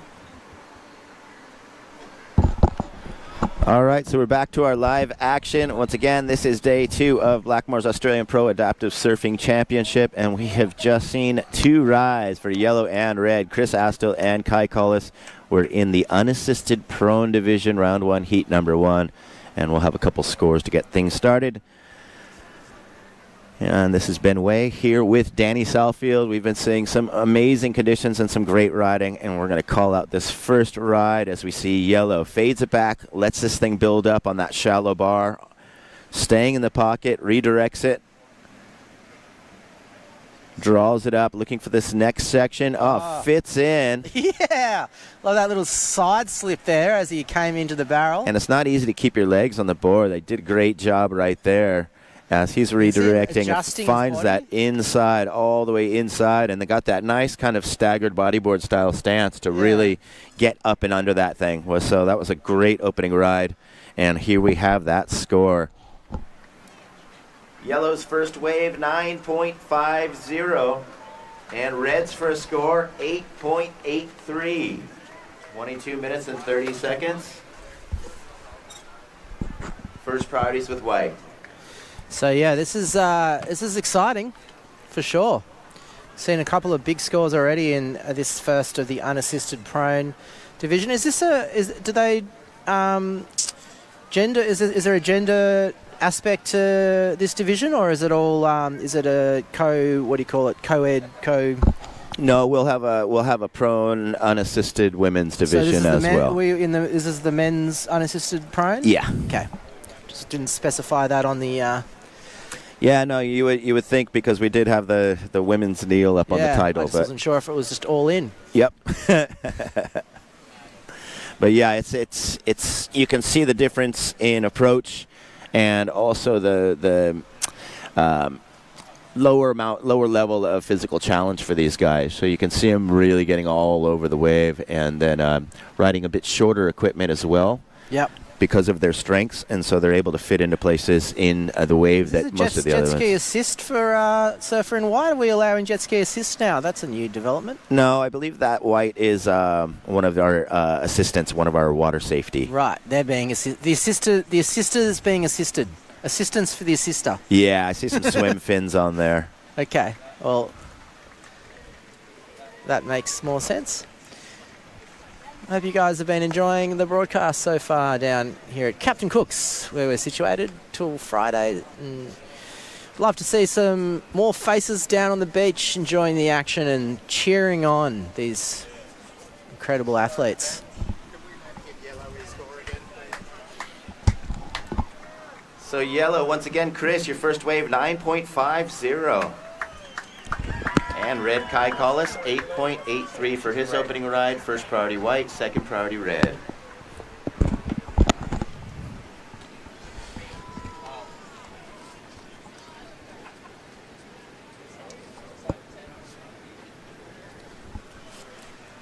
As we see, yeah, Chris on his way back up the point, being assisted by his team. I didn't see where. So in that situation, I didn't see Chris with his board there. Maybe it was on his lap, or is somebody no. else take Usually his someone board? takes the board so that the little cart can move a little faster. Okay. Yeah, we have that many volunteers. That we got someone for the board, someone for the cart, and also those four-wheeled beach chairs. It's the first time I've seen the four-wheel style. We usually have kind of a tricycle style in the States, and so these things are nice and stable, and they can handle the high speeds of running down this beach and relocating our riders, which is very cool. There are chairs all over the beach today down here. It's great. It's a real festival. It's a festival of life. Yeah, tons of fun down here. Very, very high vibes, and we've seen some amazing scores, all touching into the excellent range in the last few heats. Absolutely. Actually, throughout the day. So tell us what's happening here, Ben. Is this Chris from this heat? Giving his board and then. No, I believe that'll be next heat. Okay, getting ready. That's for the probably next heat. green from next heat. Looks like his board's matching his shirt there. Tell us a little at that board. So it looks like a mix between a bodyboard and a knee board in some ways. What is it? Is that a PU material? From the polish on it, it looks like it would be a PU. But yeah, it's sort of like a mini Simmons. Yeah. Kind of a square little bar of soap kind of style deal with the little keel fins. And so, yeah, we've So why don't they have a nose? Why does a board not like that not sort of need a pointy nose like a surfboard does? Well, one thing is, just like as you were asking me about those Tomo boards, the Vaders, is when you blunt out the nose, you can keep that nice straight rail line of a much longer board without having that length in the way. Yeah. And so rather than having the whole board curved, which slows it down, you've got that nice straight and parallel rail curve. I think we might have Mia ready for our interview with Jocelyn, the winner of the last heat. Congratulations, Jocelyn, the highest score of the heat. How are you feeling now? Yeah, pretty good. It was some fun waves out there, and it's just fantastic to see everyone getting out there and having a good time. Looks like someone was really keen to welcome you back on shore. Yeah, she definitely likes watching and likes when I get in back off the water. Yeah, what's her name? Her name's Coco. And you're up here from Adelaide. How's the surf been down there? Surf down at home's been pretty average lately, but it's been really good getting up here for the last couple of days, and some wicked waves like longest ocean barrow, and just having a great time up here. So it's good to see everyone out from all around the world having a good time on the waves of Byron Bay. And it wasn't just a pooch waiting for you. You've got quite the welcome committee, I must say. So it's been good hanging out with everyone again? Yeah, I think it's great to see everyone up here. Like, 3 of us within this division are from Adelaide, but it's just great to see everyone coming to contest after contest and doing well, improving, and most of all having fun. Like, the sense of community that you get within the parasurfing community is something that you don't necessarily get anywhere else. So it just brings so many positives and makes for a good time. Well, you've certainly set the bar high today. Congratulations again, and best of luck for the rest of the week. Thank you very much. Incredible performance by Jocelyn in that last heat. Yeah, now we got the audio back. Yeah, thank you, Mia Armitage, and yeah, Jocelyn, amazing performance there.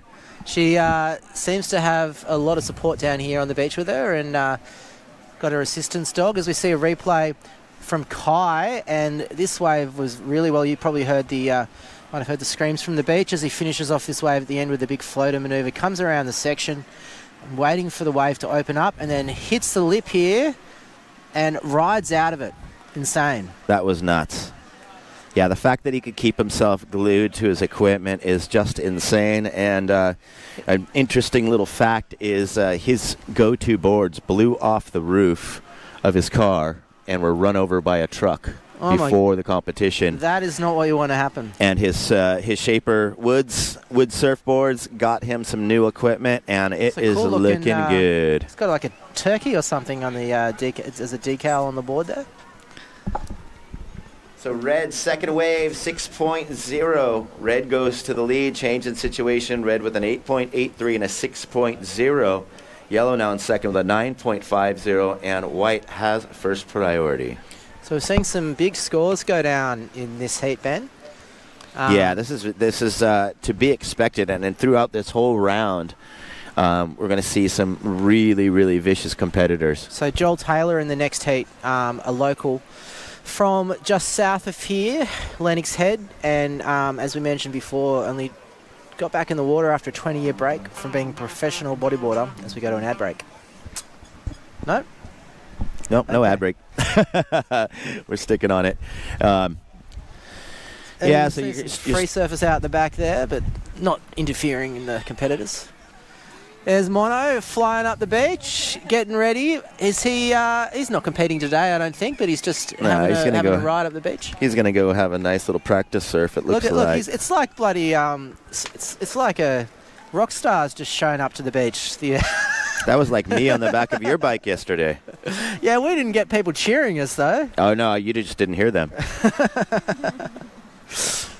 So 14 minutes, we've got a couple great rides, well, a few great rides with Kai Collis. All of the rides up over the average 8.83 and 6.0 for Max Kai. hasn't got started yet.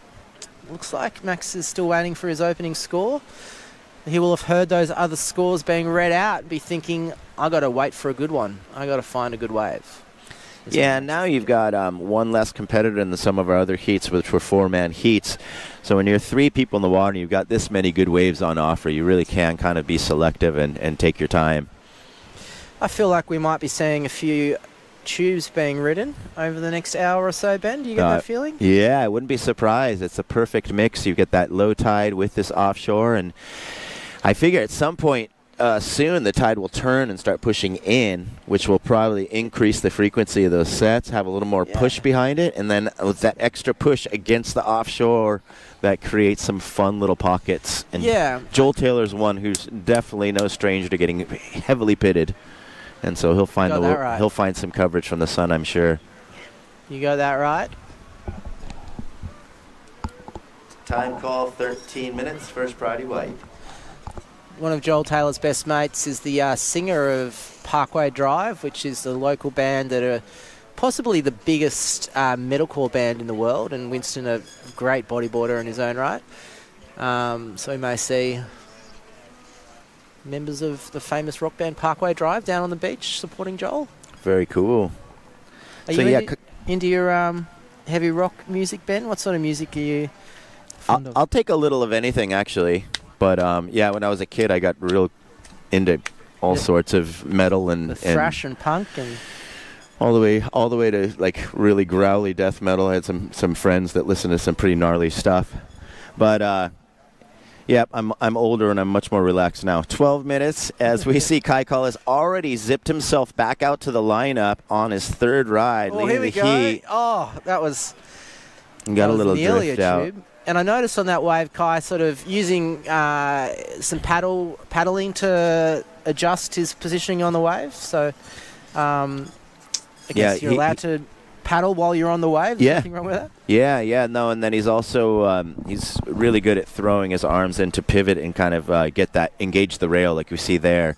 So he drifts it back, taps that little section, staying with a bucket. A few paddles to get some extra speed. Yeah, you can see that wave just kind of hit a deep spot and flattened up for a second. And as he was going for the barrel, slid out a little bit. I did notice his equipment yesterday. He's got these little nub side fins with a regular center fin.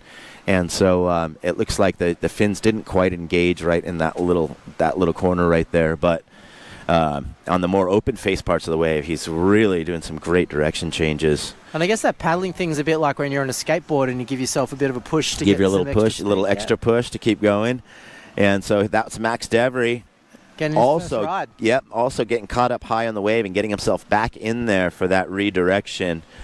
And so Max Devery comes from Secret Harbor in West Oz. He's been surfing for 3 years, and he won the Aussie Champs in 2022, third place in 2023, and 7th in the last year's AASP Tour.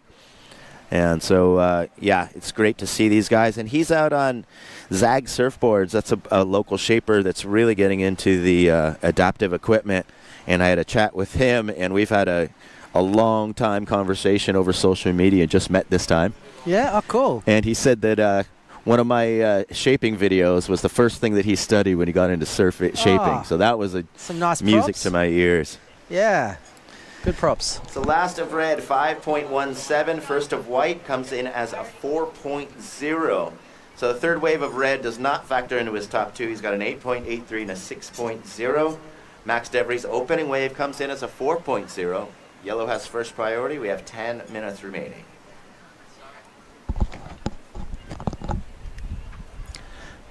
Yeah, so we're starting to see some things move here, and I think with a lower tide, it's actually the shoreline's drawn out, but the takeoff spot hasn't gotten that much farther out. So it seems like everyone's getting back into position really quickly compared to our earlier heats. Yeah, and might have something to do with the individual strengths of the competitors in different divisions and their ability to... That as well, and then you also these guys are paddling themselves on the surface of the water without having any drag of the pushers and the catchers having to swim them out. And so we're probably going to see more waves ridden, although everyone's being pretty reserved as far as their selection. And we see Kai back up getting his the heat leader. He's been very, very impressive in this heat. I love watching this guy surf, actually.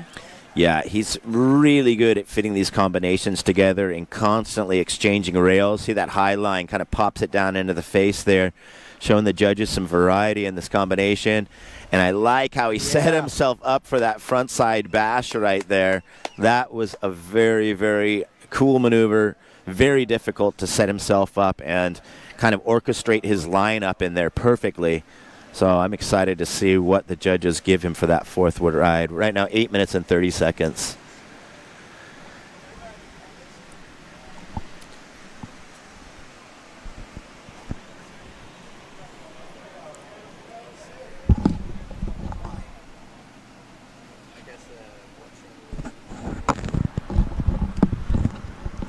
All right, so we're going to send it down to the beach with Surf Life Saving as we see a 10-point ride come in for Kai Collis. Red's last wave, the first 10 points. Got John the lifeguard here sitting in the back of a ute. G'day, John. How are you? Yeah, pretty well. What about you? Are you feeling relaxed looking out there? Living the dream. Being on the water, watching these guys surf, it's unbelievable. Yeah, and the conditions, do they seem safe to you? Yeah, very safe, very well organised competition. Probably one of the best organised competitions I've ever done the water safety for. And you've done a lot? Done a few competitions in my time, but this is so super organised. It's awesome. Yeah, thanks for your time, John. Thank you.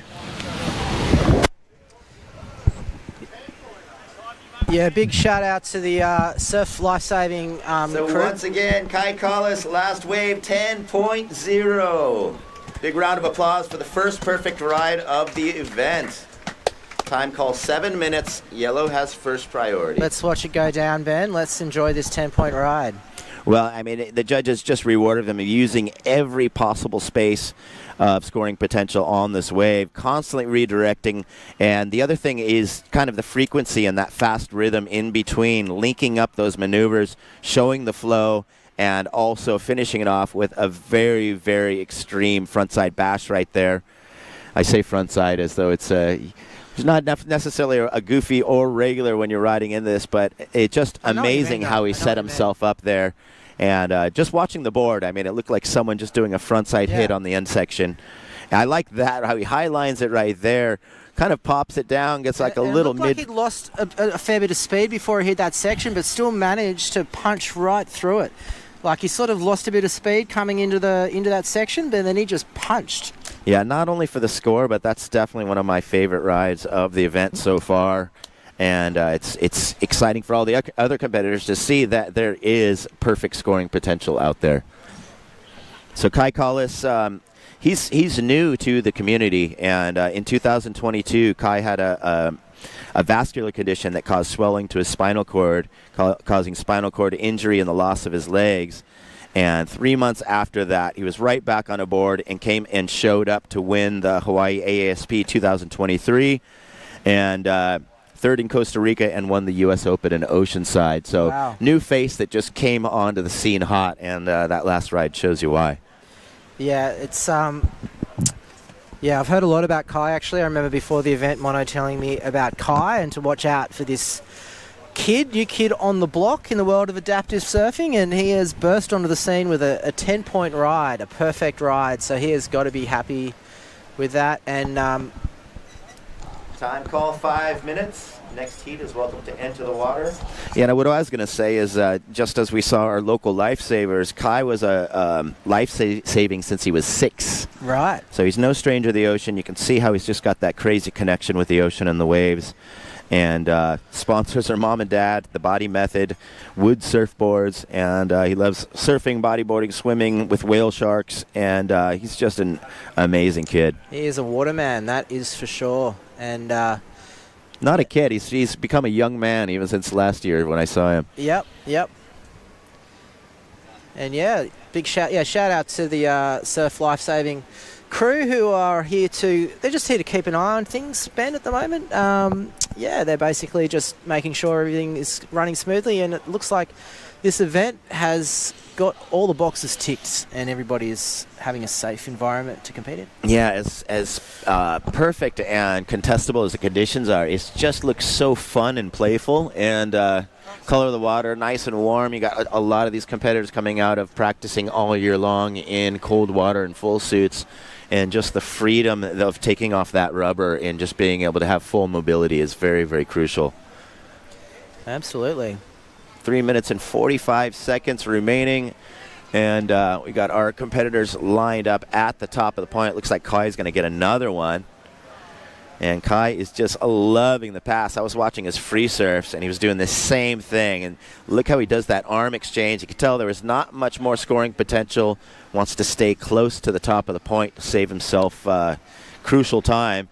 Not like he needs it. He's holding the highest two-wave total of the event. This could be an early call, Ben, and correct me if I'm wrong. We haven't seen the other 3 heats, but I'm thinking Kai versus Joel may be a battle that might be going down in this event. I've just got a feeling that there might be a bit of a rivalry. Both Joel's a bit older than Kai, but don't know. I feel like that could be.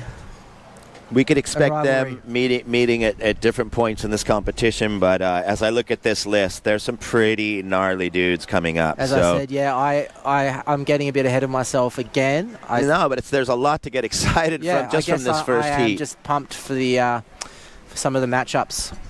First priority white, second priority yellow, 2 minutes and 30 seconds. Yeah, and this heat's just blowing by. So we have a score that came in for that last of Kai. Doesn't reach anywhere close to his top scores.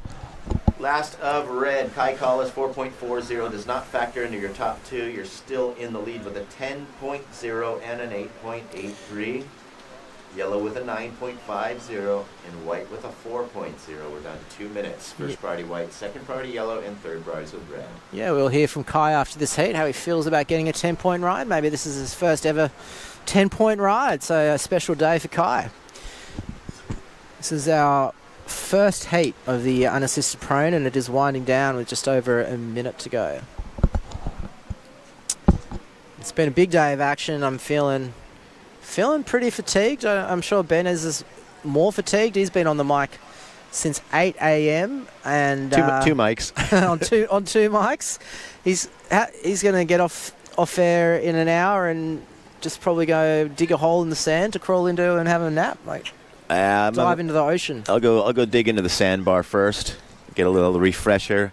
But I've seen tons of waves that I'd love to be on today. 1 minute and 15 seconds, and I got to go raid the competitors area in the board locker before they zip it up on me.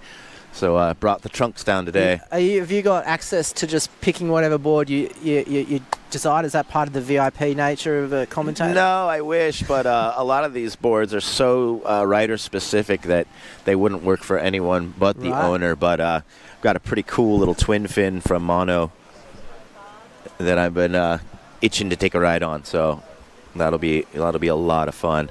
Cool. Time call 40 seconds.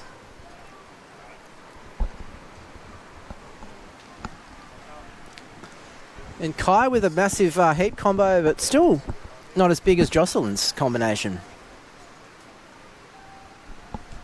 No, you're right. Now that I point that out, second highest heat total.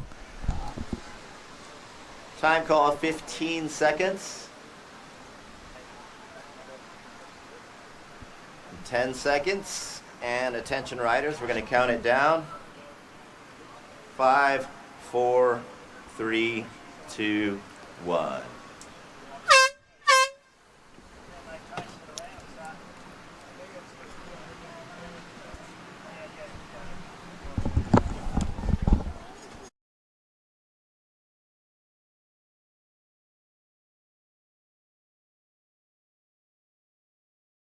Back home, the Wilsons always use proper dinner etiquette. Out here, the stick will do just fine.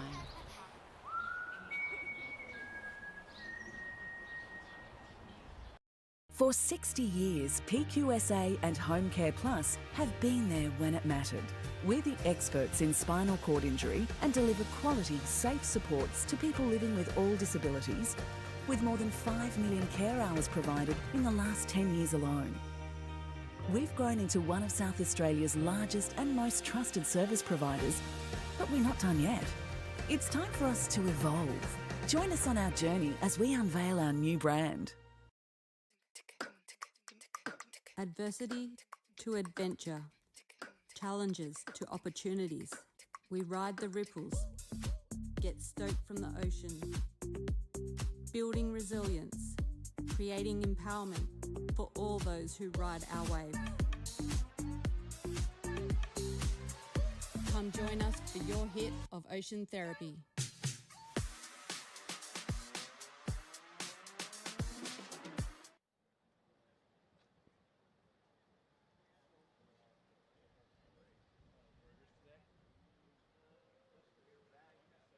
This is the Blackmores Australian Pro Adaptive Surfing Championship, day 2 of competition, and we're in the last round of the day. This is our round 1, heat number 2 of the unassisted men's prone division. And out in the water, Parker Olnick for Team USA, Joel Taylor for Australia in white, Timothy Hanley in yellow, and Jay Stevens in blue. Just gotten things started, and we have seen some amazing surfing as well as a perfect 10-point ride by Kai Collis in this last heat. And things are really, really excited here with Danny. This is Ben Way. And this competition day is blowing by. Yeah, the waves have just been really, really nice all day, Ben. So much scoring opportunity for the competitors. Such consistent waves. And as we saw from that last heat, potential for a 10-point ride. So, yeah, been a lot of milestones we've hit already in the inaugural Byron Adaptive Pro, our first ever event, and we've had a 10-point ride. So not bad for day 2. Yeah, things are looking really good, especially the conditions. It looks as though we might kind of have the tide bottomed out now. I think so, as we see out the back, Jay Stevens, I believe. Yep. Nice opening ride there, and gets a little bit stuck at the top of that deep spot. We have seen some kind of uneven topography in the sandbars where the waves will jack up and then they'll hit a deep spot. Here he is, Joel Taylor. Just doesn't like that one. He's zipping out. Yeah, Joel Taylor, he's riding a Surf Crime board, which is a soft top on an epoxy. And soft top on an epoxy. I've never seen that before. Yeah, they work really well.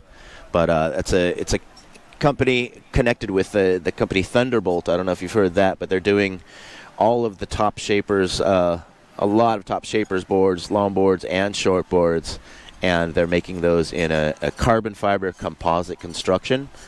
And these ones are more of like the playful ones, which is Surf Crime. CJ Nelson and a bunch of these other top surfers are using these boards. That it's an epoxy hard board with a soft deck. And he just happened to find that board, I think, in California when he was out there. And little twin fin, little rounded nose with a stubby tail, and that's what he won his world championship on. And now they're working on some specialized equipment that I've been kind of helping develop with him. All right, well, we'll maybe hear from Joel after. We're going to cross, I think, to Zach, who's with... no? I thought we were ready for that, too. Opening score, blue 1.83, and white's first wave 1.17. So, yeah, great to hear about the various equipment that people are using there and to have Ben on the mic who knows his equipment. So that is... Yeah, another Parker Olnick. Here we go. Joel, this is Yep. Joel Taylor, and this... Oh, here he goes. He is, Gets the cover up, which is to be expected. Already we can see Joel's level of control and wave knowledge there. And a The nice waves just opening look ride. so fun, too. Oh, yeah. They definitely look fun. It looks fun riding in prone. Another person we have yet to see a wave by is Parker Olnick for USA. He was one of the super young guns of the adaptive. He still is. Now he's in college in San Diego, but he's also really in tune with his equipment, and he's designed a new board along with King's Water Sports in San Diego. He's got the Andy Irons flag on the bottom of it. Yeah. But it's a design that's influenced by Christian Otter Bailey, which was one of the really heads of this whole Pron Unassisted division. And he's looking excited out there. And he had a perfect 10 ride in Hawaiian Adaptive. Let's look at this wave from Joel as he tucks into this little barrel. Beautiful stalling technique there to get under the... That's possibly the first sort of actual barrel ride we've seen in the event. And Joel, a very accomplished bodyboarder. Second wave for White, 7.83. White's in the lead with a 7.83 and a 1.17. And Blue in second with a 1.83. Blue has third priority, fourth priority is with White. And as you said before, with the tide coming in, you can see the waves are a lot more easier to read, it looks like, for the competitors, in that, they're sort of holding up quite nicely. Yeah, and also it's cool to see the difference of riding techniques. Like we saw Kai, where he's primarily about half of his ride, he's got one hand off of the rail, getting those pivots, where you have Joel that's so used to that staggered bodyboard stance. And the way his grip is on the board was what gave him the ability to put the brakes on, as we see green. This is Jay Stevens' second wave. Fading back into the whitewater and waiting for the wave to grow in front of him. It looks like he's got a nice section coming up here as he, just keeps threading his way through the inside and looking for the barrel there. And comes out in front of the wave. It's a decent wave there from Jay. Yeah, it's cool to see how, as we watch, Jay's got that big flat blunt nose on his board. But we've got board. Here we go. Timothy Hanley opening wave in the section. Banks it off of that one. Able to stick with it, and he's going to kick on out. And I love the all ages aspect of it. You can see Timothy isn't... he's still a young man, but maybe a little bit older than than Zach in the previous heat. Yeah, might have a few more years on him by the looks. So one thing pointing out this big blunt nose that you see here, very non-traditional for a surf design. But I talked to Joel Taylor about how this prone non-assist division would eventually turn into more bodyboard-looking style of equipment. Because there aren't rules against that, and as long as you can get it into the wave, which a bodyboard's usually too short to really get the glide up without using swim fins, these guys paddling in, if they have something similar, they'll be able to get those really dynamic prone maneuvers and still kind of fit the criteria, which is super cool. So absolutely, I think we're going to see things go shorter and flatter in the future in this division. Yeah. Well, I think I'm going to make way here for Chucky Webb to get back on the mic. Is that you happy to jump back in? Sure. All right. Well, I'm going to. Time for lunch, or if Ben wants to jump. No, we want to hear all about your experience out there in the water and hear firsthand from a competitor how it is. Seeing me getting washed down the beach. Call 16 minutes and 20 seconds. Out just a little bit. Is that possible? Yeah, please. Mike. Your camera fell. I'm sorry. I bumped the table. I'm so sorry. It's all right. I'm so sorry. It might be easier if we just move this back to the actual. Sorry, Mike. I just bumped the table. It fell right on. So time call 16 minutes. Joel Taylor in the lead right now with a 7.83 and a 1.17. And Jay Stevens 1.83. I think we may have another score to work out. Not sure.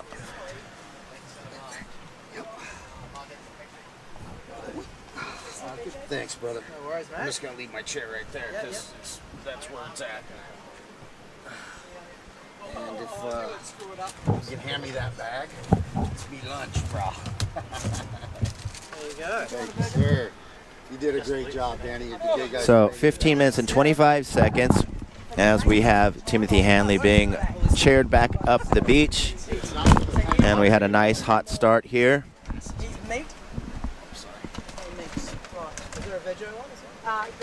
Time call 15 minutes, and so we're now in the second heat of a 4-heat round 1 of this unassisted Pron 1 round 1. And we have seen some amazing rides, including that last heat where we had a 10-point ride by young Kai Collis. As I welcome back Charles Webb, Chaka, Mr. Stoked for life. What's happening, people? Kai Collis, your current world champ, showing you why. Throwing up the first perfect 10 of the competition. So, was it as bad as it looked? I mean, as it felt? Did it look as bad I just thought you were being extra selective. I wanted to remind you of the remaining time a couple times. I don't know if he really heard me that he's only got 2 more minutes left. But no, it was it looked difficult, and it wasn't as spelled out as it is now. Now it's very easy to see where it starts and ends as we've had that tide drain out, wind switching up just a little bit.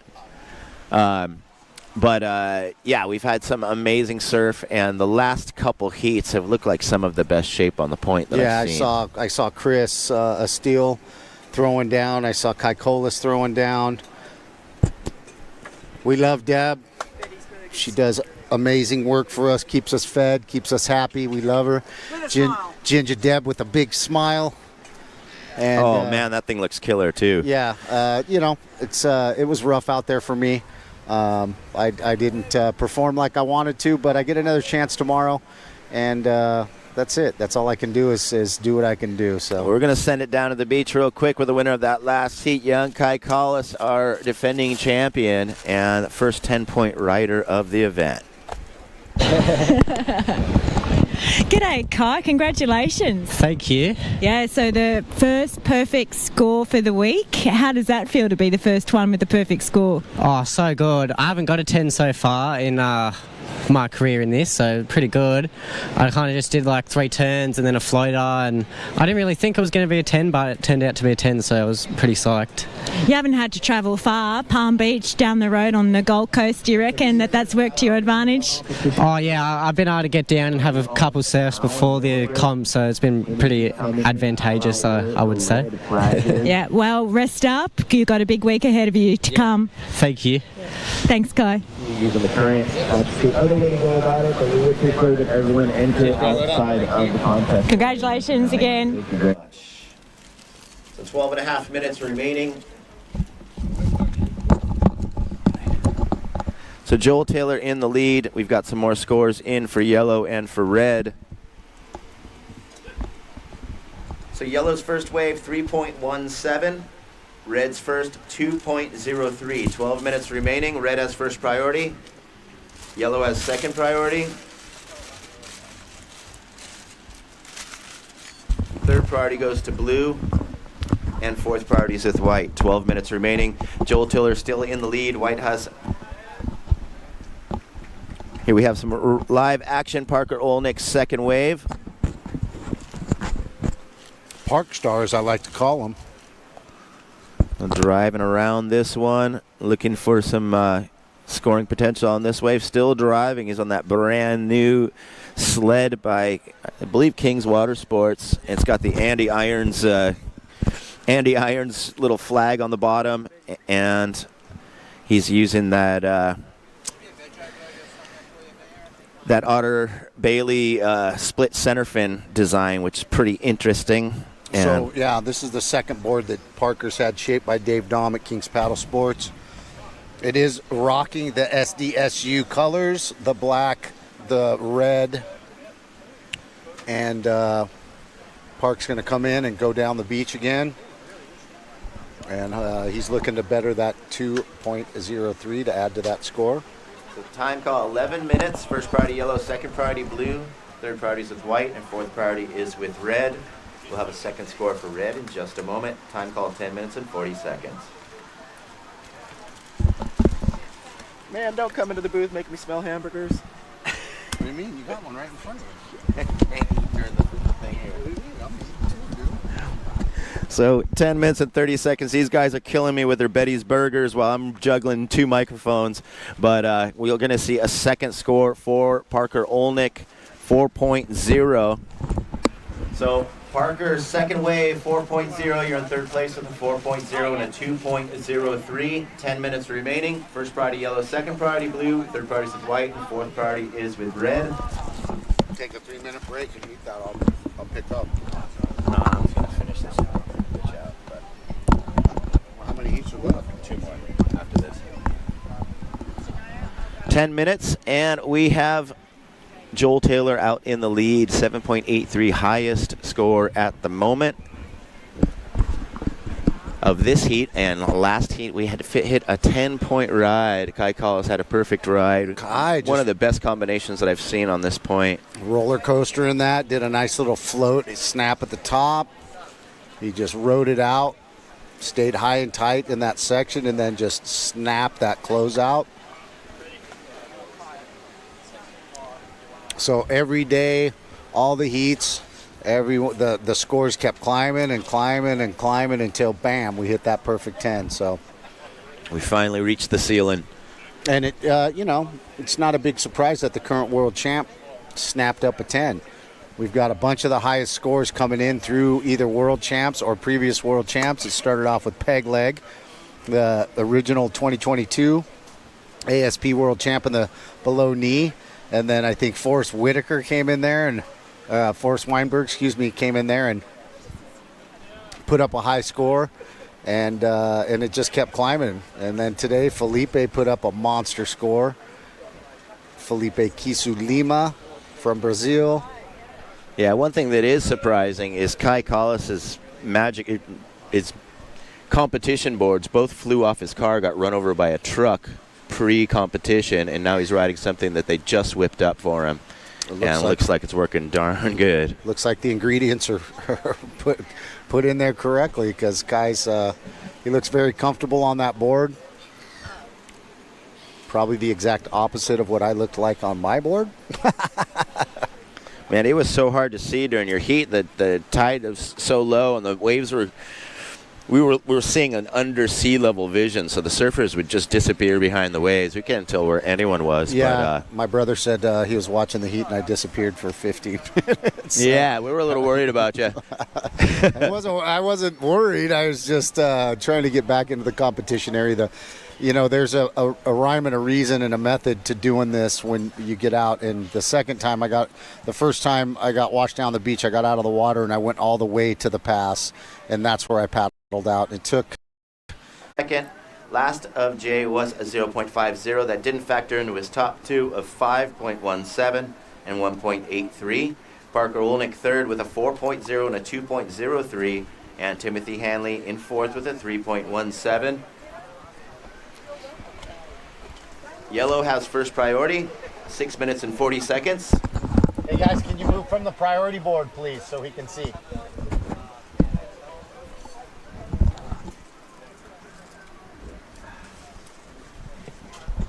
So we've had that tide bottom out, I believe, and I think we're going to see that tide spinning around and start to kind of surge in. As that happens, we should see the sets coming in a little more frequently.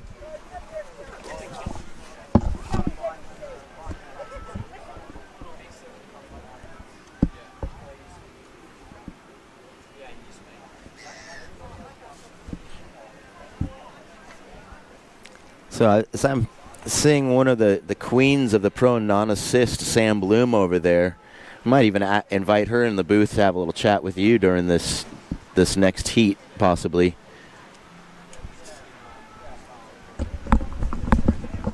Ben, I welcome all comers into the booth. Sam Bloom your current world champ in her division as well. So the Aussies made real well last year. Mono claiming a world championship, Kai Colas claiming a world championship, and Sam Bloom claiming an AASP world championship. So the Aussies are a threat wherever Guys, they we can't go. see the priority. Hey guys, can you guys scoot back? We can't see the priority. First priority yellow, 5 minutes and 15 seconds. And yeah, so looks like the conditions have cleaned up a lot. I wish I would have surfed in the afternoon. Oh, it's beautiful, and I think a lot of it has to do with that tide drained out, so it's just that much more defined over the sandbar. Time call 5 minutes. Next heat is welcome to enter the water.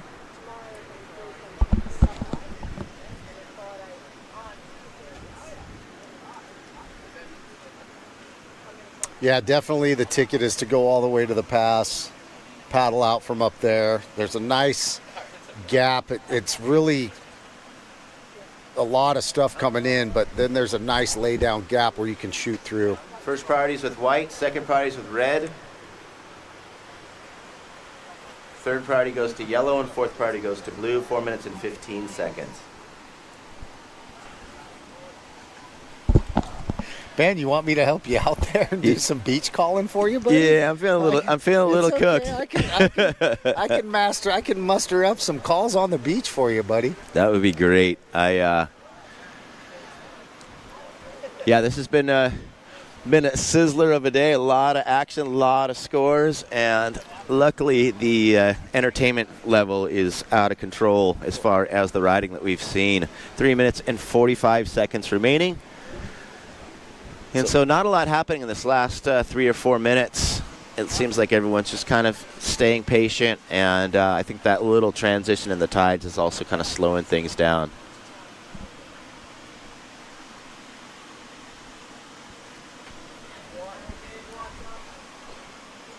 So it looks like Joel Taylor up and riding. This will be his fourth wave. And he could see that wasn't what he wanted. That had that little end section pinching on him. He's going to stay close to the top, get back out into position. He knows he's got a close to First priority excellent red, score second priority blue. with a 7.83 and a 7.33. He knew that wave wasn't going to offer that, so he just dipped out and said, let me just paddle back out and see if I can't get something in the excellent range. He's right there. Parker taking off down the line, caught behind it. First priority now with blue. Park trying to top a 2.03, trying to get that thrown away. And he's just milking this for all it's worth. He kind of got caught behind it, not really too much on the open face to offer. He's got a little reform, though, just dips out. Maybe he can ditch that 2.03. Oh, green, streaming down. Yeah, this is Timothy Hanley. Bam, snaps off the top and almost pulls that off. Wow, that would have been a banger of a score right there if he could have laid that out. Yeah, he's had a nice aggressive approach. From that first wave was a 3.17, but he's really trying to go up into that lip line. And got that really cool, like, blunt nose design, a little more bodyboard specific looking board. Nice section right there, right under the curtain. Almost could have just stalled it, and then he just says, you know what, snap, let me get up there and slap a lip. Couldn't quite pull it down, looked like he might have caught an outside rail. Yeah, that's the only downfall of having those blunt noses. You've got the square corners where a little more rounded would possibly have cleared that little place in the flats, but that was a gnarly drop on whatever equipment, and what a cool approach. But I really love that speed off the takeoff, and those parallel rail lines really keep the speed up even though those boards are so short. 1 minute and 20 seconds. Last of white, 1.80 did not factor. Parker's last wave, 2.10. So Parker did ditch the 2.03 for a 2.10. Not much of an increase, but an increase nonetheless. That's what you're looking for. Just try to stack the scores as you go through the day. Unfortunately, something I couldn't do, but I will attempt to do tomorrow. I get a second chance, so I'm that's my nickname, Second Chance Chaka. That was just your little sampler plate out there. Sampler of a smackdown. 45 seconds remaining. White has first priority. Yeah, I've seen quite a few waves out there that I would love to be on. How did Joel end up going in that first? Yeah. 30 seconds. It looks like everybody's kind of just choosing to come in. Park's going to say, you know what, I'm calling it a day right now. He's going to get an opportunity to surf again soon. 15 seconds. Danny. I want to thank all the water support. Jim Russell. We're going to count it down. 5, 4, 3, 2, 1. Adam Land from Surf Gimp. Oh, White snapping. He got on that before the horn, so Joel Taylor, I don't think that's going to offer more than the 7.83 and the 7.33, but nice snap nonetheless, and we'll check it out on the replay if they give us one. Yeah, and a seasoned competitor just showing that heat management, making sure to get another score right before time ran out. So we'll let the judges work on that before moving into our next heat, which will be round 1, heat number 3. We're going to have Argentina against Spain and Australia. This is going to be a fun one. Watch the snap right here. He just cuts back. He waits for it. Right here, double up. Boom. Just lays back on it. Gets right to the top. Does a nice snap. Knows that he's got good scores on the board already. Had nothing to lose to challenge the top of that wave.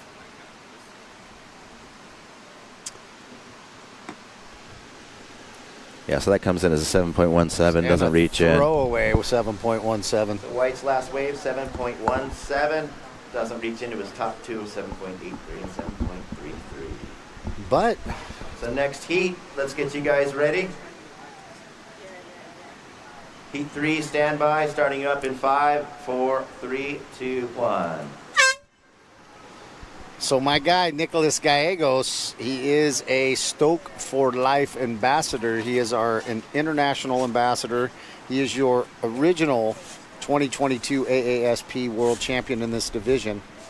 And me and Nico had a rough 2023. We both had a few medical issues. Both had to kind of not perform up to a par for both of ourselves. But Nico said, you know what, I'm coming back in 2024 with a vengeance.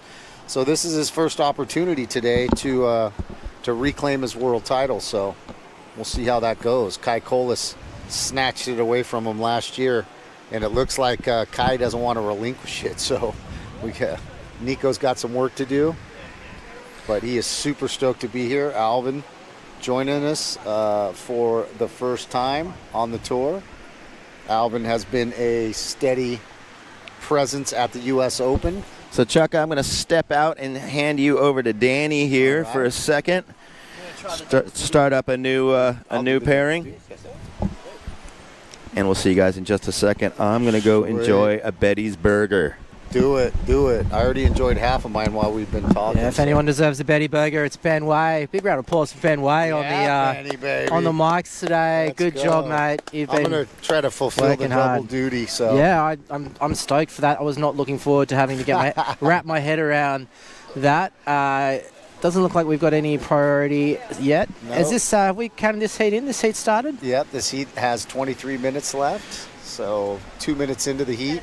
Luckily, I do beach calling for the U.S. Open, so I got a little history at it. So I'll give it Glad a go. to hear. I'll give it a whackadoodle.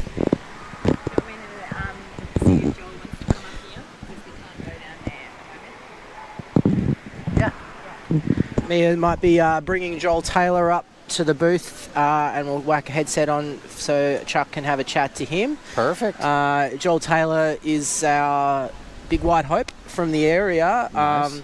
His story, one of the most intriguing in that he was a professional bodyboarder up until his accident at Pipeline, and took 20 years out of the water and came back with a bang last year, winning the world title and winning the Parasurfer of the Year at the Surfing Australia Awards. And I feel like there's a lot more to come from Joel Taylor. Well, if that first heat right there is any indication, we got Yellow trying to get into this one. Gary Slater, no relation to I was going to say, if your last name's Slater, you got a bit of pressure on you there, don't you? You got some big shoes to fill. That's right. So Gary Slater, no relation to Kelly. If he was, we'd say, hey, man, why don't you get us some sponsorship at the wave pool? I don't know. Maybe he tells the ladies that, though. He probably does. He's like, Kelly's my third cousin, second removed. You would, wouldn't you? You definitely would be. Dropping so the name. Like Nico's trying to take this one. An Argentinian competitor. White up and riding, Alvin Boyona from Spain. Alvin. And as I noticed, well, Ben was pointing out in the first heat how you can get some slightly different technique from the unassisted prones. Some lift themselves up over the board and use that upper body weight a bit more than others, and some rely more on the actual board to do the manoeuvring. Yeah, it just depends on the injury and your level of injury. So some of the guys have a little bit more functionality with the trunk than some of the other guys. Got a priority for red. And just waiting for some scores to come in as we see Gary Slater on his first ride and taking that one all the way through to the inside, and it looks like he's going to ride the foam in and get a lift on the taxis on the beach that we are using with our great team of volunteers. So we'll be waiting for a couple of scores. Competitors will be waiting for a few scores. And there is priority for red, second priority white, third priority yellow. Time check, 20 minutes, 30 seconds in the heat. Time check, 20 minutes, 30 seconds. So you see the replay. Yeah. Gary getting a little slash off the top. The wave a bit short. You can see that tide really filling in now, Chucky. We had a very low tide earlier, and the tide's filling in, and the waves are a bit more slopey than they were earlier. First score for yellow, 6.17. First score for yellow, 6.17. First score for white, 2.83. Gary Slater, yellow, you are in first place with a 6.17. Alvaro Bayona, you are in second with a 2.83. Time check, 19 minutes, 40 seconds. And we're still waiting for Nico to get on the board.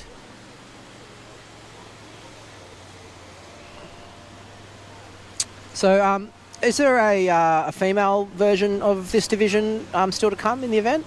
There is a female division, and Sam Bloom, your countrywoman here, is the AASP World Champion. So, of course, Sam is a ripper. She was in the Pron Assist division before, and she won an ISA Parasurfing World Championship, and she got classified up, and she went into the Unassisted division. And even though it was a little spooky for her, she came out and she dominated, and she won on a tie, and she got the higher score, wave score, of the competition, and that broke the tie. And so Sam Bloom is your current world champion right now. So it seems like, it's for a lot of these competitors, they're taking chances and risks, leveling up and surprising themselves once they get there. Yeah, Sam definitely. You know, she was very leery to go to Oceanside, and she said, you know what, I'm just going to charge it, and the only thing that can happen is I charge it, and I get to, I take the beat down like everybody else does. So here's one thing I tell all adaptive surfers: if you don't like the beat down, you're not going to like adaptive surfing. So, Well, it's a part of life for every surfer, isn't it? The occasional washing machine experience. Pretty much the smackdown. And that's the ocean. It's a great teacher. Yeah, a great leveler. For sure. Time check for the athletes, 18 minutes left, 18 minutes on the water. Yellow in the lead with a 6.17, a one wave score of a 6.17. Alvaro with a one wave score of a 2.83. And just the one more heat to come after this one, and wrapping up day two. And got to say, Chucky, it has been a great event these first 2 days, so we can look forward to another 3 full days of competition. Yeah, I have to just, doing the tour and building these events, Mono's been doing this for a long time. He's been trying to build this event for, up to 4 years. He had the event put together in 2020, and here we are 4 years later with the first one, and it's kicked off really nice, man. It's the weather's been great, the surf has been good, had the occasional rainstorm every once in a while, but it's still like 80 degrees. I'd say Mono must have a direct line to Huey by the luck he's had with the conditions. Yeah. In fact, like last week there was too much swell, and it would have been pretty hairy running it last week. Yeah, it was really big for the last week, and the conditions were really sweeping people down the beach, and so it would have been more of a survival contest last week. I think. I'm not sure they would have let us go. They probably would have just kept us on the beach. We see Joel Taylor rolling up. I'm going to. You want to come in here, Joel, and I'll give you the headset, and you can have a chat with Chucky. Great surfing from Joel Taylor. Red, first priority red, second priority white, third priority yellow. Time check 16 minutes, 10 seconds. Yellow, you're in the lead with a one-wave score of 6.17. Yeah, that'll be right. White, you're in second place with a one-wave score of a 2.83. Red, you're still leading on the board. Yeah, sweet. Cheers. Just need. Who's got that water? What's happening, Joel Taylor? Smashing it out there. Thanks. You're live on stream now, buddy. How you doing? It's a pleasure to meet you. Thanks for coming out. Cheers, mate. Heard a lot about you. Oh, good. What are you thinking about the Australia Pro Adaptive Surfing Championships? Yeah, it's good to have it here at home. I live 20 minutes down the road, so there's no wonder why you're dominating. It's kind of weird to have a comp at home. It's hard to get into comp mode, right? But yeah, sort of leaning into it and see how we go. Didn't look too hard for you to get into comp mode, bro. You had some really good scores. It looks like you're very familiar with the break. Can you tell us, anything about your sponsors? Anybody you want to throw a shout out to real quick? Yeah. Just I've got my own brand, Unite Clothing Co. And give a bit of props to my own company. Then Crime Surfboards, Black Roll, Creatures of Leisure, and a bunch of local businesses that got behind me as well. Yeah. Nice.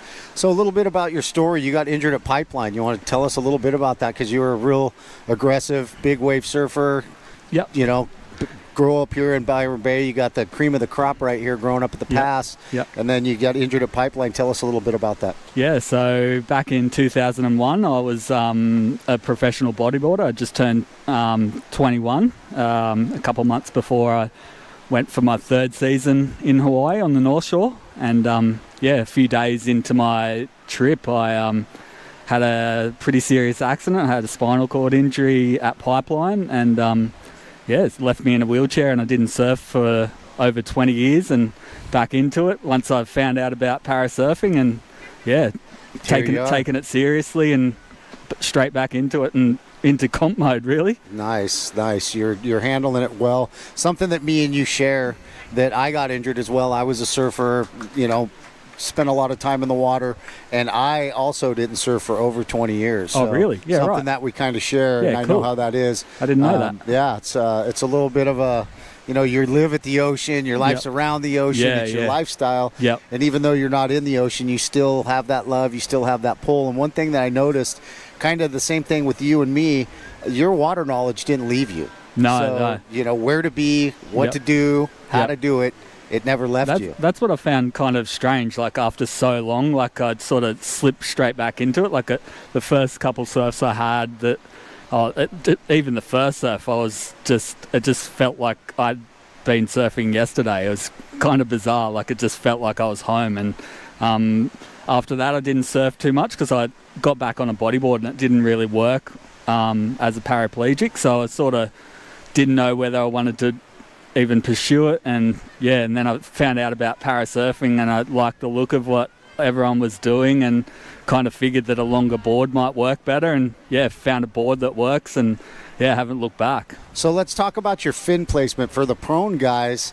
A lot of you can't just jump on a regular board because the fin placement is way back at the back. Yep. Do you have your fin placement up towards your hips where it's a little bit more pivotal, or do you have it towards the back? Let's talk about your shape. I'm just riding a stock board at the moment, so I've just jumped on a board straight off the rack. It's made for standing up, but it's got a wide crescent tail like a bodyboard, so it's really manoeuvrable, and there's definitely a lot of things that I want to play around with board design, and fin placement's definitely one of them. I think definitely moving them up around the hips is a good idea, and even having them parallel to the rails I think would probably work better. Nice. Let me do a little beach call here. First ride for red, 2.90. You're in second place. There is a priority change. First priority with white, second priority with yellow, third priority red. We have red ticking off down the line. Nico Gallego's trying to get covered up right there. Oh, he Nico did. comes out. That was He's awesome. just challenging it right now. Nico's not happy with that 2.90. He wants to put something higher up on the board. So, yeah, right now is actually a great opportunity for you to look at other boards, people that are, the guys like Kai Kolis, guys like Nico. Yep. These guys have been, Kai's kind of new, but Nico's kind of old. So they've been playing around. Kai's got a good, his boards are working really good. Yeah, And I'm surprised you're on a stock board because, man, you're really working that stock board. Yeah. It works for me, so I'm going to base my designs off that, I think, from now on, and play around with a few different things. Let's check out this replay of Nico dropping in, going left. He comes up, boom, a little cover up. Looked like he was going to take it on the head, and he comes out of it. Let's see what he gets for that score. Hopefully it will be better than the 2.3, and it's a 1.83. So he's got a 2 last wave of red, a 1.83. You're still in second place with a combined score of 4.73. Yellow, you're still in first place with a one-wave score of a 6.17. And white, you're in third place with a one-wave score of a 2.83. Priority. First priority white, second priority yellow, third priority red. And we got time, 10 minutes, 9 seconds left in the heat. So, question, are you going to join us on the other stops of the tour? Because this is a great start for you. I mean, it's just the first heat. You get a round robin, you get a second chance to surf. We've got a long way to go before we get to the end of this. Yep. But you've got a really good start. You can tell that if you do go on the tour, you're going to be somebody that's going to be challenged. You're going to be a challenger for the top spot. So you're going to join us in Hawaii in May? Yeah. I haven't been back to Hawaii since I had my injury back in 2001. So, I'm coming in May. That's great. And what about Boca Barranca? Possibly, but I'm booked to come to Oceanside as well. Oh, that's my hometown, brother. Yeah, so I'm looking forward to it. I've never been down that way. Nice. So, I can't wait. And maybe we could get a surf. I could show you a couple little tricks to surf the pier and give you a little bit of heads up. So give you a hand up in it. But, Costa Rica, the Boca Barranca break, man, if you like to surf the lefts, it's a 200-300-yard left. And last year I surfed a wave for 75 seconds. Oh, really? So, it's similar to the past, but flipped, hey? Yep, it is flipped. And it's not as hollow and section-y as the past. You get it's a lot more forgiving. So you get, but it does have a lot of opportunities to hit the top of the wave and challenge the top. Not so many opportunities to get barreled. So that's a little bit of a difference. And, in Costa Rica, you might see a crocodile or two. So I'd love to get over there. I've got a young family and a business, obviously, so I've got to work around that. But, it's definitely on the cards for sure. We would love to see you on the tour. And you've got a great start here, Joel. And we really appreciate you, just stepping into it and, like you said, leaning into it. Yeah. It's not... when you get injured, sometimes it takes, like me and you, we were out of the water for so many years, almost 2 decades, but you got a relationship with the ocean. You can tell that by how you surf and just probably feels really good to get back in the water over here at the pass, Yeah, well, your love of the ocean never leaves you. And, it's awesome to be here at home and surfing a wave that I've grown up surfing since I was a little kid. So, it's amazing. Yellow got a ride there. It looks like Gary Slater is going to put a second score on the board. I'm not sure it's going to match his 6.17, but it'll be a second score nonetheless. And it looked like he was trying to dig into that insider and try to get a third score. Try to get a little cheater wave in there. Let me go.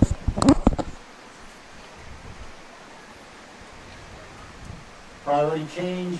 First priority red, second priority white, third priority yellow. Yellow, you got a second score of a 4.0 with a combined score of a 10.17. You're in first place with a two-wave total of a 10.17. Red, you're in second place with a two-wave total of a 4.73. White, you're in third place with a one-wave total of a 2.83. And that first priority goes to red. Second priority to white. Third priority to yellow. Time check, 6 minutes, 50 seconds. Alvin Boyona taking off from Spain on that one. Kind of leaned into it. He'll get a second score on the board. Didn't offer much on the face. We're going to check out that replay. Kind of leaned into it. Got a little section. Did maybe a little check turn right there on the cutback. Gave it a couple paddles. Tried to catch the open face and just leaned into it and cut out the back. So maybe he will better that 2.83. We'll see what that has on to offer. And we still have 6 minutes, 15 seconds on the clock. So plenty of time for these guys to better their scores. Alvin gets a second score of a 3.27. White, your second score is a 3.27. That moves you into second place with a two-wave score of a 6.17. Yellow, you're still in first place with a combined score of a 10.17. And red, you are in third place with a two-wave score of a 4.73. Priority, first priority red, second priority white, third priority yellow. Time check, 5:37 on the clock. So what do you got planned next for yourself, Joel Taylor? Just going to hang out today and on to round 2 tomorrow. Nice. Looking nice. forward to it. Looks like the forecast it's going to be good towards the end of the week, so looking forward to it. Nice. What's your business? Let's talk about your business here locally. What do you do? Yeah, so I've got a clothing brand that I started back in 2004, a few years after my injury. And we're celebrating our 20th anniversary this year, which is pretty wild for a clothing brand to be to hang around for that long. Sweet. Well, Yeah. that's awesome, brother. If you're looking for any adaptive athletes to sponsor, I'm your guy. I'll sponsor myself. I know you do. You're the first guy. And I'm like, hey, I want to be on the team, bro. Yeah. But what's the name of your company? It's called Unite. Unite. Yeah. We like that. Yep. So it looks like Gary Slater's choosing to come in and run up the beach with 4 minutes, 30 seconds left on the clock. Looks like we're just waiting for red to establish priority. Not sure what's going on here. It looks like somebody pulled in the buoy. This might be the last heat of the day. I'm not sure. But it looks like somebody did crash into the buoy. White crashed into the buoy. It looks like Alvaro. I call him Alvin. Everybody that knows him calls him Alvin. Looks like Alvin might have crashed into the buoy and got tangled up there. That's the second time somebody's crashed into the buoy. Yesterday we had Colin Cook smack up the buoy and bring it in for us. So nobody had to go fetch it. Colin brought it in for us. So works out well. Looks like Alvin's kind of stuck over there. It looks like the water support's giving him some help. And right now, just nobody out there except for Nico Gallegos from Argentina. He is a Stoke for Life ambassador of Stoke. And he's done all kinds of great stuff down there in Argentina. He will be camping out at Spike Kane's house for the next few months, which is called the Vista Pirates. And Mono is part of that crew. Mono's part of the Vista Pirates, and now they have the Byron Bay Pirates because all of the Vista Pirates came to Byron, and they made a second home here. So Mono often stays at Spike Kane's house, as do a bunch of other athletes when they come to the U.S. Open in Oceanside. Spike lives real close to me. I've seen up to 15, 16 athletes staying at his house. So Mono did the same thing, and he's got about, I don't know, maybe 10 or 12 athletes staying at his house in Byron. Save a bit of money on accommodation, hey? Right. Yeah. Well, yeah. Especially in Byron, it's expensive here. It Tourist helps. town. Yeah, it always helps to have somebody, pitching in for the bills, the plane tickets, and the places to stay. So we want to say thanks to Mono for not only getting the event up and running, but shacking up a bunch of the boys. and all the sponsors as well. That got a lot of accommodation sponsors looking after the competitors. Absolutely. Give these guys a little time check. Hero first priority with red, second priority with white, third priority with yellow. Time. 2 minutes left in the heat, boys. Time to buckle down. Yellow, you're in first place with a two-wave score of a 10.17. White, you're in second place with a two-wave score of a 6.10. And red, you are in third place with a combined score of a 4.73. Red, you have first priority. Time check. 1:30 left in the heat.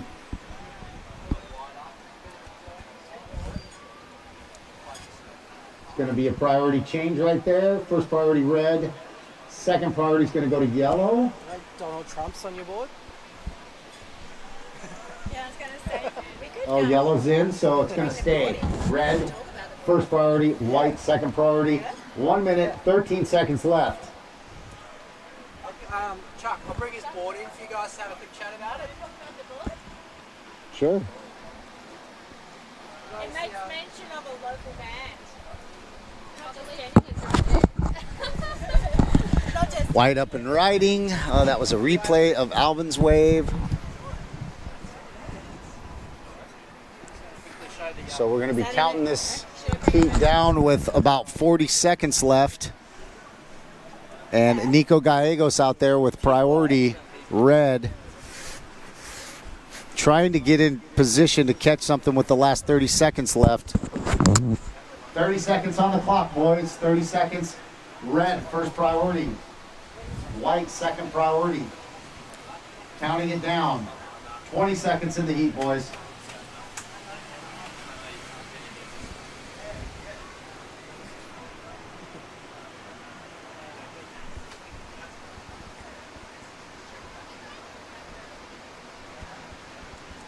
We're going to count it down. 5, 4, 3, 2, 1. Beep. And that calls it. Gary Slater with a 10.17. Second place, Alvin Bayona with a 6.10. Third place, red, Nicolas Gallegos. And that's the heat, boys. Joel, let's talk about your board here. You got a nice little paint job. What's going on there? That's just one of the crime graphics. It's a collab with a pretty famous street artist. Yeah, so like I said, it's just a stock board, and this is what I'm riding. It works well for me. I got my sponsors here. Local band, Parkway Drive. The lead singer Winston's one of my best friends, and he's here part of my team actually. So nice. Yeah, it's cool to have my mates here on the beach too. Nice. Looks like you got the Bonzer fins. Do you know what Bonzers are? Yeah. That's it. Huh? You just use those little fins, and that gives you enough grip to get down the line like that, huh? Yeah. Right, yeah, that works perfectly. 5, 4, 3, 2, 1. Thank you, Danny. So it looks like a foamy, eh? It's a proper surfboard, just with like a point. It's got a 5mm EVA deck. It's just sort of similar to what I'm used to with the bodyboard. So no wax, and works well. Right on. Let me call this heat right now. We got red, Ryan Porteous; white, Sean Caitlin; and in yellow we got Gavin Bellis. And we have 24 minutes in this heat right now. And Ryan Porteous was a challenger for the World Championship last year. He was in the points race. If he would have won the U.S. Open, he would have won the World Championship. But Kai Colas ends up winning that, and he took it down. So look for Ryan Porteous.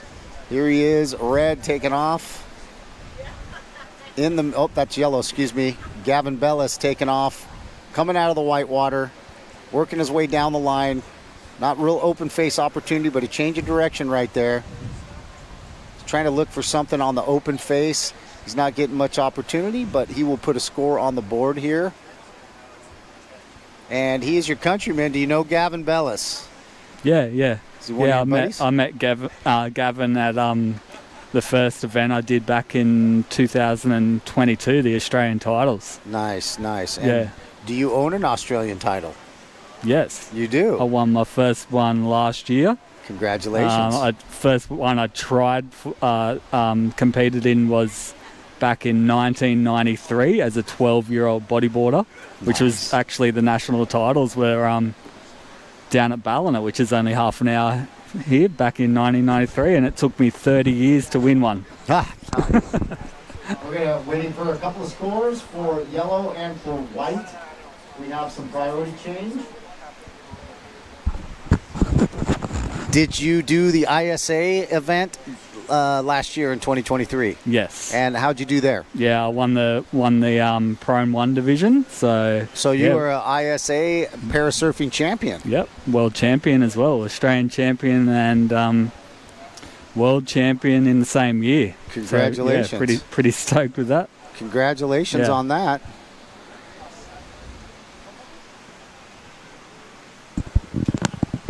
Still waiting for a couple of scores to come down the board. Yellow, your first wave score is a 3.67. White, your first wave score is a 2.93. First priority with red. Yep, good. And thanks for coming in, Joel Taylor. Congratulations on all your successes. We can't wait to see you on the other stops of the tour, and I can't wait to see you in Oceanside, brother. I'll take you out for some sushi at Wrench and Rodent, baby. That's the spot. Sounds good. All right, brother. Looking forward to it. Yes, Cheers, sir. mate. Cheers to you. Okay. Be safe, brother. See you later.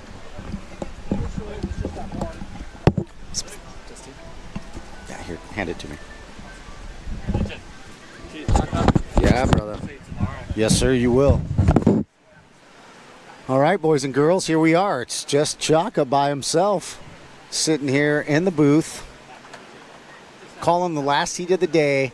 Yellow, we got Gavin Bellis in first place with a 3.67. In second place, we got White, 2.93. Both of these guys are from Australia, with Ryan Porteous being from America. Ryan Porteous representing the High Fives crew. High Fives brought, 8 athletes, maybe 10. But, yeah, they'll be challenging in every division. And we're getting Danny back here.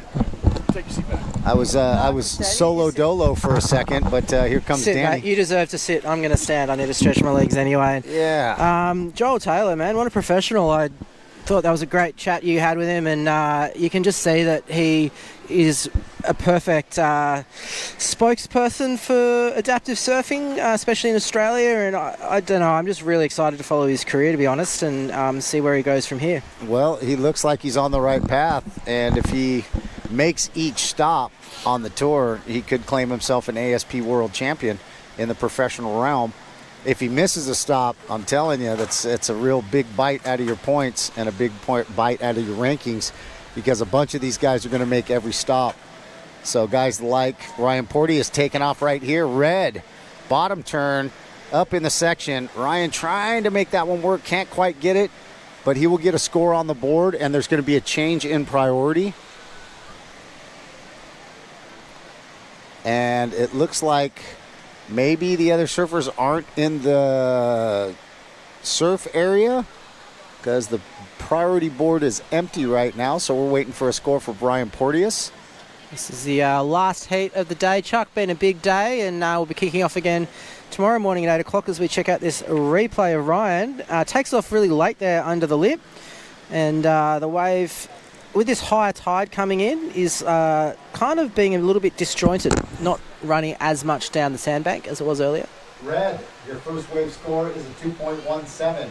Scores, yellow in first place with a 3.67. White in second place with a 2.93. And red in third place with a single wave score of a 2.17. Priority still open. Well, we can see the two competitors both getting dropped off at the same time. That was Sean and Gavin. So they may have a bit of a paddle battle as they enter the lineup back at the end of the point at the same time. And it looks like Ryan's going to be coming in and joining him. So no surfers in the lineup yet at the moment. Sorry? with me. Oh, yeah. Yeah, for sure. Yeah. After this heat, we got 18 minutes left, bro. I'll be happy to do one for sure. Chuck in demand. Everyone wants a piece of Chuck. One of the pioneers of the adaptive professional surf world, up there with Mark Mono Stewart as a legend of the sport. Well, I appreciate the accolades. I just consider myself one of the guys. I'm not, there's a lot of people that put a lot of work into the groundwork here. And I'm going to mention a couple of names. I talked about Jesse Blau earlier, but there's guys like Anthony Smythe, upper limb division. We're missing Ant here. He's a guy that laid a lot of the groundwork. Jesse laid a lot of the groundwork. There's just so many people that came before us. Otter Bailey, he's not here, but those guys have put in some work, and we're reaping the rewards of it. Fortunately, somebody gave me an idea. I got some sponsorship behind the idea, and here we are 3 years into the tour. We've got 4 stops. We've given away in the first 2 years of the tour. 2022, we gave away $104,000 between the 2 events. 2023, we gave $134,000 between the 3 events, and this year we're looking upwards of $180,000 when you for prize money. Say giving away his prize money, or each. And there's also various organisations that I believe are supported by the events. High Five, is that? So what are the various organisations you'd like to maybe give a shout out that are? So first and foremost, it's the Visit Oceanside Adaptive Surfing Professional World Tour.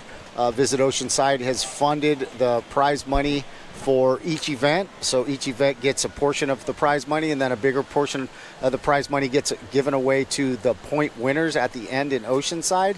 But each event gets a snippet from Visit Oceanside to be part of the tour. So, and then High Fives and Stoke for Life also contribute to the prize pool purse. That's what brings everybody out. They want a big piece of the pie. They want to win some money. That's what separates the professional platform from the Paralympic platform. The Paralympic platform doesn't give away any cash. It's kind of, you get your medals, you represent your country. It's more of a team sport style. This is more of an individual. Yeah, good spirit doesn't pay the bills though, does it? And we're not giving away as much money as we want to, but we are giving away a lot of great cash. It's a start. It's manifesting itself each year into more money, and we just want to say thank you to Visit Oceanside for providing us the seed money to start this tour. Without them, the tour would be just single events, and it actually wouldn't be a tour. It would just be some single events like we were doing before. I'm going to call out some priority here real quick.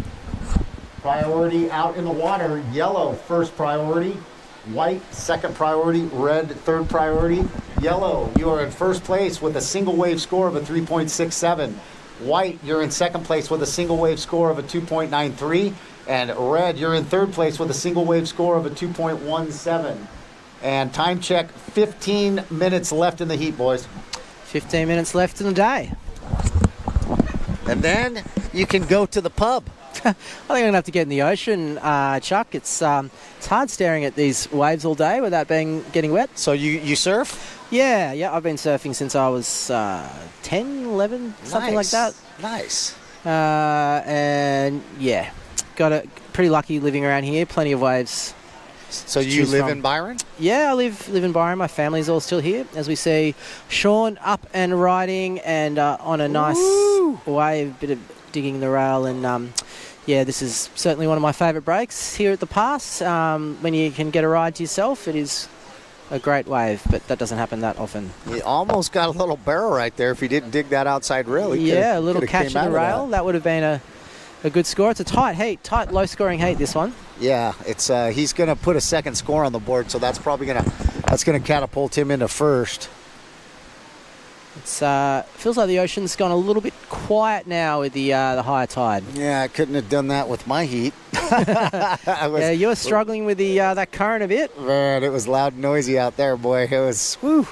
But I get a second chance you live tomorrow. To fight again tomorrow? Yeah, I'm going to give it my best. I just got to make the top 8 in the division to move on. So hopefully I can scrape a couple of waves out and show a little bit better than I did today.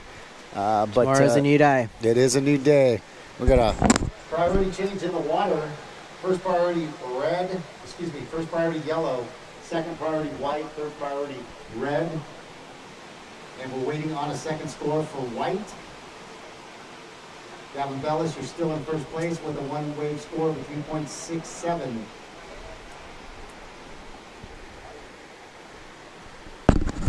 So tomorrow, we had paddle there from Gavin. What's He's going to give up priority right there. That should be a priority change. That was intent. So we should see a priority change right there. I think he's possibly the only one in the water, so he probably doesn't. Oh, he might be. Yeah, that's why it hasn't changed. And tomorrow, I wonder if we have a little schedule we could give people a... We do. You can go on to Live Heats and check the schedule for tomorrow. I don't want to change that now. Yep. And might be a couple of divisions that we haven't seen in the water yet, or have we had everyone out there? I think we might have seen everybody. So it's maybe not tomorrow's the vision impaired second guys. Second chance for most of the competitors who have already surfed get their second opportunity tomorrow. That sort of makes sense if you have Monday, Tuesday for the first chances, Tuesday, Wednesday, Thursday for the second chances, and then finals on the Friday. Yes, sir. I'm trying to look up the heat schedule for tomorrow just so I can give it to you guys and talk about what we're going to be doing tomorrow.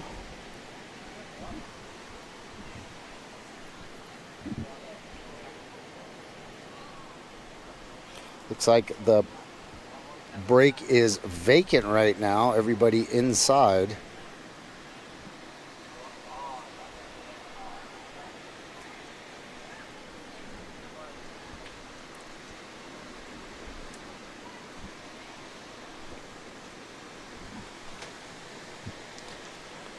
So I'm looking at the schedule for tomorrow.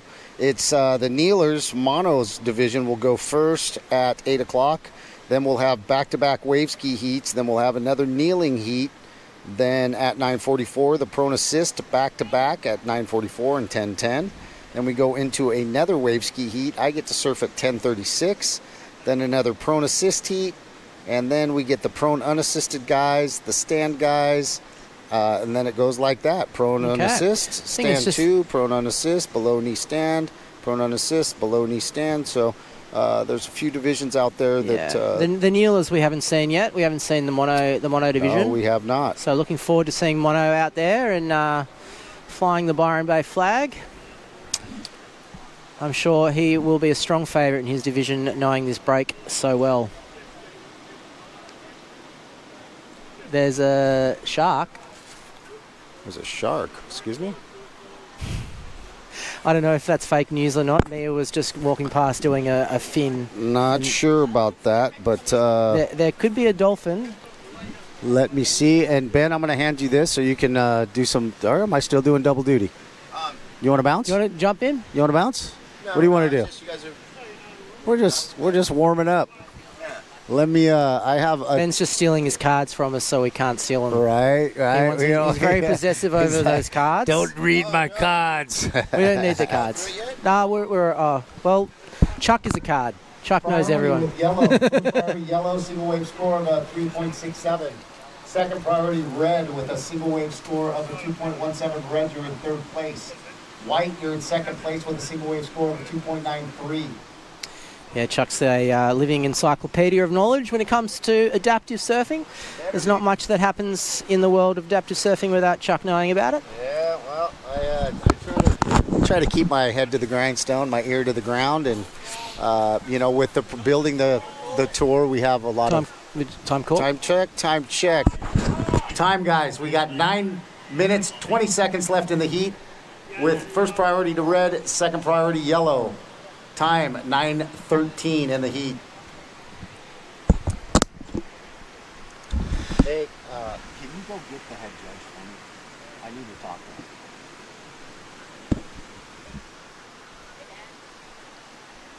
It's the bald guy. I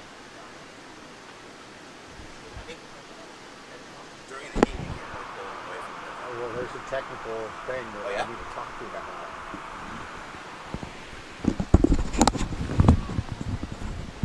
All right, we are I'm going to call this for a second. coming up to 8 minutes remaining in the heat with Sean Catlin from Australia in first place, total of 6.43. Gavin Bellis in second, total of 4.67.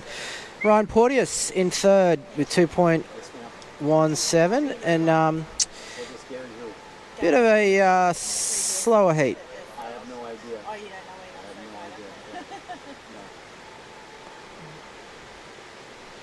know As we get to the end of a great day. How about I relieve you and you go, because he can't really leave his post. Okay, but I need to talk to him. Like, I don't know if I can do it over there or what. Somebody's going to have to push me over there. But, Big shout out to everyone that's come down today to watch the event, as well as the huge team of volunteers that have come down, many for the first time, helping out an event like this as water safety and making sure everybody gets back out the back, transfers from their surf craft onto chairs and back up the beach. So it's been a huge team effort, challenging conditions. don't forget to call the time. As we wait for the surfers to get their backup scores on the board. Gary Slater is wearing fins. You can't do that in the Pron division. Okay. It's never been done. It's the first time I've ever seen it. So I'm like, let him go out with fins. The only people that are allowed to really wear fins are the kneelers. The guys with the hands, they can wear hand fins. But Pron guys can't wear fins on their feet. They can't go like this to propel themselves on a wave that's dying and keep themselves going. All right, we got just over 6 minutes left. Time call, just over 6 minutes left, 6 minutes and 30 seconds left in this heat. We have Sean, you are leading with a combined heat total of 6.43. You're looking to better a 2.93 as your backup score. Gavin Bellis, you're looking to improve on a 1 point ride as your backup score. And Ryan, you just have a 2.17 on the board. And no priority at the moment. What the hell? Plus the guy came walking out of the water, which was a little strange too. So I'll have to talk to Mo at the classifier too. All right, it's been a big day down here at Captain Cook's, and we got about 5 minutes left to go.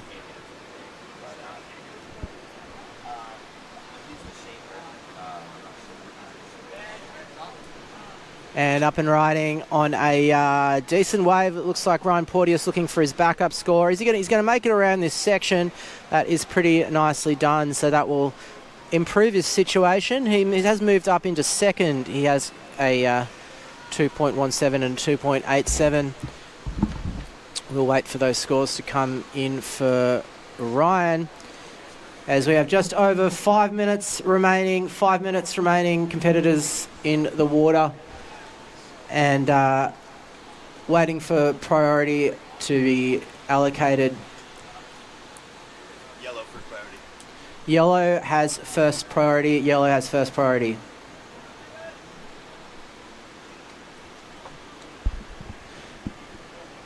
Hey, can anybody call that buggy to come down here and pick me up? Yeah, we just need to work out. Do you want me to close out the day? Yeah, you can do both just now. Come on. That Gary Slater kid had freaking fins on, bro. No, I heard you talk about it, but either way, we got to keep up on the webcast. So For sure. You can close it out if you want me to. Or no, I'm going to keep this. I'm going to let him do it.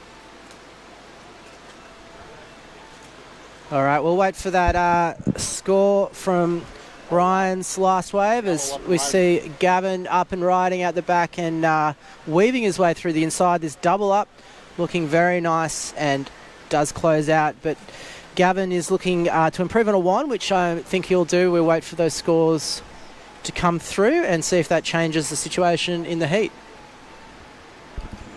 No.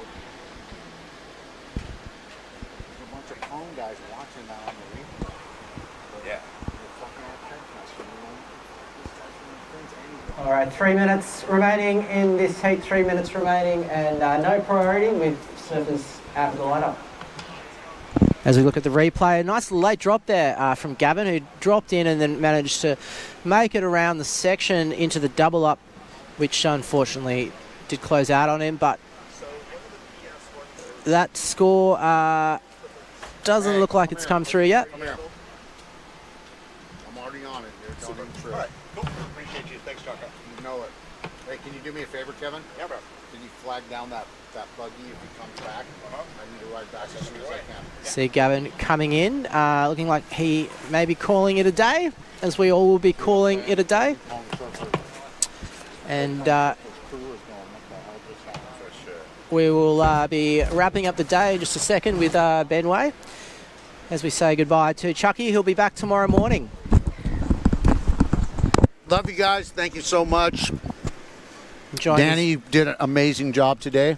Thanks. Appreciate you. I will check with you tomorrow. I'll come and call a couple heats in the morning before I get washed down the beach again. All right, we'll be seeing Chucky back tomorrow morning, and he'll be competing about mid-morning in the wave ski division. I gotta go. It's gotta go this way. I can't get over this. I'm trying to put this thing back in the back. Okay. Perfect, Manny. Want to use your left arm? No, my leg's spazzing out. Okay, ready? 1, 2, 3. Ooh, I'm sitting on my hat.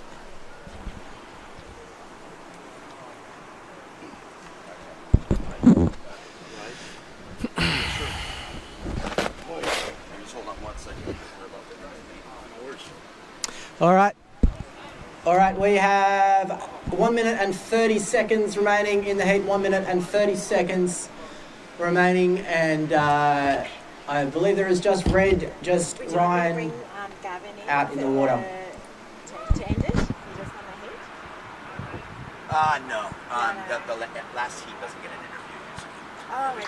Because we want to get the hell out of it. Okay, cool. That I know.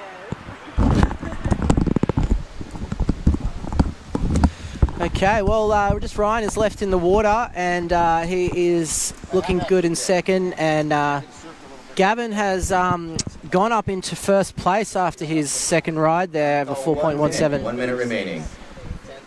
So Ryan in second. Last of yellow, 4.17. Gavin Bellis in the lead with a 4.17 and a 3.67. We're down to 40 seconds remaining. And it doesn't look like Ryan's going to make it out of the back in time, so that should be that for the final heat of the day. As we, say goodbye and look forward to tomorrow's action, which will feature Mark Mono-Stewart in the water early. So make sure you tune in early for that one as you watch our legendary local Mark Mono-Stewart compete for the first time in the event. Time call 15 seconds. 10 seconds. And we're going to count it down. 5, 4, 3, 2, 1. Bop, bop. Sam, are we...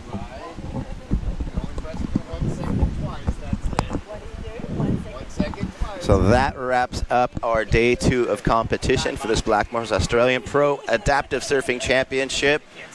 And we've seen some amazing surfing, finishing off that round 4 with yellow finishing off in first, second red, and third white. A lot of happy faces there on the screen, Ben. A lot of happy faces. Tired faces, but happy. Yeah, everyone, we had an excellent day of amazing rides, amazing conditions.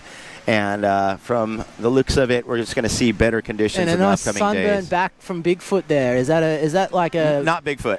Oh, no, sorry, he's turned around. I thought that was Bigfoot because he was a big dude.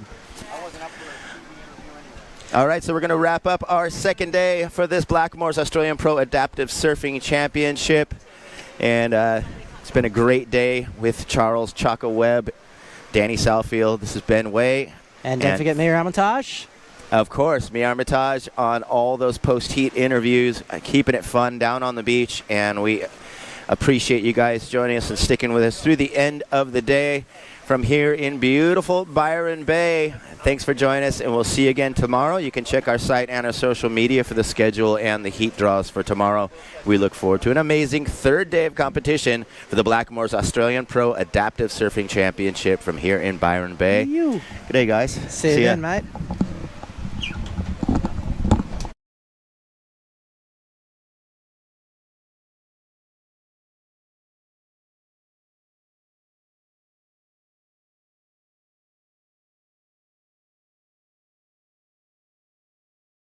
Back home, the Wilsons always use proper dinner etiquette.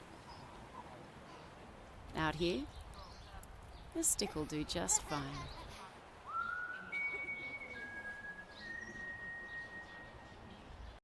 For 60 years, PQSA and Home Care Plus have been there when it mattered.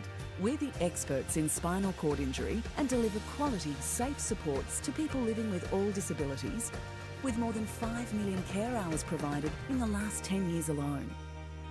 We've grown into one of South Australia's largest and most trusted service providers, but we're not done yet. It's time for us to evolve. Join us on our journey as we unveil our new brand. Adversity to adventure, challenges to opportunities. We ride the ripples, get stoked from the ocean, building resilience, creating empowerment for all those who ride our wave. Come join us for your hit of ocean therapy.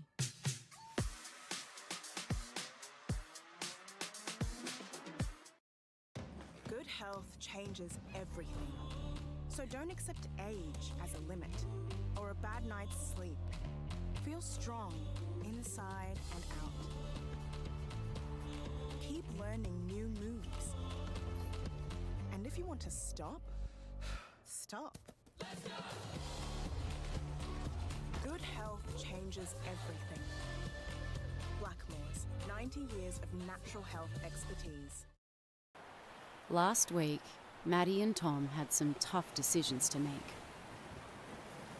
Right now, it's whether to surf the left or the right.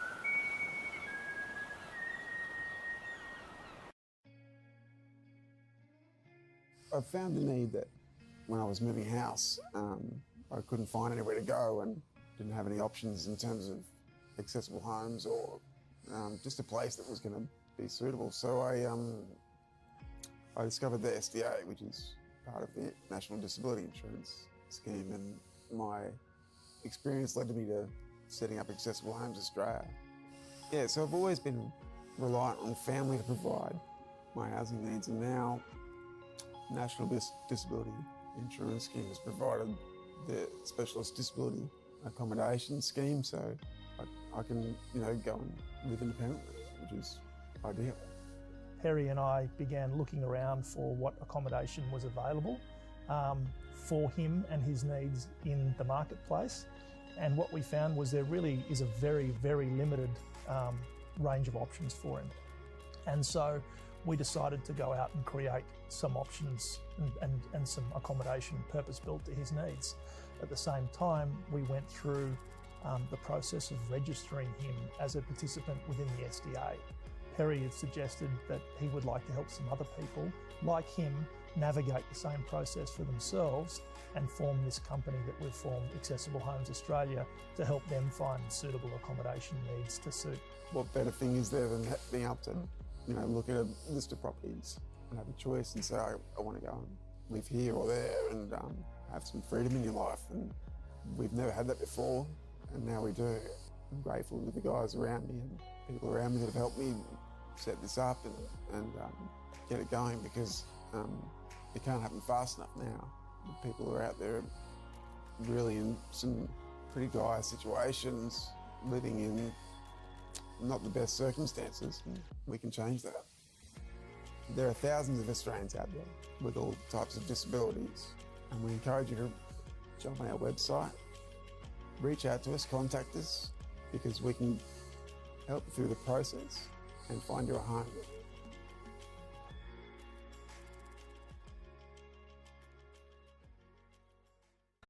Active advice. It's the foundation on which Insurance AdvisorNet is built, and it has seen us become one of Australia's leading general insurance broker networks by providing sound, active advice, personalised service, and the right solutions for every client. It's a responsibility we've never lost sight of, and we never will.